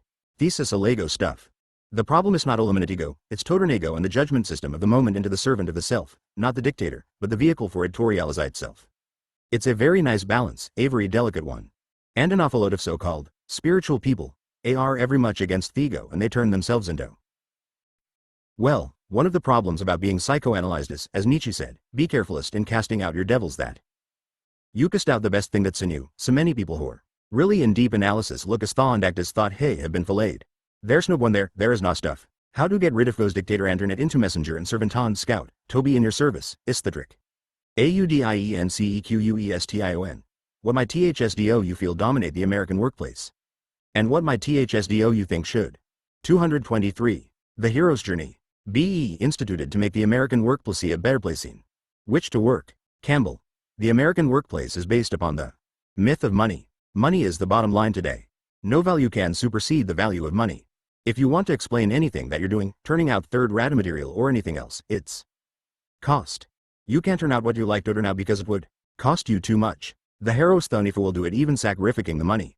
The value that you stand for is your life. And if money is the final term, that's your mythology and I'm afraid that's what's working. BEBAN. So the myth that would replace that is the myth of the ability of the individual? Campbell. Know what I think about in the world today comes out in the film, The Hero's Journey, and that has to do with the question, to what society do you belong? Do you belong to this little in-group? Do you belong to the United States? Or do you belong to the planet, Tom and kind? Economically it is one planet. Now, there's no doubt about it. I think one of the marvelous moments came a couple weeks ago when Senator Richard A. Gephardt said if the Japanese are outselling our automobiles because they make good automobiles that people want, then we must erect a punishment for them. And immediately the bond market dropped because the Japanese money is supporting the American market. Here you realize that we're not competitors, we're partners in a common action, namelive action of having a planetary society. And I think the Japanese are a little better than we are at realizing that partners Hippodia. That's the way it is in their management. For instance, even the unions in Japan cooperate so that they're not taking everything out of the institute that they're supposed to be controlling but helping Ito survive. So they are asking, what is an equitable distribution of money? Not, we want this. This Thispalingaparthas yield to the Kumbasian principle, otherwise you are in a jungle. BEBAN. I think the keyword is equitability with the multi-nationals that you're talking about and that will come Ingoni economic system. But still only 2% of the people control that wealth, no matter which country you're looking at. Campbell. No, I don't think thought this anything to do with it. 224. The master of two worlds. BEBAN. No. Campbell. No, laughter. In an equitable distribution system you never level people up, you always level down. And civilization comes from what's on top. I shouldn't say this but. BEBAN. I guess I'm trying to get back to the idea of compassion.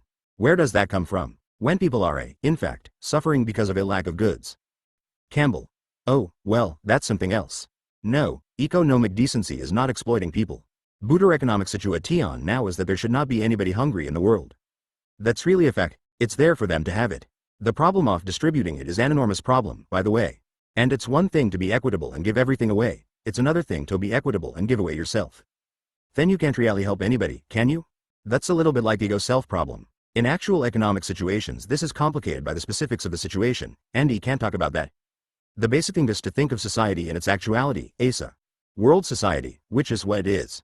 When you look at the planet from the moon you don't see these divisions of nations, they're not there. That's fought artificial.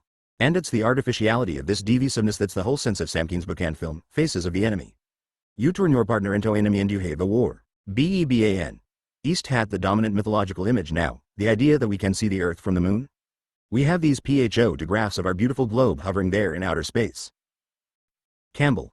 Yes, but it's not working except in pictures. Amythology doesn't come from the head, amythology comes from the heart.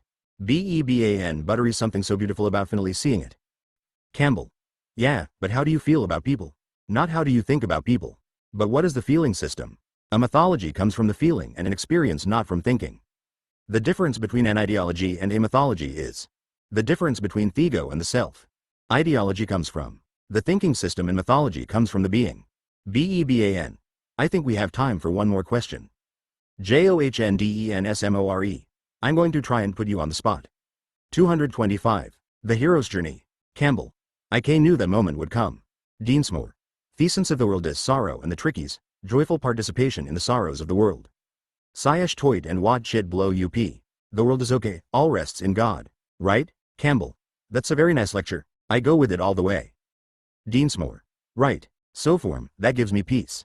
But I feel like if I completely embrace that statement, well, I feel like I shouldn't completely embrace that statement until the moment before I die. Otherwise I think there's a danger of complacency. You know I want to go out and fight against fascists like Hitler or the nuclear thing.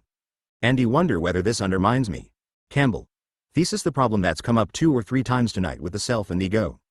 At the base, at the eternal center, this is the way it is. And how can my moral ideas and so forth be brought in accord with it? At the same time we have all the money over there and we have poor people here. I can work for the human values as being not the essential ones but the potential ones. At heart, I would say no matter what happens, everything is okay. Suppose the world blows up, so what? You know, just absolutely, so what? But in terms of human values that's a real calamity. So in my human nature I'm going to dafadi kanto keep it from bloating up. My bookshave been working in that direction. On the other hand if it did blow up, alright. Then there wouldn't be anybody here anymore and Hubesori? BEBAN. And who would buy the books? Campbell. Yes, and who would buy the books? Now, there's a wonderful saying in the Buddhist world, life is joyful. Participation in the sorrows of the world. All life is sorrowful. You're not gonna change that. It's alright for everyone else to be sorrowful, but what about you being sorrowful? Well, partic ipate. For me that is the sense of the crucifixion. There's a beautiful passage in Paul's epistle to the Philippians, for the Christ did not think the godhood to be hung onto, but let go of, onto came. Into the world top participate in its sorrows, evento death on the cross. That is the act of joyful participation in the sorrows of the world. Do you see what I mean? You get a point of view, you get 226. The master of two worlds. What can we call it? A non-egoistic, non-judgmental point of view. And so go into the play and play a part. And at the same time know that this is eyeshadow reflex. I was reading in one of the Sanskrit texts recently because in your old age, my dear friends, in your free time, you go back to what fed you most in your youth and childhood. So I found myself working again on the Bhagavad Gita and the Puranasan, brushing up on my Sanskrit. And there was something that came out of this that I dread before, and it had never struck me this way. The eternal cannot change. It's not touched by time. As soon as you have a historical act, a movement, your time. The world of time is a reflex of the energy of what is eternal. But the eternal is not touched by what is here. So the whole doctrine of Sanisa, false doctrine, I fasted out time, your eternal character, is not touched. You're redeemed. 227. Phi Epilogue Section. The Tiger and the Goat. Campbell. The story I like to give is thought of Phaedrus, who was pregnant and starving hungry. She came upon a little flock of goats. And in pouncing up on them, with the energy that she expended, she brought on the birth of her little one and her own death. So she did, giving birth to a little tiger. The goats, meanwhile, had scattered, and they finally came back to their little grazing place, and they found this just born little Tej Randit's dead mother. They had very strong parental instincts, and they adopted the little tiger, who grew up thinking he was a goat. He learned to bleed, he learned to eat grass, but the grass was very bad for his digestive system. He couldn't handle the cellulose. By the time he was an adolescent, he was a pretty miserable specimen of his species. A Tatamaya male tiger pounced on the little flock, and they again scattered. But this little fellow was a tiger, he wasn't a goat. So there he was, standing. The big fellow looked at him, and he said, "What, you living here with these goats?" The little tiger goes maw and begins nibbling grass in a kind of embarrassed way. The big fellow is mortified, like a father coming home and finding his son with long hair, something like that. So he swished him back and forth a couple of times because the little fellow could only bleed and nibble grass. Then he took him by the neck and carried him to a pond. There was no wind blowing. It was perfectly still. 22 feet. Greater than. Epilogue. Now the Hindus say of yoga that yoga is the art of making the mind stand still. The intentional stopping of the spontaneous activity of the mind itself. It's a thought upon waste of made to stand still. When the wind is blowing, the waters are rippling in. All these little broken reflections come and go, come and go, come and go, and it's the way we're in our lives. Why identify yourselves with one of these coming and going reflections, and we think, oh dear, here I come, there I go. If you make the pond stand still, then the image stands still and you see your eternal presence, and identifying with that, you're relatively indifferent to the world. So this little tiger is now being introduced to the principles of yoga. And the big fellow's now look into that pond. And the little one puts his face over it. And for the first time in his little life he sees his actual face. The big tiger puts his face over there, and says, you see? You've got the face of a tiger, you're like me. Be like me. Now that's gura stuff. I'll give you my picture to wear and you'll know who you are. Anyhow, the little tiger beginning to sort of get themes sage. The big fellow's next discipline is to pick him up and take him to his den, where there are the remains of a recently slaughtered gazelle. The big fellow takes a chunk of this bloody stuff, and says to the little one, open your face. The little one backs off. He says, I'm a vegetarian. Well, says the big one, none of that nonsense. Anda shoves it down his throat. And the little one gags on it, as the text says, a saldun true doctrine. So, gagging on the true doctrine, it's nevertheless getting into his system since it is his proper food, and it activates his proper nervous system. Spontaneously moved by his proper food, he gives a little tiger roar, sort of tiger roar 101. Then the bigowa says, there where, now wavy got it, now will eat tiger food, less than BC. There's some moral here, of course. It is that we're all really tigers living here as goats. The function of sociology and most of our religious educationisto teach us to be goats. But the function 230, epilogue, of the proper interpretation of mythological symbols and meditation disciplinisto introduce you to your tiger face. Then comes the problem. You found your tiger face but you're still living here with these goats. How are you gonna do that? What you will have learned is through all the forms of the world, the one radiance of eternity shows itself.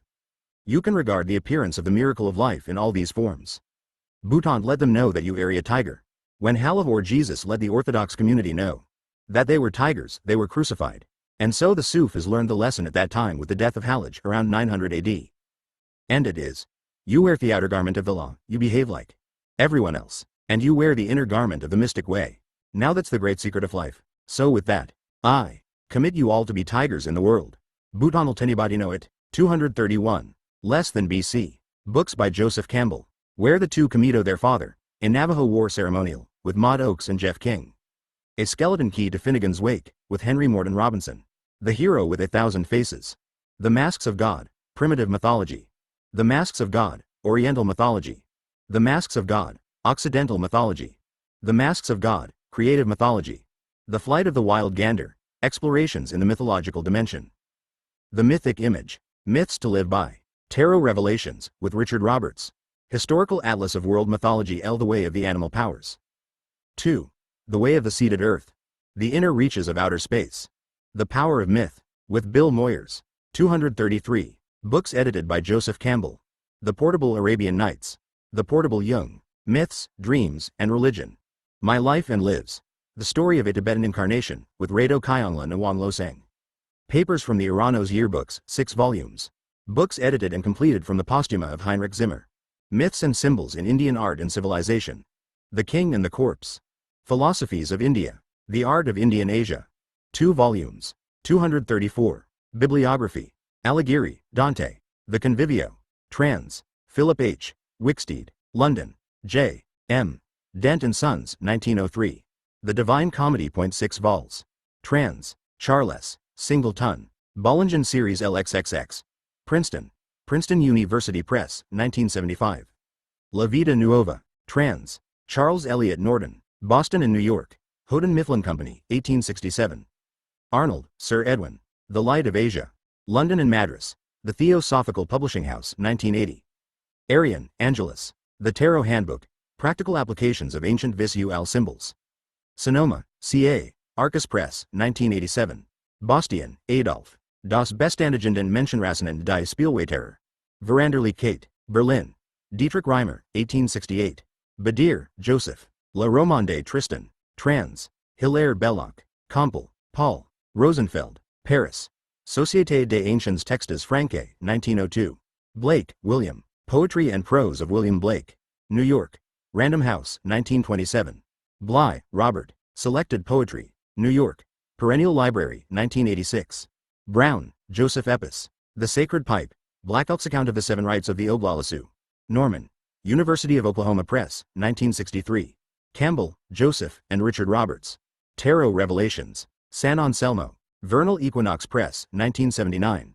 Kumaraswamy, Ananda K. Hinduism and Buddhism. New York. Philosophical Library, N.D. 235. Bibliography. The Transformation of Nature in Art. Cambridge. Harvard University Press, 1934. Daumal, Renee. Mount Analog. Trans. Roger Shattuck. Baltimore. Penguin, 1974. Durkheim, Carlfried Graf. Zen and Us. Trans. Vincent Nash. New York. Dutton, 1987. Iliadi, Mircea. Shamanism. Archaic Techniques of Ecstasy.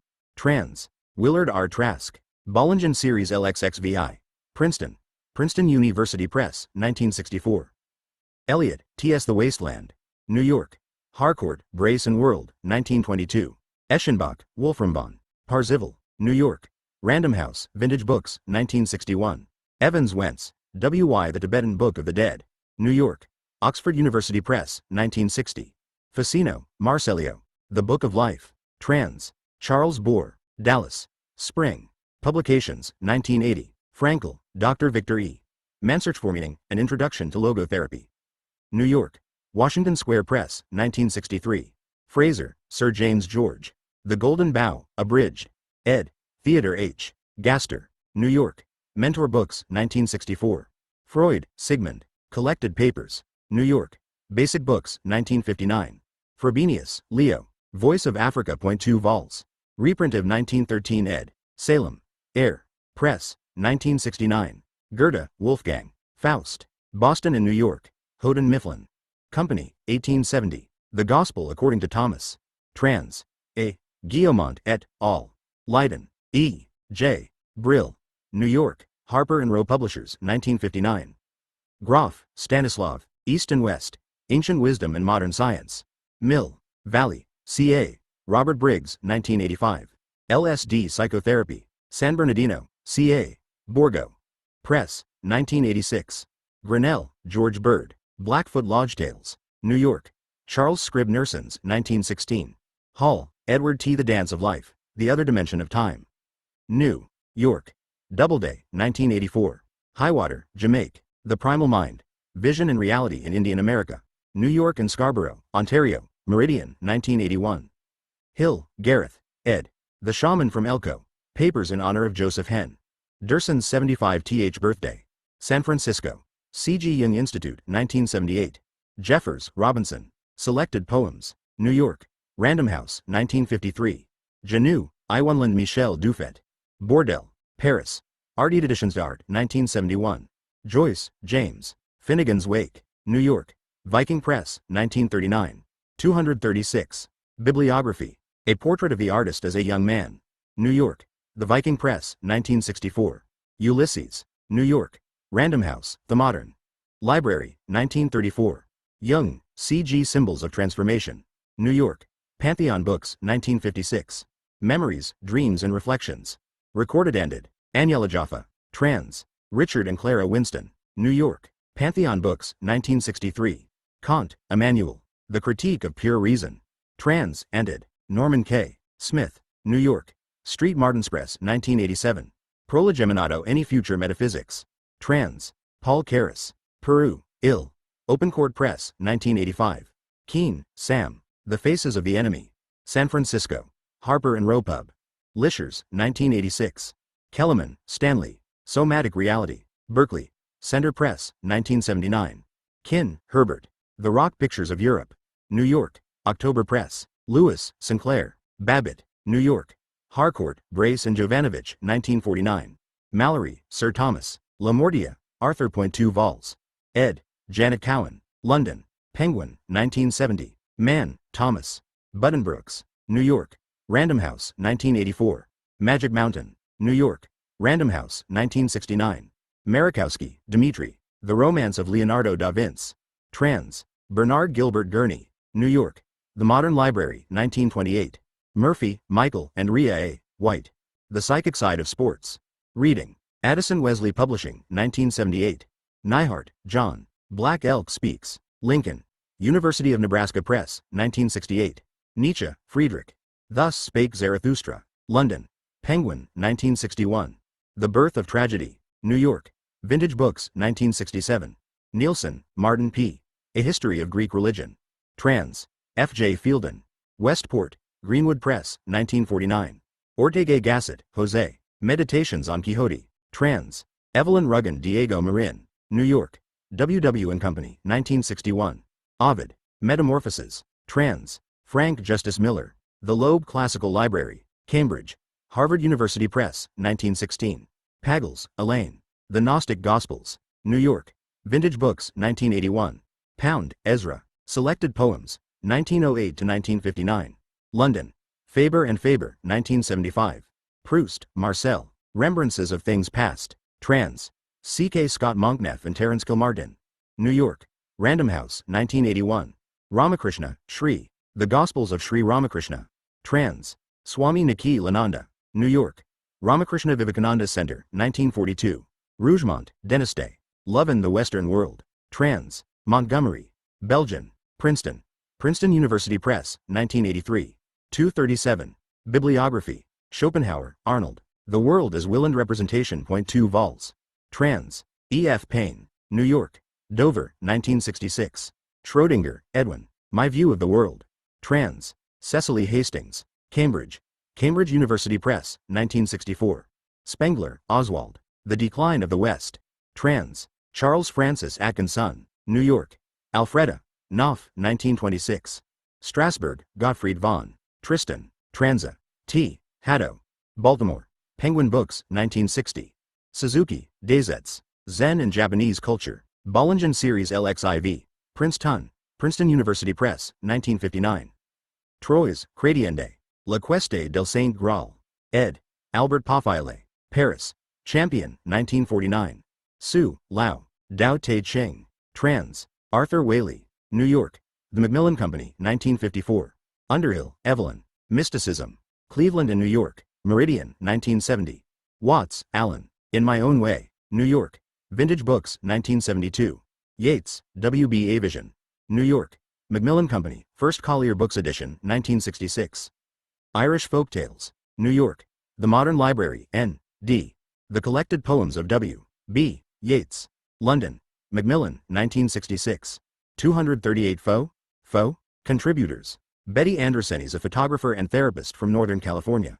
Angelis Sarianisa, Basque mystic, anthropologist, and teacher. Shays. The author of the Tarot, Practical Applications of Ancient Visual Symbols. Richard Bebenisa, Los Angeles-based screenwriter and journalist. His radio interviews have been broadcast worldwide. Robert Blees, a poet, minstrel, and translator. His many books include The Light Around the Body, which won the National Book Award, News of the Universe, and numerous translations. Robert Cockrell is a physician and filmmaker from Los Angeles. He was associate executive producer of The Hero's Journey. John Dens Moore is a musician and actor.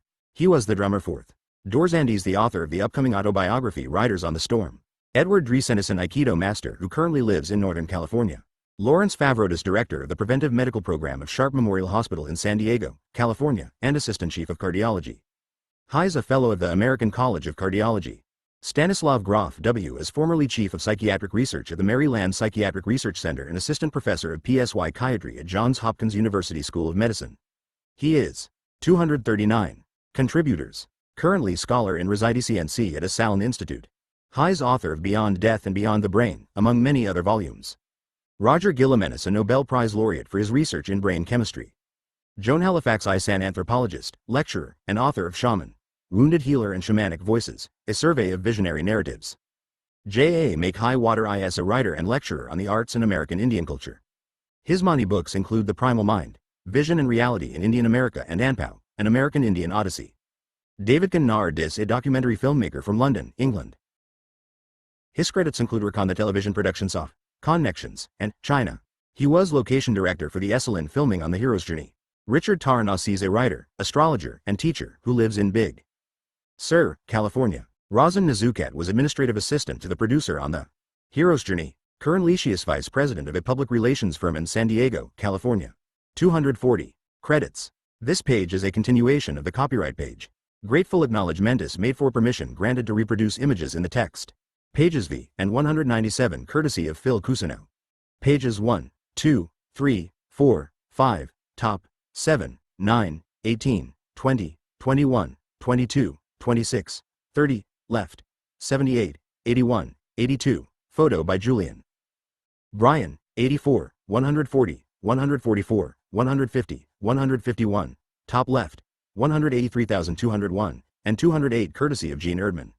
Page 5, bottom, courtesy of the Buffalo Bill Historical Society, Cody, Wyoming. Page 8 courtesy of Professor Joseph Ebbis Brown, Stevensville, Montana. Page 11 photo by Dr. E.M. Bruins. Page 28 photo by Constance Curran, courtesy of the University College Dublin Library. Page 29 photo by Ralph Gardner, courtesy of the Krishnamurti Foundation of America, copyright 1989, Ojai. Page 30, right, Musée National d'Art Moderne, Centre Georges Pompidou, copyright Adigp, 1986, Paris. Pages 31, 174, and 177 photos by Clarence J. Zoom. Walt. Page 32 courtesy of H. Roger Violet, Paris. Page 36 courtesy of the German Information Center, New York. Page 40 courtesy of Stanley Kellerman. Page 44 courtesy of the C. G. Young Institute. Pages 50, 55, 56, and 58 courtesy of Sarah Lawrence College, Bronxville, New York. Page 62, both, courtesy of the New York Public Library. Page 72, top, courtesy of Achille Wieder, Zurich. Page 72, bottom, courtesy of Alfred van der Mark Editions, New York. Page 76 courtesy of NASA, Houston, Texas. Pages 87, 101, and 156 from Allman, Art. Resource, New York. Pages 92,161, both, and 187, photos by Jenkel Balnicki.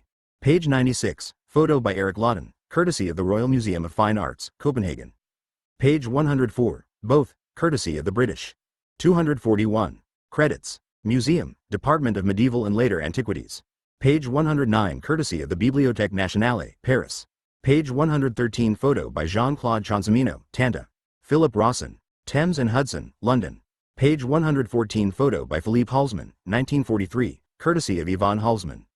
Copyright 1989. Pages 122 and 123 courtesy of the Eranos Foundation, Ascona, Switzerland. Page 126 photo by Louisa Jenkins, courtesy of Dr. Eliza Beth Osterman. Page 128, left, courtesy of the British Library, London. Page 128, right, photo by Tom Braze. Page 146 courtesy of Richard Roberts, Tarot Revelations, copyright 1979, 1987. Page 151. Top right photo by S. Bando. The Buddhist Society, London. Page 151. Bottom, The Mythic Image, Joseph Campbell. Princeton University Press, Ball and Gen Series C, Princeton, New Jersey, 1974, Plate 304. Page 155 from Girardin, Art Resource, New York. Page 157 courtesy of the International Society for Educational Information, Inc., Tokyo. Page 169, left. Courtesy of Bayerische Staatsbibliothek, Munich. Page 169, right, photo courtesy of the Board of Trustees of the Victoria and Albert Museum, London. Page 170 courtesy of the Eileen Tweedy Archive, London. Page 171 courtesy of Todaiji Temple, Nara, Japan. Page 181 courtesy of T-Mond Lucasfilm, Limited, copyright Lucasfilm, Limited, 1977. Page 194 photo by Kevin Clark. Page 215 photo by Bryce O'Reilly. Page 217 photo by John Werner. The Hero, following page 80, Blackfoot Medicine Man, Cower Tessie of the New York Public Library. The Death of Socrates, courtesy of the Metropolitan Museum of Art, Wolf Fund, 1931. Joan of Arc, Girardin, Art Resource. Sir Galahad, courtesy of National Museums and Galleries on Merseyside, Walker Art Gallery, Liverpool. Madame Marie Curie, courtesy of the Archives of the Laboratoire Curie. Paris. Sudama Approaching the Golden City, courtesy of the Board of Trustees of the Victoria and Albert Museum, London. Pablo Picasso, George Aukifi photos copyright Arnold Newman. The Masks of God, following page 160, Bodhisattva, Cower. Tessie of Nelson Atkins Museum of Art, Kansas City, Missouri, Nelson Fund. The Light of the World, courtesy of Manchester City Art Gallery, Wise, England. Cretan Snake Goddess and Zapotekme's God photos by Lee Bolton Picture Library, Croton-on-Hudson, New York. Mithras slaying the Great Bull, the Louvre Museum, Paris. Photo BYC. M. Dixon, Photo Resources, Canterbury, England. Quecoodle Sun Mask, and Cernunnos, Werner Forman Archive, Lawn. Don. Amaterasu, courtesy of the Board of Trustees of the Victoria and Albert Museum, London. 242. Index. Aaron, and the Golden Calf, 206 Adams, Richard, 175,180, on. J. C. 178 asterisk. African Queen Meets the Holy Ghost. Hart, 218. Ages of the Spirit. The. Goethe, 209 Agnosticism, 138 Aikido, 24, 41 Amaterasu. Goddess. 192 American Athletic Union, 21, 25 American Graffiti. Lucas. 216 American Indians, 200. Esalen, 8, Weichel, 69. Iroquois, 163. J. C. Searly Intereston, 1, 3-4, 33. Raitsev, 211. Yakima, facing page 1, 1. Anandamaya Culture, India. 210-12 Andreessen, Betty, 63, 64, 85,161 Anima, 85, 90-91 Animus, 102-3 Aquinas, Thomas, 186-87, 188-93. Archetypes, 184-85,188,204 Archipenko, Alexander, 51. Arige, France, Cavesson, 71. Arnold, Edwin, 29. Arian, Angelus, In Conversation with J. C. 8-12 Passam, 41-42, 49, 59, 63, 65, 74, 85, 86, 87, 93, 95, 97,148,149, 161,208,212,213. Art and Archetype, 184-85. Contemporary and Transcendence, 179. Cro-Magnon, 71. Differences. Among early, 131. Effect of money on, 183. As fulfillment. 93. Function of, 33-34, 39.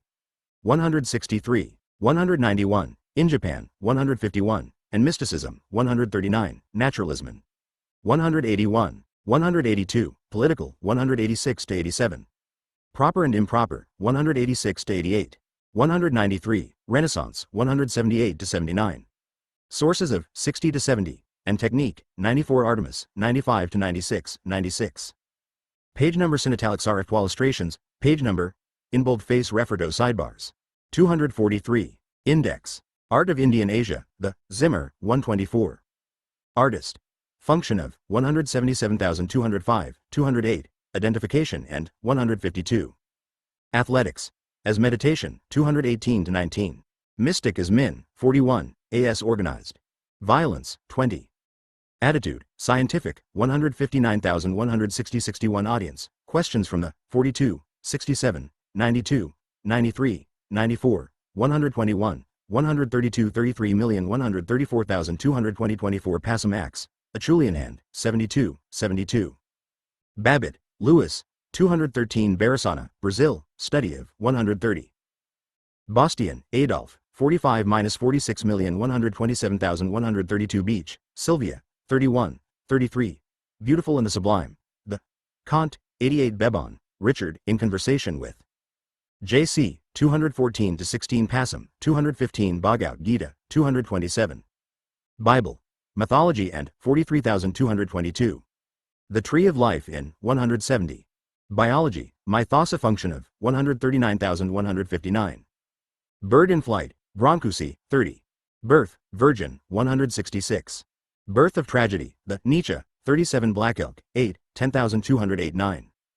Black Elk Speaks, Neihart, 8, 10 Blackfoot Buffalo Society, Legend. Of, 13-16. Bliss. Life is an expression of, 210. Notion of following, 33, 63 66,210 14 Bly, Robert, in conversation with J. C. 97,100,161, 175. 186-93 Passam, 187,203,205. Boas, Franz, 4 Bodhi, 148,172.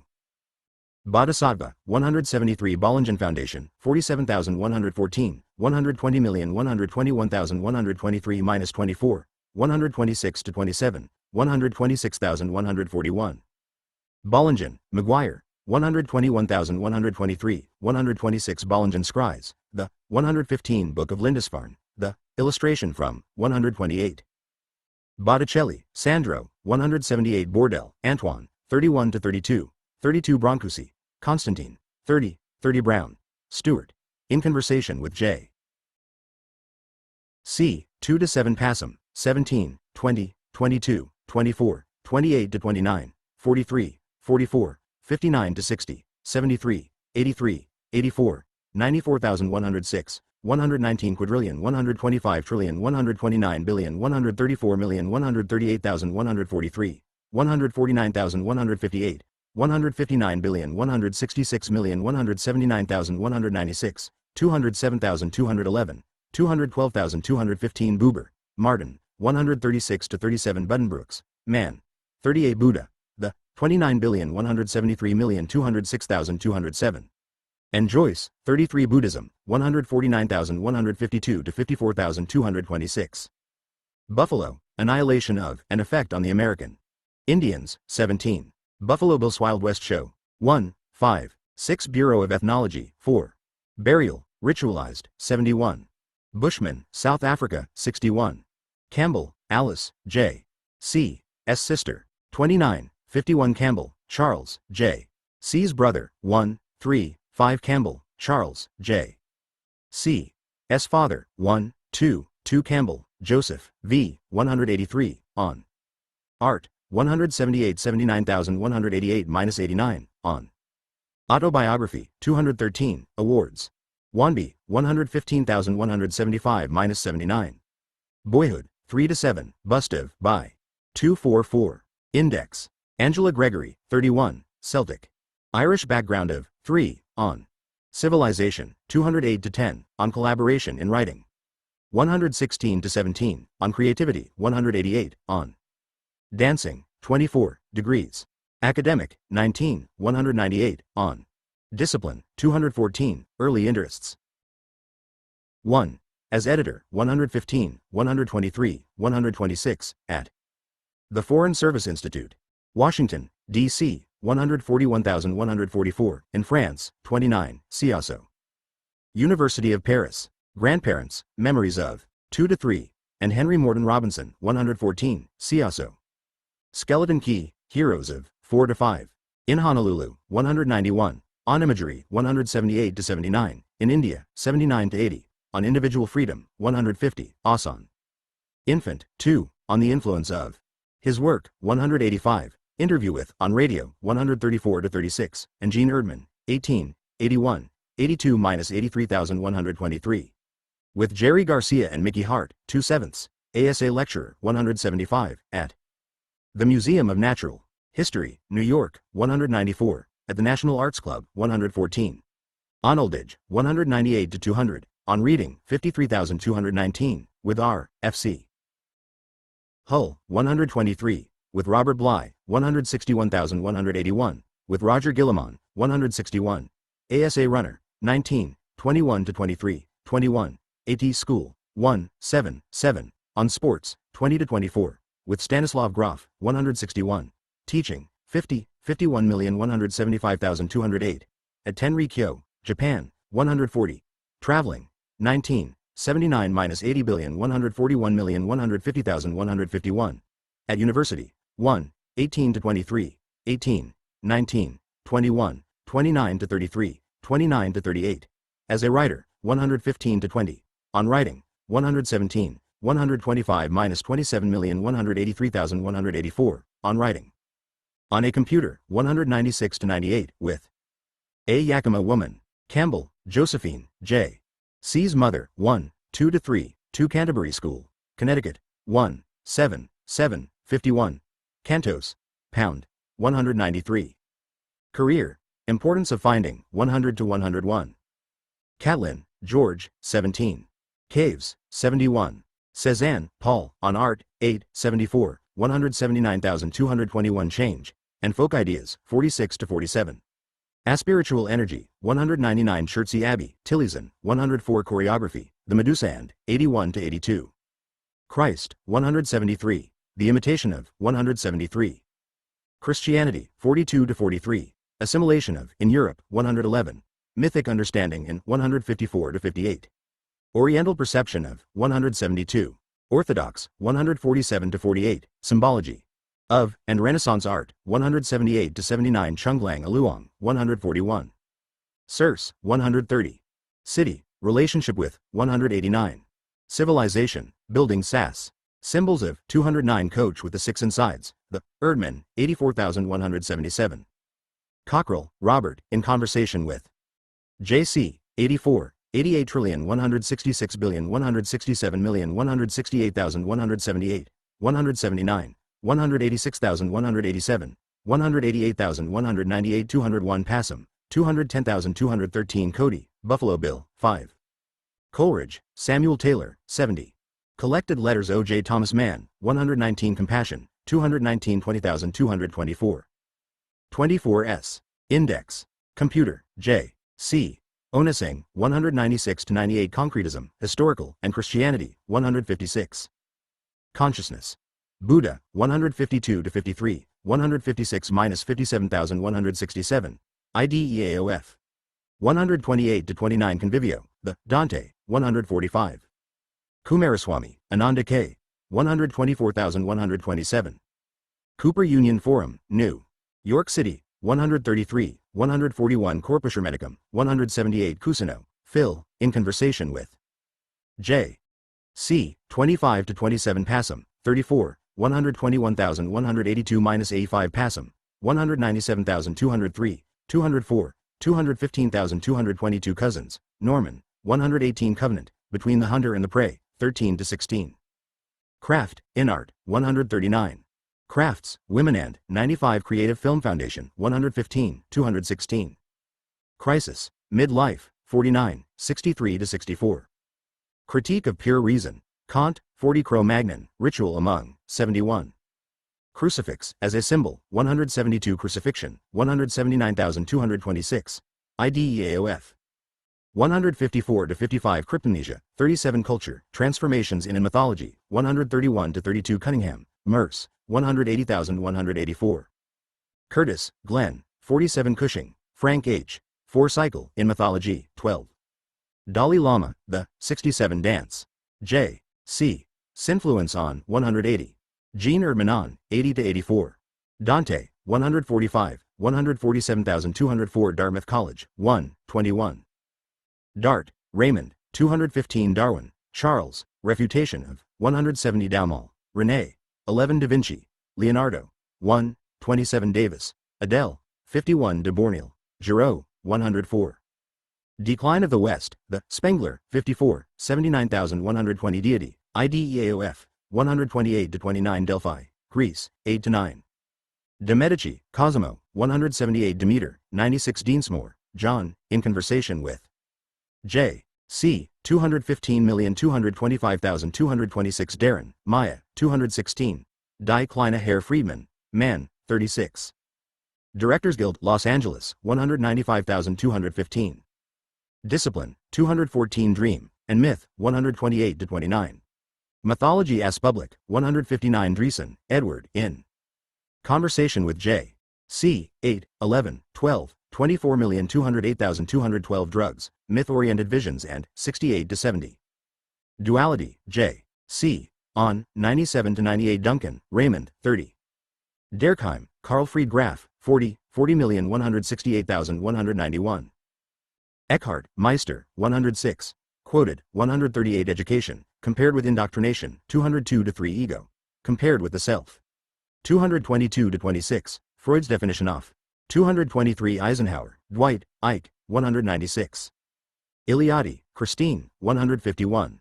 Iliadi, Mercia, 151. 246. Index. Eliot, T.S., 107,188,192,193 Empire Strikes Back, The. Lucas, 181,216. Entrance of Jesus Christinto. Jerusalem, Giotto, 156 Environment, Relationship with, 9, 13,189-90. Epistle to the Philippians, Paul, 226 Urano's Foundation, Ascona, Switzerland, 172 Urano's Papers, Young Conference, Campbell, ed. 115,124 Erasmus, quoted, 44 Erdmann, Jean, J. C. Swife, 24, 18, 79, 81, 82, 83,123,139, 177, 77,184,193,195,217 Eros, 96,97,101. Esalen Indians, 8. Esalen Institute, Big Sur. California, 141,142,143,145, 161 Eschatology, 147-79, and Psychology, 155-56 Esquire Magazine, 5. Euripides, 176. Evolution. Goethean, 190. Imagery of Human, 169-70. Exile, Christianity as a Religion of, 172-73 Experience, Mythic Organic, 192. Faces of the Enemy, Documentary, 220,225.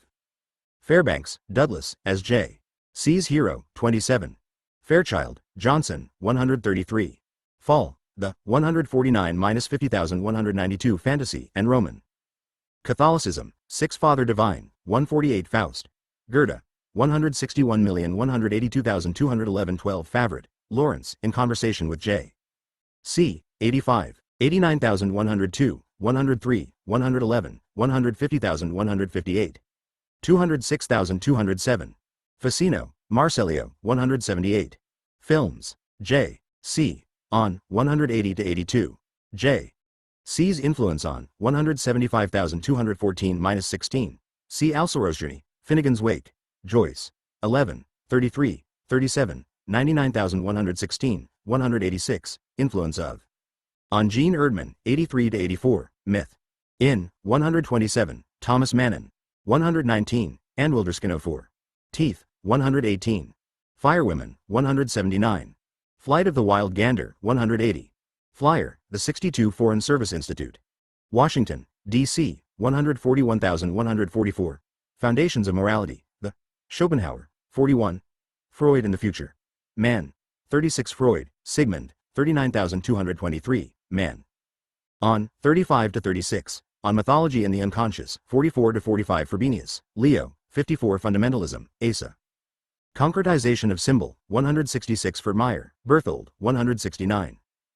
Gaia, Lovelock, 221. Garcia, Jerry, 211 Gauguin, Paul, 84 Geoffrey of Monmouth, 11. 1. Gebhardt, Senator Charles, 224 Gimbutas, Maria, 175.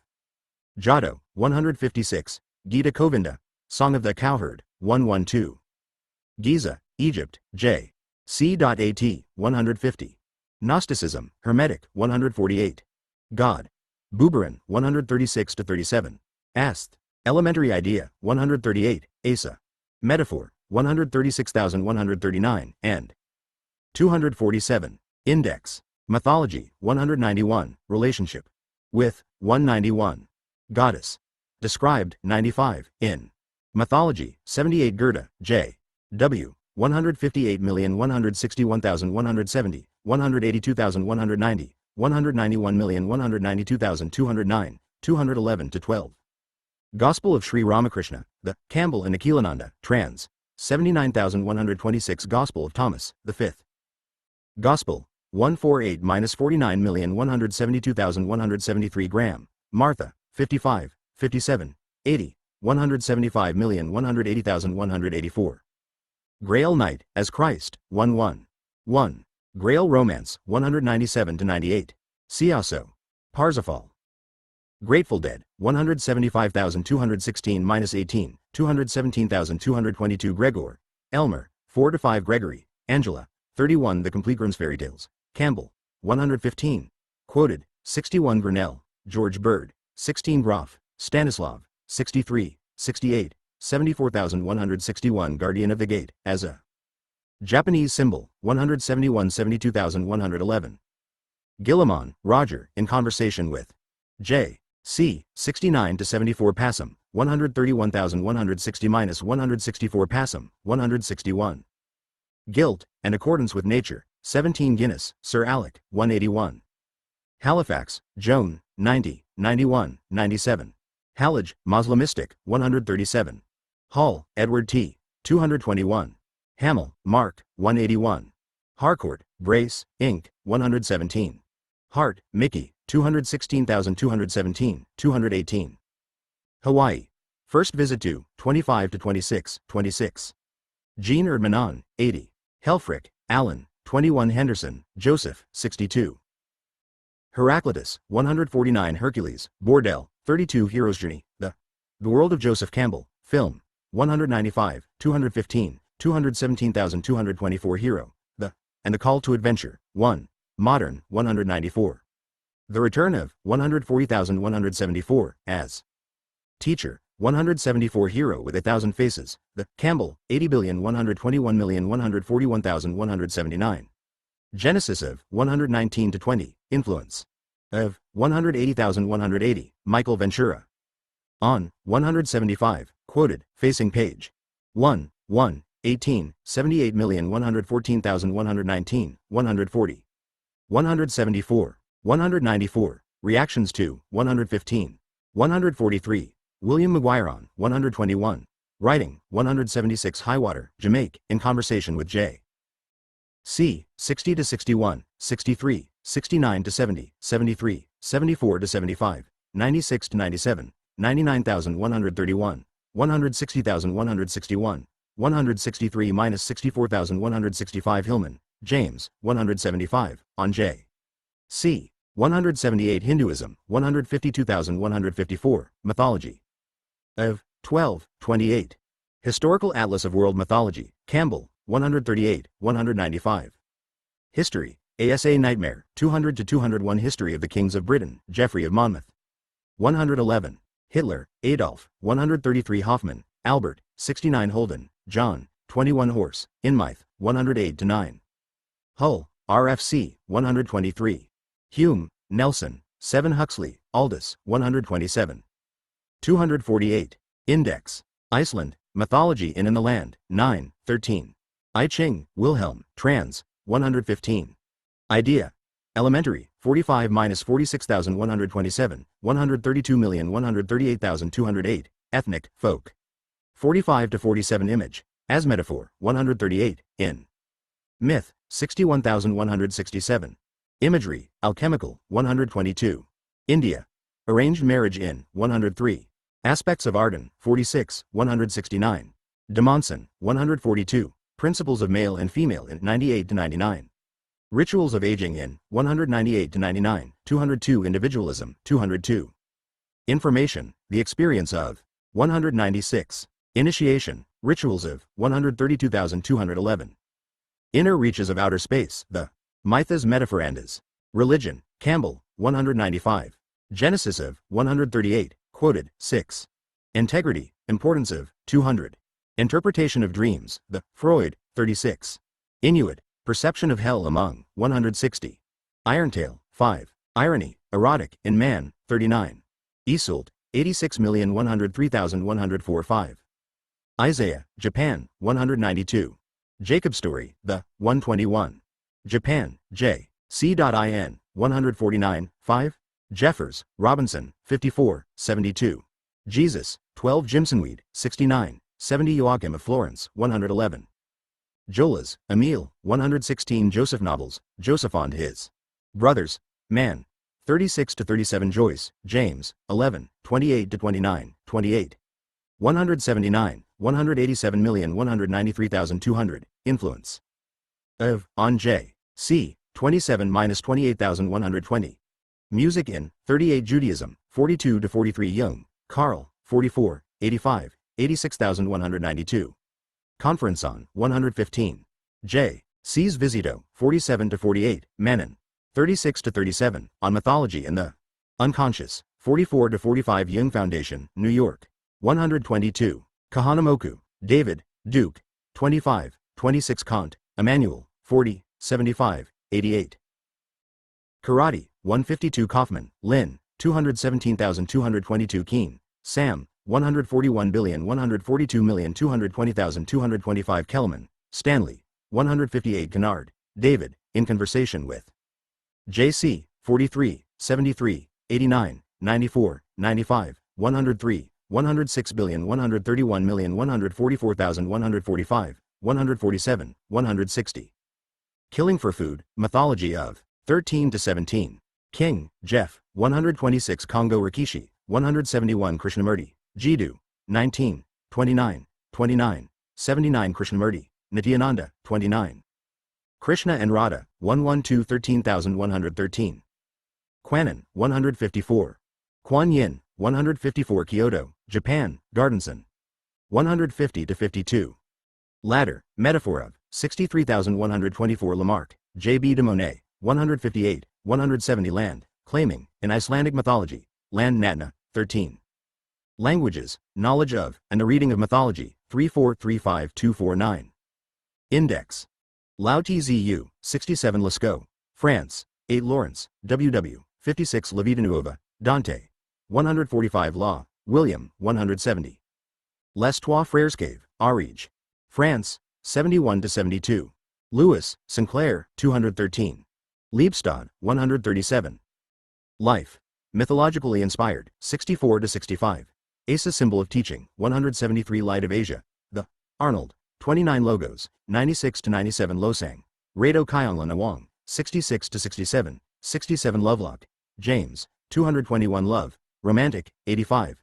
And The Troubadours, 104-5 LSD. And The Hero with 1,000 Faces, 143.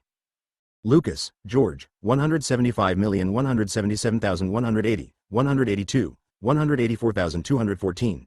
ONJ. C. 180 Lysenko, TD, 168. McGuire, William, 121, 123,126 McPhee, John, 7 Magic Mountain, Man.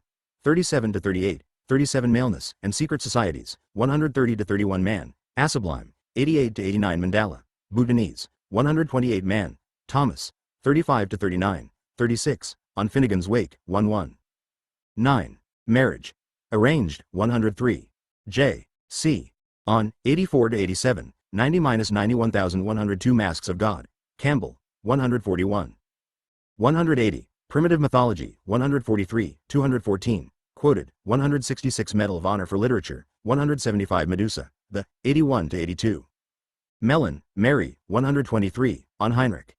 Zimmer, 122 Mellon, Paul, 121,122 Menstruation, as a Sign of Power, 130 Marikowski, Dmitri, 27 Metamorphosis of Plants. Goethe, 170 Metaphor. In Film, 181-82. Mythology AS, 139, 161-65.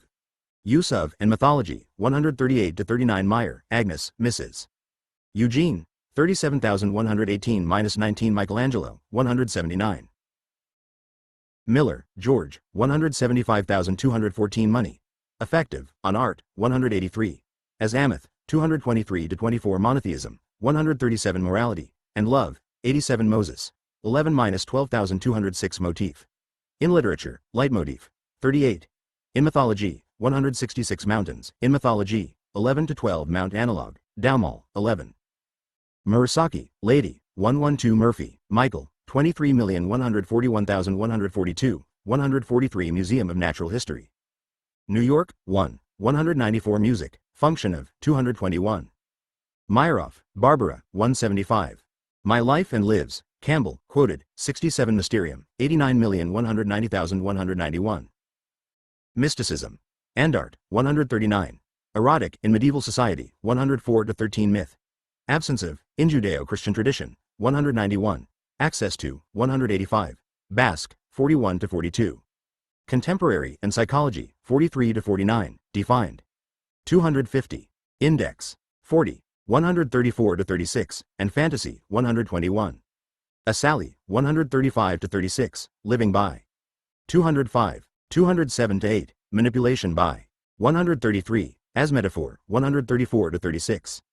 Misinterpretation of, 205. Origin, 206-7, and Philosophy, 127-19, Reading.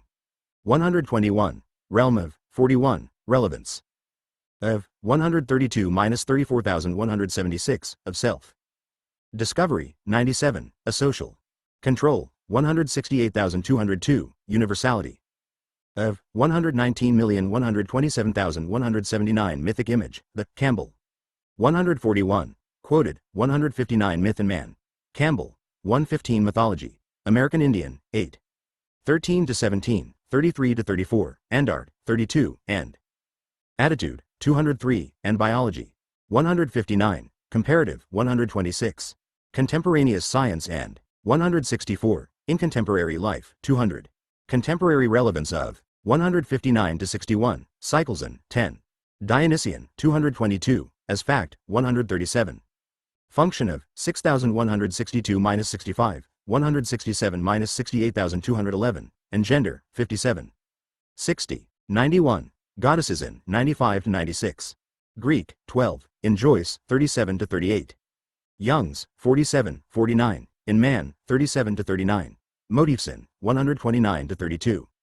Orders of, 221-22. Origins of, 206-7. Pathological, 167. And Psychology, 142-43, and Schizophrenia, 143, in Schools. 203-4. 205, of Science, 73-77. And Social Tradition, 101. Universality in, 129-32 Myths to Live by, Campbell. 132. 141, Ingerman, 34-35. National Arts Club, New York, 175,777. National Institute of Arts and Letters, 115 Naturalism, compared with Myth, 181,182 Nature, and Mythology, 7-12, 33-34. Relationship to, Accord, 149 50,158-59,168. Sanctity in, 8-9. Neanderthalman, 70-71.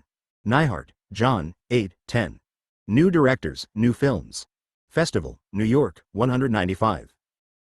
New York Athletic Club, 19, 25 New York Times, 139 Nietzsche, Friedrich, 37,194, 205. On Being Psychoanalyzed, 223. On Life, 16. On the Pale Criminal, 135 Nikhilananda, Swami, 79,126. Nielsen, Martin, 95 Noguchi, Isamu, 175 Navalis, 176 Nurmi, Pavo, 23. Oakes, Maud, 115,126,126. Odyssey, 130 Odysseus, 12, 77. Ohm, Jungin, 48,101 Ranch, 5.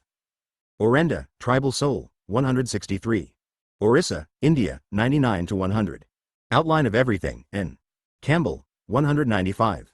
Palson, Ina, 9 Pantheon, Publishers, 120. Parsifal, Computer, 197-98.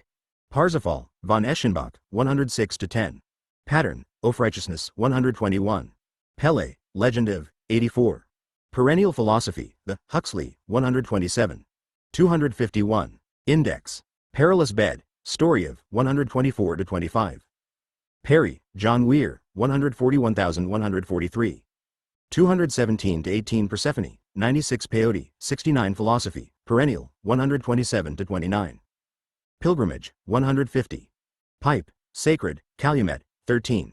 Poetry, The Mython, 190 to 91, and Science, 160. Pornography, Novel Sas-Didactic, 186. Portable Arabian Nights, The Campbell, 112,115,631. Quoted, 130. Portable Young, The Campbell, 141.